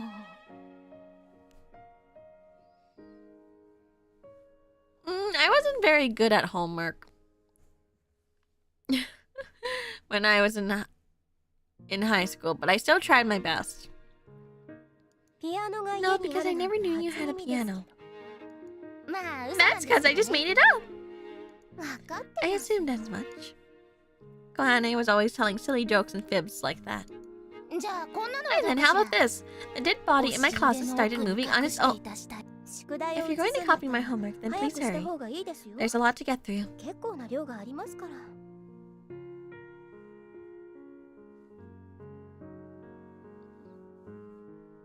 I did my homework, but I never turned it in. Why would you not turn it in? I worked really hard, though. I worked really hard in high school. And then I did,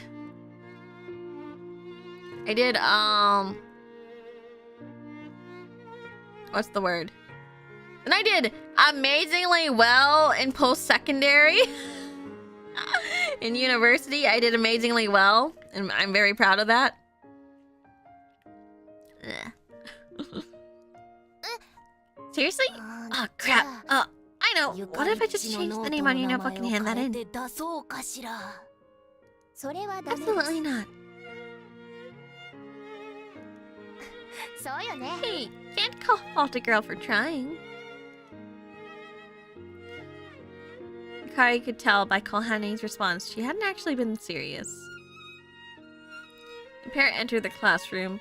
Yukari handed Kohane her notebook before approaching her own desk. The girl who sat behind her was already there. おはよう茅原さん Good morning, Kayahara. おはよう Good morning. The girl, one Yukiko Kayahara, mumbled that without so much as sparing Yukari a glance. Man, she's terrible at this.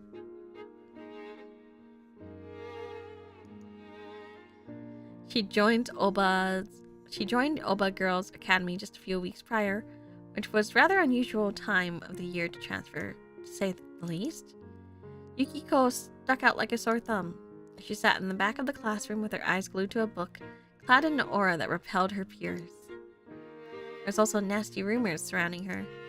Sad stories started by a student who supposedly had a friend in Yukiko's old school. According to her, one of Yukiko's former classmates had passed away shortly before Yukiko's transfer.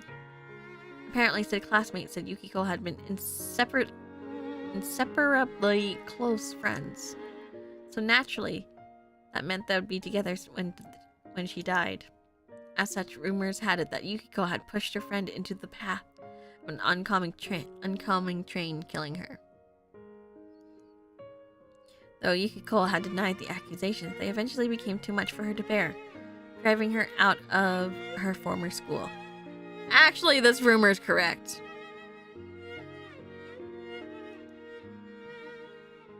However, that was all they were, rumors. Yukari snuck a look behind her.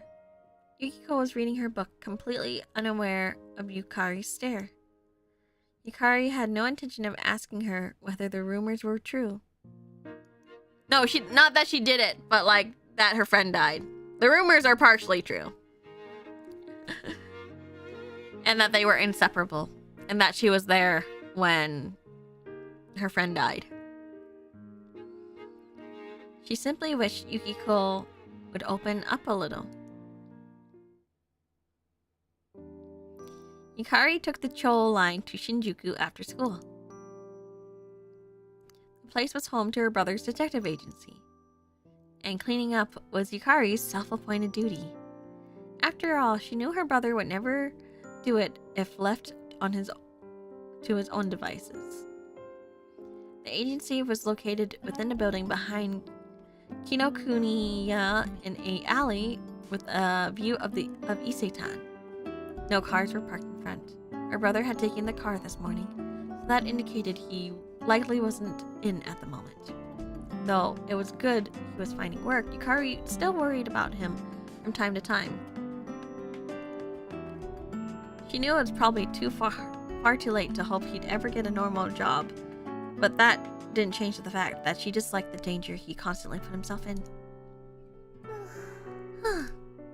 Yukari shook her head moments after she stepped into the office. The place was a total pigsty, like always. Documents were scattered across the floor. Half-eaten bread sat on the desk, housing an impressive colony of mold. Hordes of dust balls lined the wall. Perhaps the only saving grace was the fact that her brother hadn't left any dirty laundry around. Alright, here we go. Yukari strolled over to the window to air the room out, only to stop just a stone throws away. She realized the incoming breeze would likely blow away the dust and paper. Thus she decided to organize the documents first. Yukari skimmed them as she separated them by category. Plenty of them were about homicide cases, as she feared. The documents described all sorts of gruesome details she wished she'd never seen. Fortunately, none of them had crime scene photos attached. Yukari gasped when she saw a particular document. It was a report regarding Toko Kuchiki's whereabouts. The document was dated a few months back, during the middle of summer. So you're still looking for her, Reiji? She disappeared 2 springs prior, and ever since then, Reiji has been a slave to an obsession named Toko Kuchiki.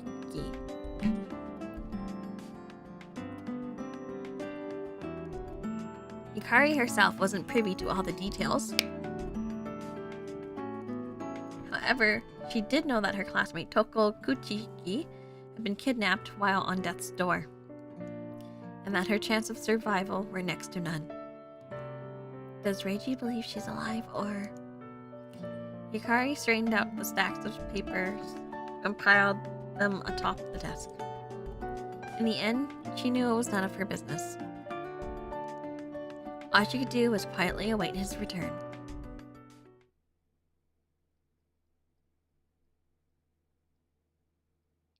Kuchiki Hospital stood in Tokyo's Nakano Ward. A series of events had occurred 2 springs ago, back when the hospital was known as the Kuchiki Pathological Research Institute, that had temporarily threatened the facilities. No, I read that right. The facility's continued existence. However, the hospital had miraculously survived, likely thanks to director Yasutada Kuchiki taking all the heat for them and resigning.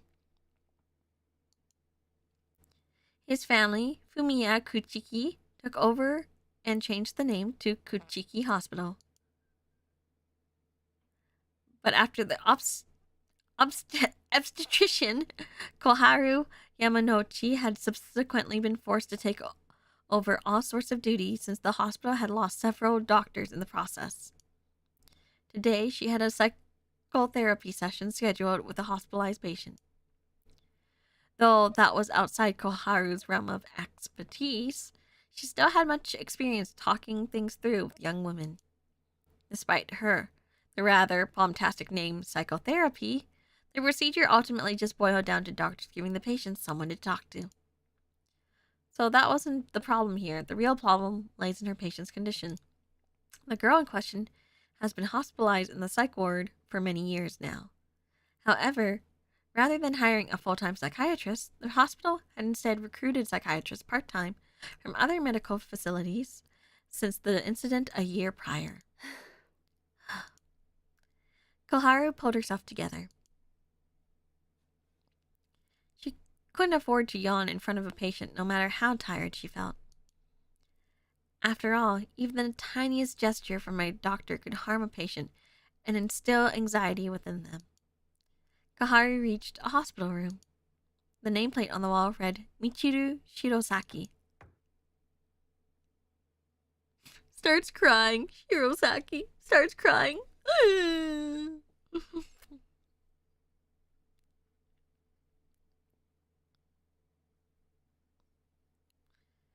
After readying herself, Koharu gingerly knocked on the door. Shirosaki-san, 入りますよ. Is Shirosaki?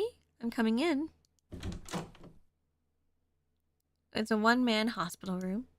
The patient who called at home was typically assigned to her own room. After all, there was no telling what would happen if she were kept with other patients. A girl in pajamas was sitting on the bed by the window. Shirosaki-san. Miss Shirosaki? The girl, Michiru Shirosaki, looked up at Koharu.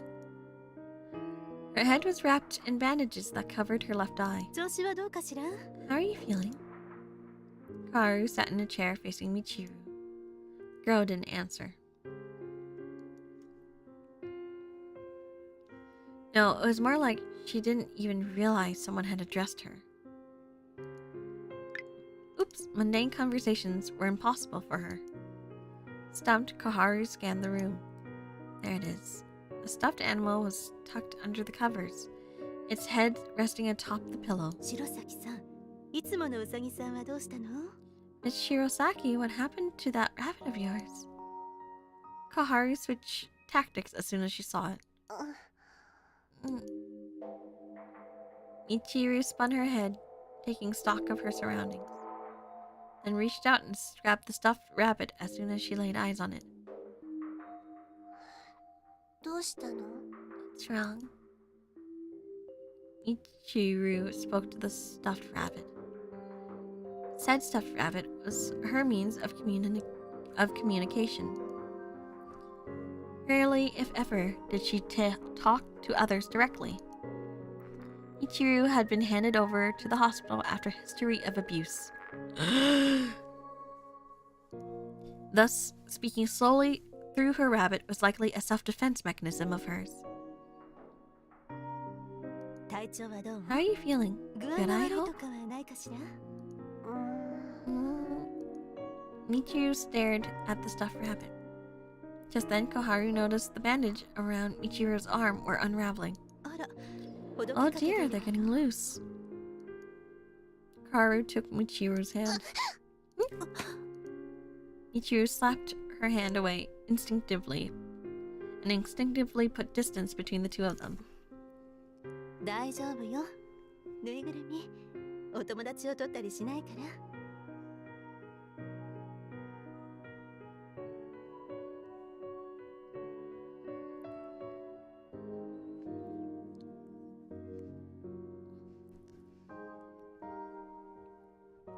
It's okay. It's okay. I'm not going to take your friend away. Koharu calmly reassured Michiru of her intent after seeing the latter hugging her stuffed rabbit for dear life.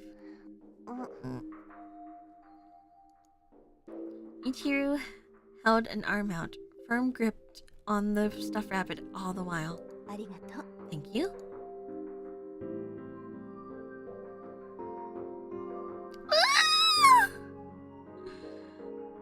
No. Koharu unraveled Michiru's bandages. White skin peeked out from beneath them.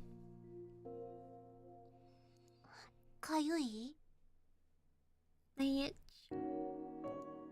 Michiru once again addressed her stuffed rabbit.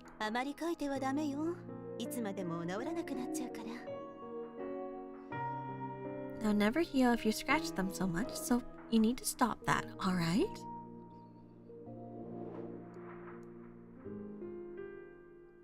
The swelling of her skin was from where she scratched her scars. Koharu took ointment out of her pocket, coated her hand in it, and smeared it across Michiru's arm. Once that was finished, she redressed Michiru's bandages. Does it itch anywhere else? Why? Michiru cocked her head. Koharu knew how difficult it was to communicate with this girl, hence why she was so patient with her. Koharu herself had once gone through something similar, so she truly pitied the girl. Oh. Something the matter? Yeah. Michiru looked at her stuffed rabbit and nodded at it. Her words defied a layman like Koharu's understanding. Michiru Shirosaki was by no means stupid. Her psychiatrist, who himself was far removed from the realm of normality, had said she was in fact far more intelligent than the average person.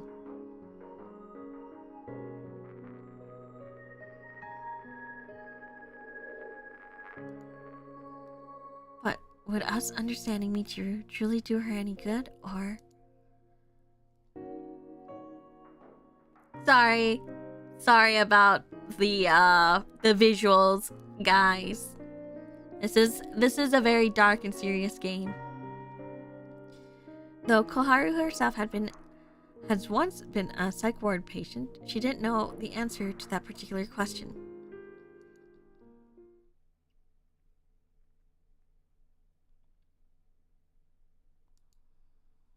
December 4.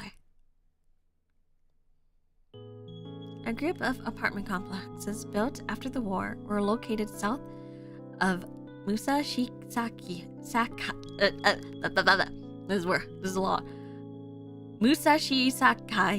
Station. Yukiko entered one of them and ascended the stairs. I'm home. However, no one was there to greet her.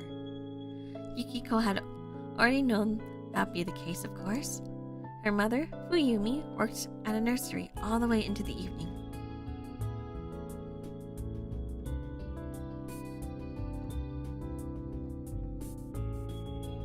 As such, she wouldn't be back until it got dark. In the meantime, Yukiko would cook some rice in preparation for dinner. So she changed into her casual clothes and put on an apron. Okay. The first order of business was washing the rice. Yukiko turned on the faucet, soaking the rice with cold water. Her fingers went numb, but she knew this was a necessary part of making good rice. She squashed the rice with her bare hands, keeping her strength in check so she didn't break the grains. After dumping the muddy sludge of starch, she replaced the water several times. Yukiko finally stopped kneading once the water was clear as a mirror. Then she dumped the rice into the rice cooker's pot, poured some water in, and closed the lid. All she had to do now was leave it like that until it was ready. It'd probably be all nice and fluffy by the time her mother got home. And so it was that Yukiko completed her job. The rest was all on her mother's capable shoulders. Yukiko couldn't cook after all. Thus, she took off her apron and went to her room. It's a rather dreary place, devoid of much in the way of personal possessions. Yukiko sat on the floor and took a book out of her bag. Then she started reading it, carefully poring over each and every word.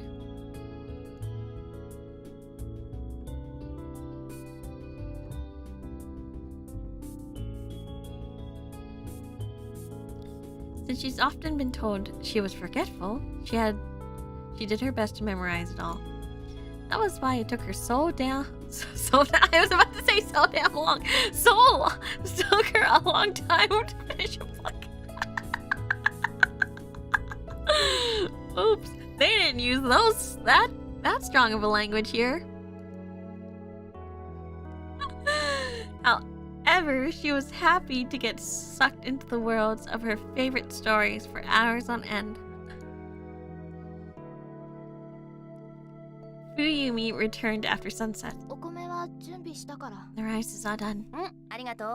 Great, thanks a bunch. Fuyumi checked the rice cooker. 信用してないでしょ。 You didn't believe me, do you? そんなこと That's ない not わ true. よ。 I was just ただ前に getting. お米が粉々になっ It's ちゃっ just た that you こともあった smashed up し the rice that one time, だ so から。 I worked really hard not to repeat the same mistake, you know. Yukiko inflated her cheeks. はいはい。 Yeah, I ありがとね。 know. Thank you. Fuyumi took off her coat and stood in the kitchen. 晩ご飯は何？ So, what's for dinner? うん。 Well, I got some hen of the woods, so I figured I'd make some stir fry. キノコ。 You mean mushrooms? Yukiko blatantly grimaced. 好き嫌いなく Hey, you 食べなきゃ can't ダ be メよ。 picky. Just be 母さんの grateful 子 you've 供の got the 頃は食べ luxury た to くて be も食べれな selective かっ with たん your だから。 meals. Heck, I didn't when I was a kid. でも But I love mushrooms. それにあなた、お肉だって食べないでしょ？ Besides, you don't eat meat, right? You gotta get some nutrient on the diet, on that diet of yours. キノコに栄養なんてないもの。 Mushrooms don't have any nutritional value. Yes, they do. You lying right through your teeth right now, Missy. 何言ってるのよ。舞茸にはいろんな栄養素が含まれてるのよ。 What are you talking 頭が良 about? くなる栄 And 養 of the 素なん woods て have all kind of nutrients, even the ones that make you smart. I am a huge fan of mushrooms, and I'm like, I've always enjoyed them. They're so bouncy. そんなのがあるの？ Really? そう。 Heck, if I know. Fuyumi cocked her head. ばっか You り。 tried to trick me. いろんな栄養素が Seriously 含 though, ま they れて do る have all という kinds の of は本当よ。 nutrients. Trust me. 保育所 I と don't か work に in は a 食べない nursery で for ほしいね。 nothing. Bouncy. 赤ちゃんはキノコ食 But べない babies し。 don't eat mushrooms. じゃあ母さんのおっぱい飲む。 So what? You want to drink my milk instead? そんなの飲んで。 Not like I was raised on it. わけじゃない。 Indeed, Fuyumi wasn't Yukiko's real mother. I love mushrooms. I'm sorry. I will eat your mushrooms for you, senpai. She was simply her foster mother, though Yukiko considered her more as an owner roommate of sort. Fine, I'll make some tempura 天ぷら instead. にするから。 So- さつまいもも食べるのよ。 Eat some sweet potatoes, will you? お芋。 I don't like potatoes either. そのくらいは Come on, you've got to at least eat something. I would smack her. If she says, like, I would smack her. Saying, I don't like potatoes. I don't like mushrooms. Yukiko, eat something!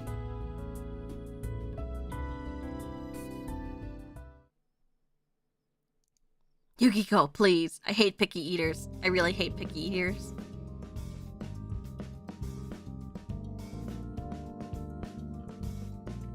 I hate picky eaters. I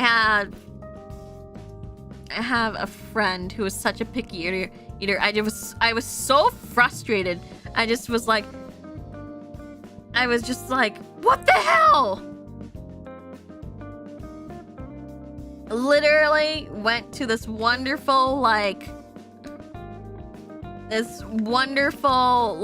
Japanese restaurant and bothered the waitress going like, can I have the yakitori chicken with rice, but no sauce, just the chicken, and no veggies, just the chicken. And I was just like, I was so offended.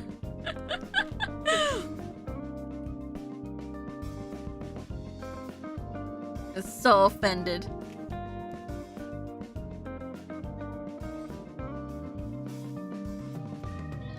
I don't like picky eaters. Sorry, that's just a fact. I would probably put picky eaters in my dislikes. I think it's a bit rude.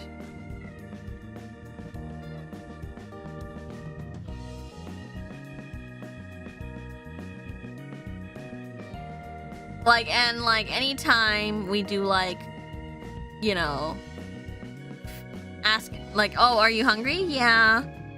Oh, okay. What do you want to eat? What do you want to eat? I don't know. What do you want to eat? And it's the not that, not that, not that. And I'm just like,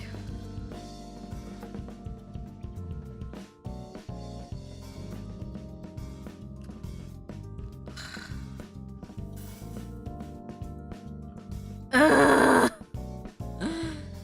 And then complaining about the food. And I'm just like, what food? You only had chicken.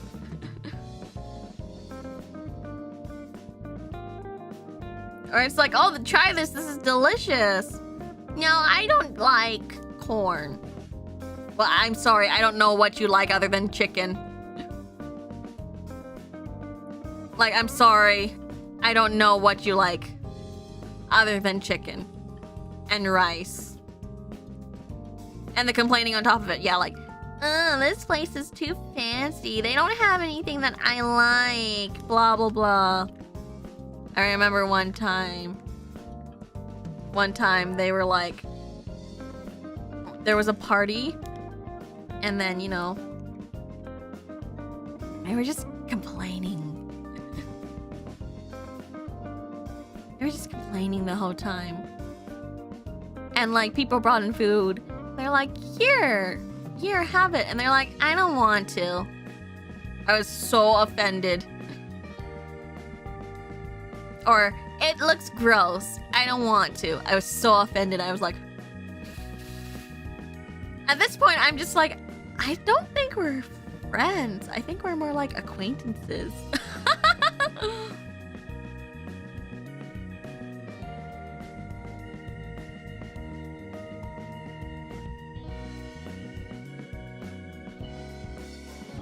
Like, I have a deathly allergy, yes. As well, and hence why I'm a bit more pickier with my foods. But like, I just don't like picky eaters that don't have any kind of my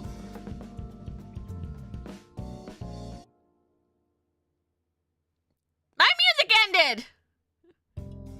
Okay, thank you.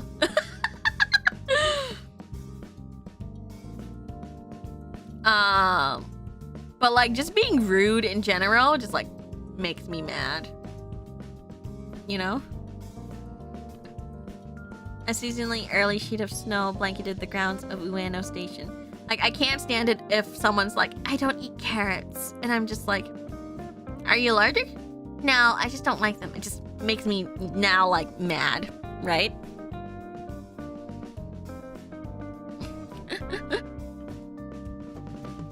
She watched the station from behind the nearby post office. Cold gust of winds rushed through the narrow alleyway from time to time, waving her left sleeve like a flag.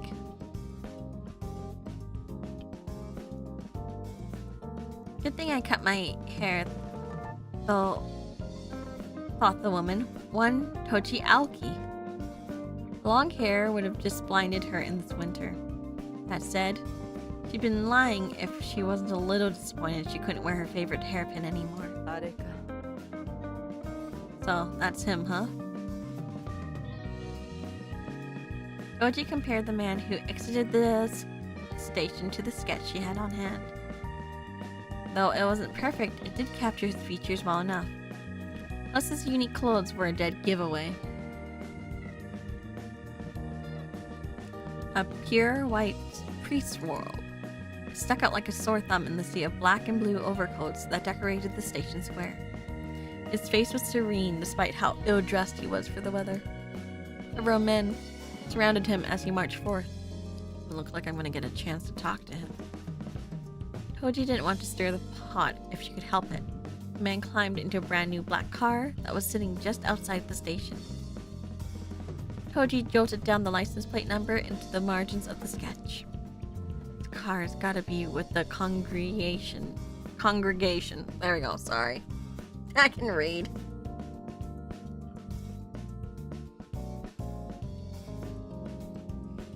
The man's followers got into another car. Should I follow? Nah, screw it. I already know where they're headed. Getting caught tailing them would just likely spell all sorts of problems for her work.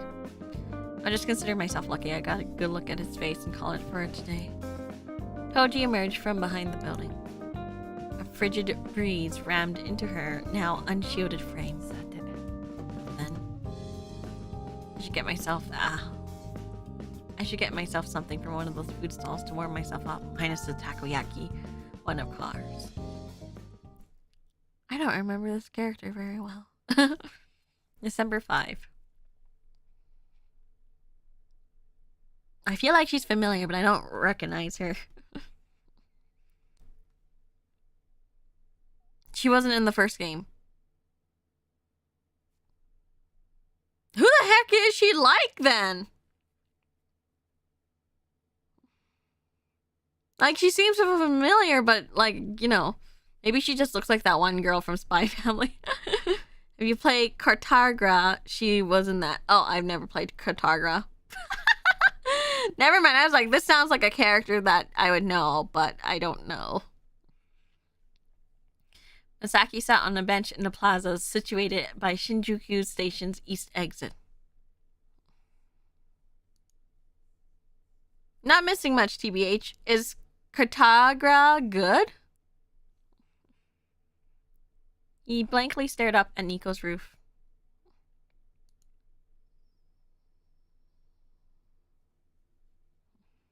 It was snowing. How many days has it been now? Masaki hadn't been home since he'd encountered the woman near his apartment. Fiona from Spy Family? Yeah. Some people like it, but I am a certified Cartagra hater. What? It's meh? You guys don't like it? He didn't want her tracking him down. Thus, he spent day after day aimlessly wandering the streets and sleeping wherever he could find shelter from the cold of night. I know who the MC is. I know that the girl in there's... That's a spoiler, but you know, she goes, you know... Yeah, you know what happened in the game, right? You remember that, right? Where is the BGM? Maybe it's just silent here. He tried his workplace, but his boss had fired him on the spot. Apparently, he hadn't wanted to keep a murder suspect on the payroll. I was fine with Masaki, though. He hadn't been keen on staying in one place anyway. So he accepted his paltry severance pay and moved on. That had been the end of that. Senpai! Hello, thank you, M. Creeper, for the 10 supa. Sorry, I missed your last stream. I was having a baby. It was delicious. Like, baby lamb or baby octopus or...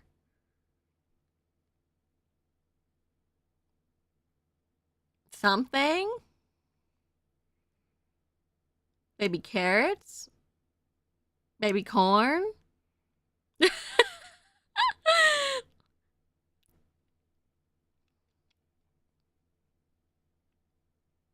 Like, I'm thinking of all the baby food stuff, and I'm just like, okay.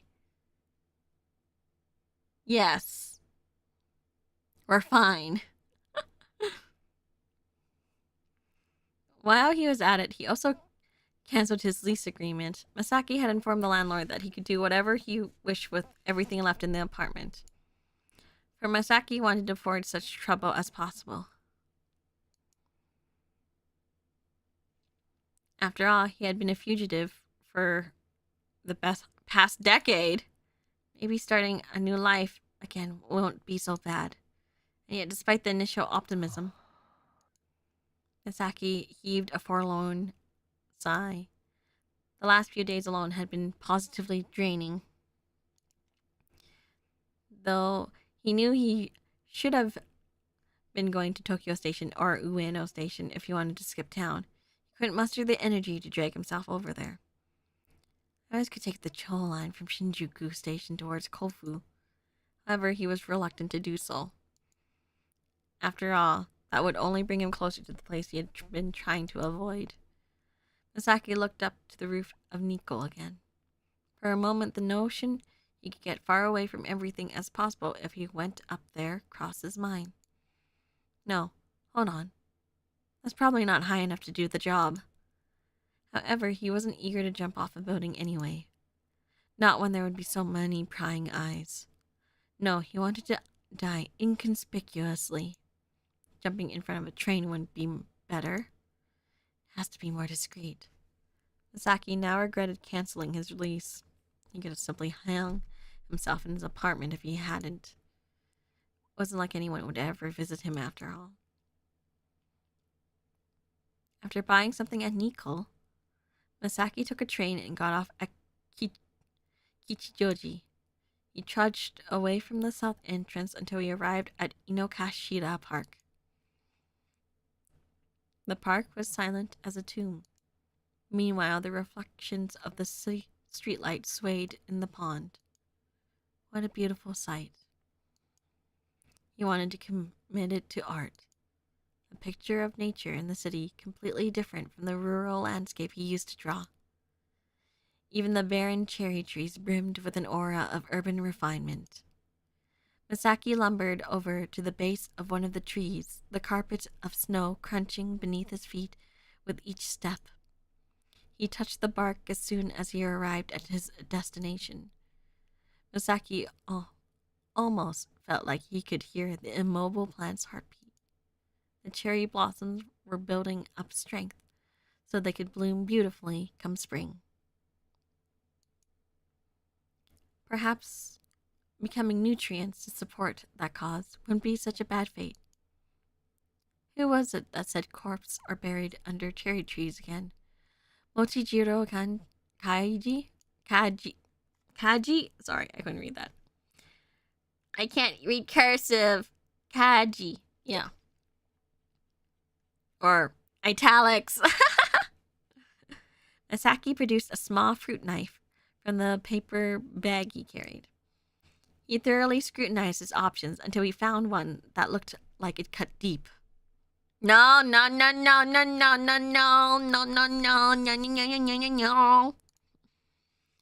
Though perhaps he'd alert the cashier in the process. Oh well, not like it even matters. For soon enough, he would be of no consequence to anyone or anything. No! No! This is not the answer. Ever.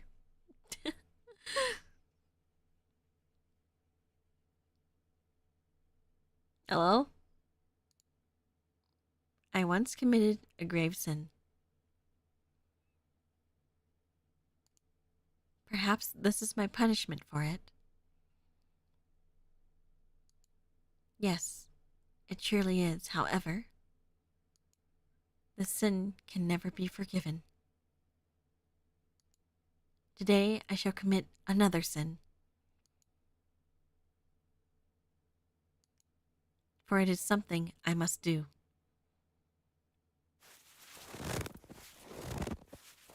Winter, late 1920s.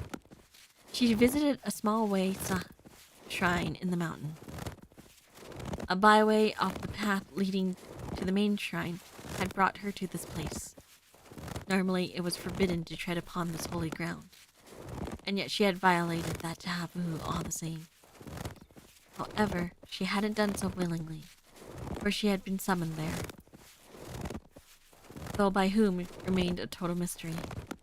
The letter had simply been thrown in through her window. All it said was to come to this place. The handwriting appeared feminine. She probably wouldn't have followed those instructions had they been written in a man's hand. Though people were...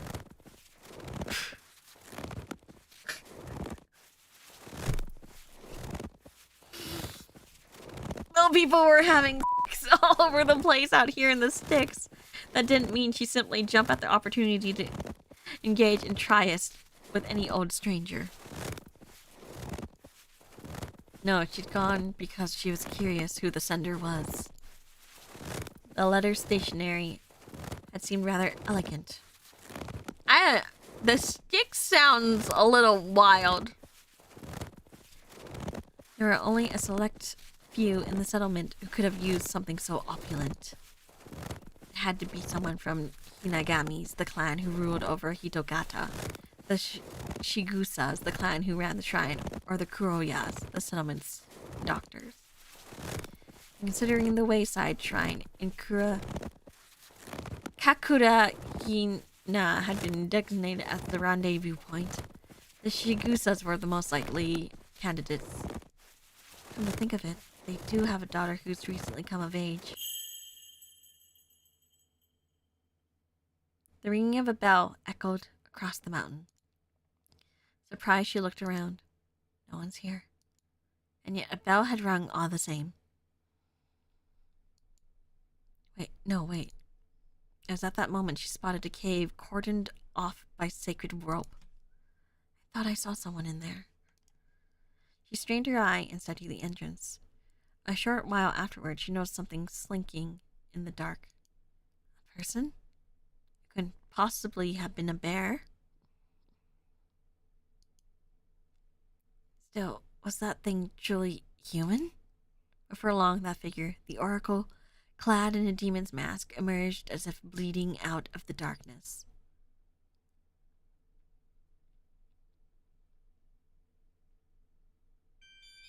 I unconsciously laughed as I loomed over the woman collapsed in the snow.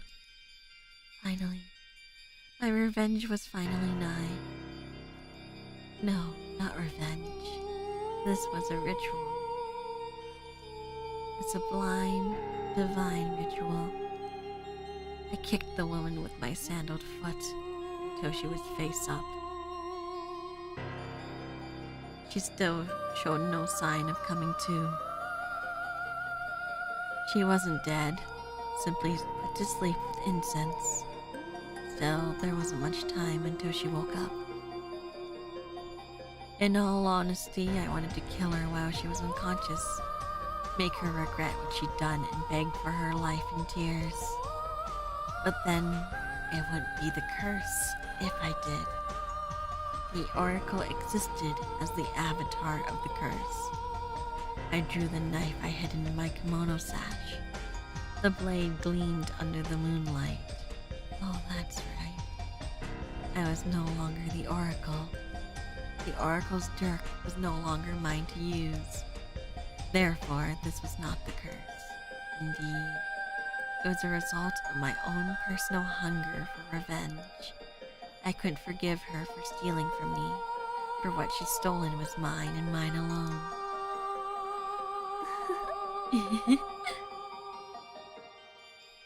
Rapture swept over me from head to toe. Not once had I dreamed that liberation from the custom would bring about such bliss. If only he had known about this when he resigned himself to fate. No, if he had, then I...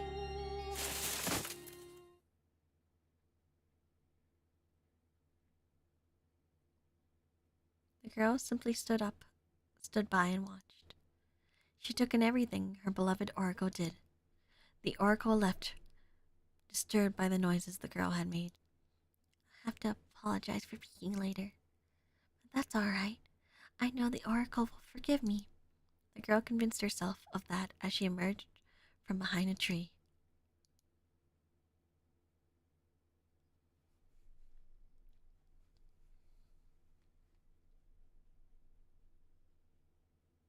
Spooky.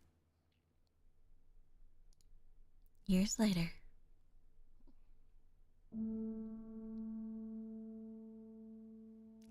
Ah.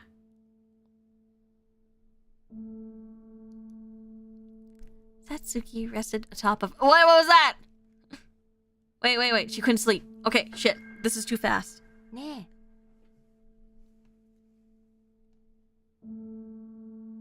Hey.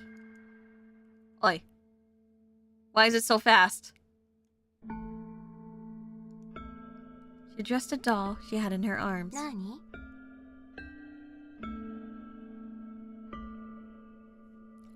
Why is the pacing weird? What is it? Satsuki's voice answered back. 今晩はとても冷え込むわね。 It's freezing tonight, isn't it? ええ、そうね。 Okay, it's auto even when I click it. Okay, hold on. It's auto when I click it. Yes, it certainly is. These sort of trivial exchanges frequently slept alone, sleepless nights much like this one. The handmade doll's limbs 明日は外へ行くのでしょ limply. You're going outside tomorrow, right? ええ、楽しみにしているの。 Yes, I'm looking forward to it. Satsuki smiled. 今まではほとんど外に出られなかったから、どんな世界が広がっているのか楽しみね。 I've rarely been out before. I'm excited to see what's in store for me. I know exactly what you mean. God, it's too fast!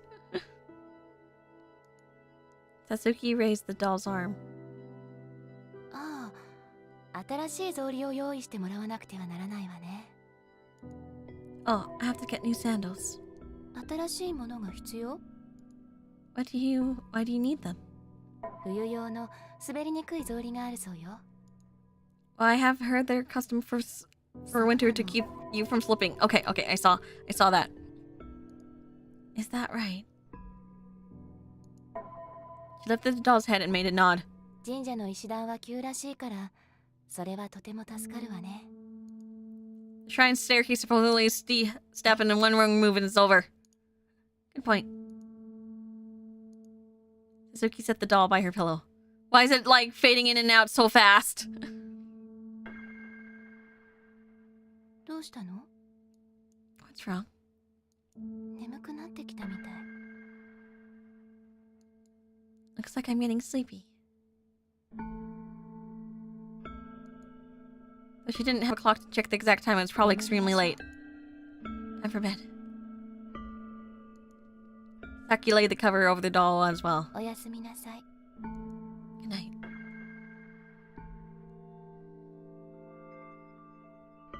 Whew. And with that, Satsuki closed her eyes.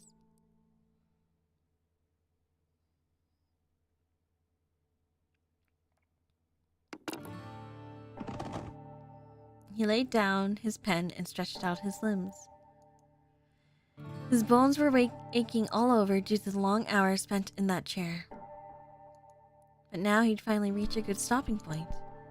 All that remained was to proofread it and make it as similar as possible. A stack of manuscript paper sat on the desk in front of him. It was a godsend that he'd acquired the idea for this story. You. Thanks to that, he finally finished writing the novel he'd earnestly desired to write for years and years. He picked up a creased piece of paper sitting next to him. It was his own personal Bible.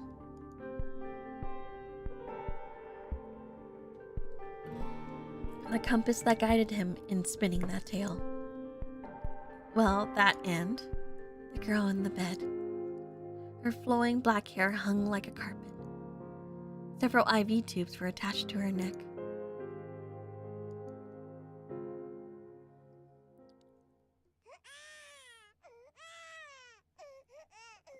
crying.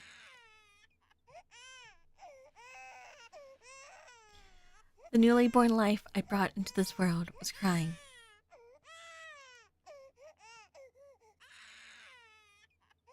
Oh, thank goodness.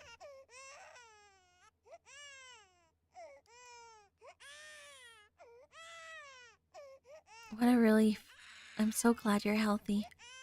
Apparently when I came out, I didn't cry. Not that there'd been much doubt considering this child also had his blood, the blood of the man who meant so much to me.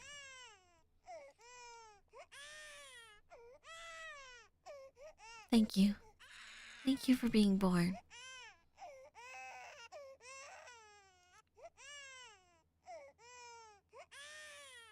Please live a long, happy life for the both of us.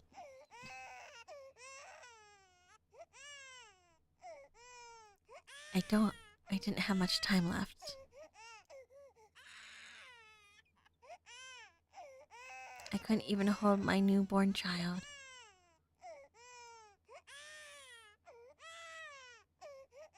I couldn't even tell anyone how I felt in this moment.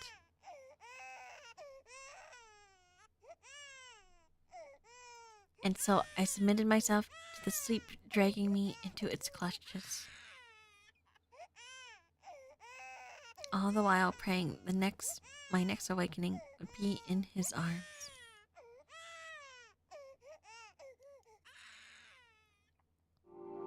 Oh, now we get the opening.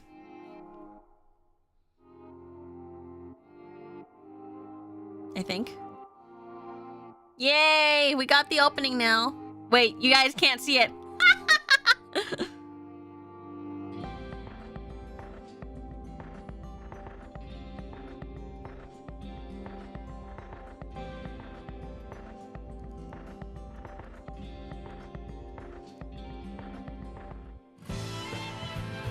I don't think you can even see it. No. Oops. Well, it's hidden, and I'm gonna watch it. I'm gonna turn it off in case it's whatever. You know, copyrighted. Ew, creepy.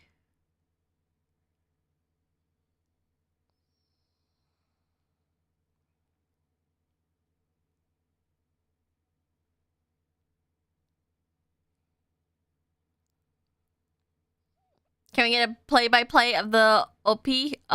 Too much things happening. Please open it. Please open it in YouTube and watch it on yourself. There is a fetus and baby and paintings. Wow.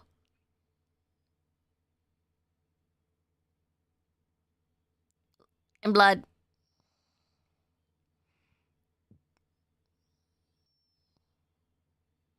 Yay. And like a lot of stuff is happening on screen. I'm seeing many fetus.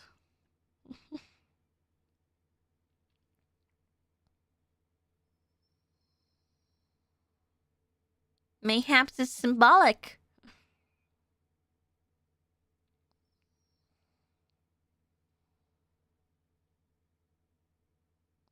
Keep the baby away from that one dono. Keep the baby away from the one dono. Keep it away.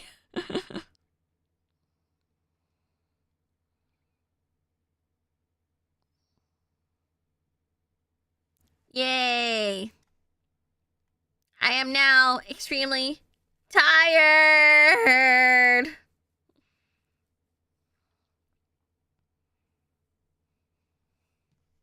December 5.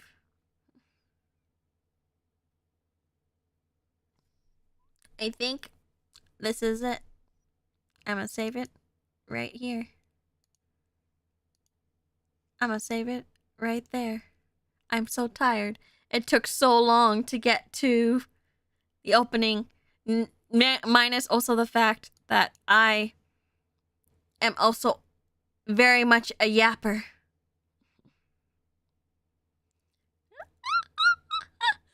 I'm very much a yapper. I don't think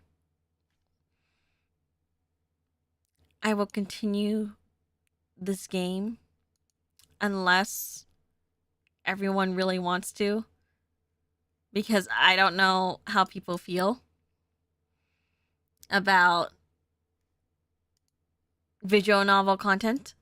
It's always been very divisive, in my opinion, that visual novel content. So it's kind of hard, but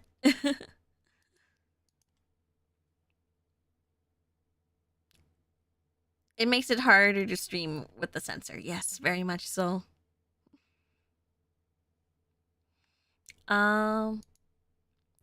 So that is my preview into the show part 2, Purgatorio. But I hope that inspires you all to maybe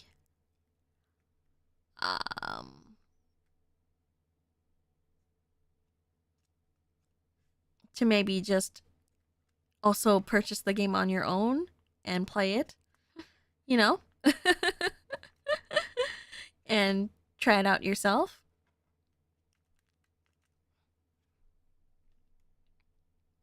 And I hope this was an interesting playthrough. If not, my bad. Tomorrow we are having our ASMR stream. It is a part of VAllure's ASMR train. On Saturday, I am having a Kiwi collab with Serenity Cosmica. And on Sunday, I am doing a members watch along for one of my top favorite movies of all time called Ghost Watch.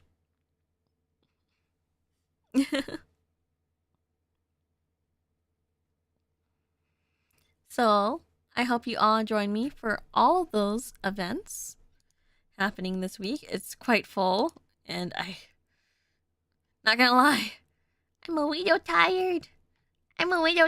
You know? Same time as normal? Yep, same time as normal.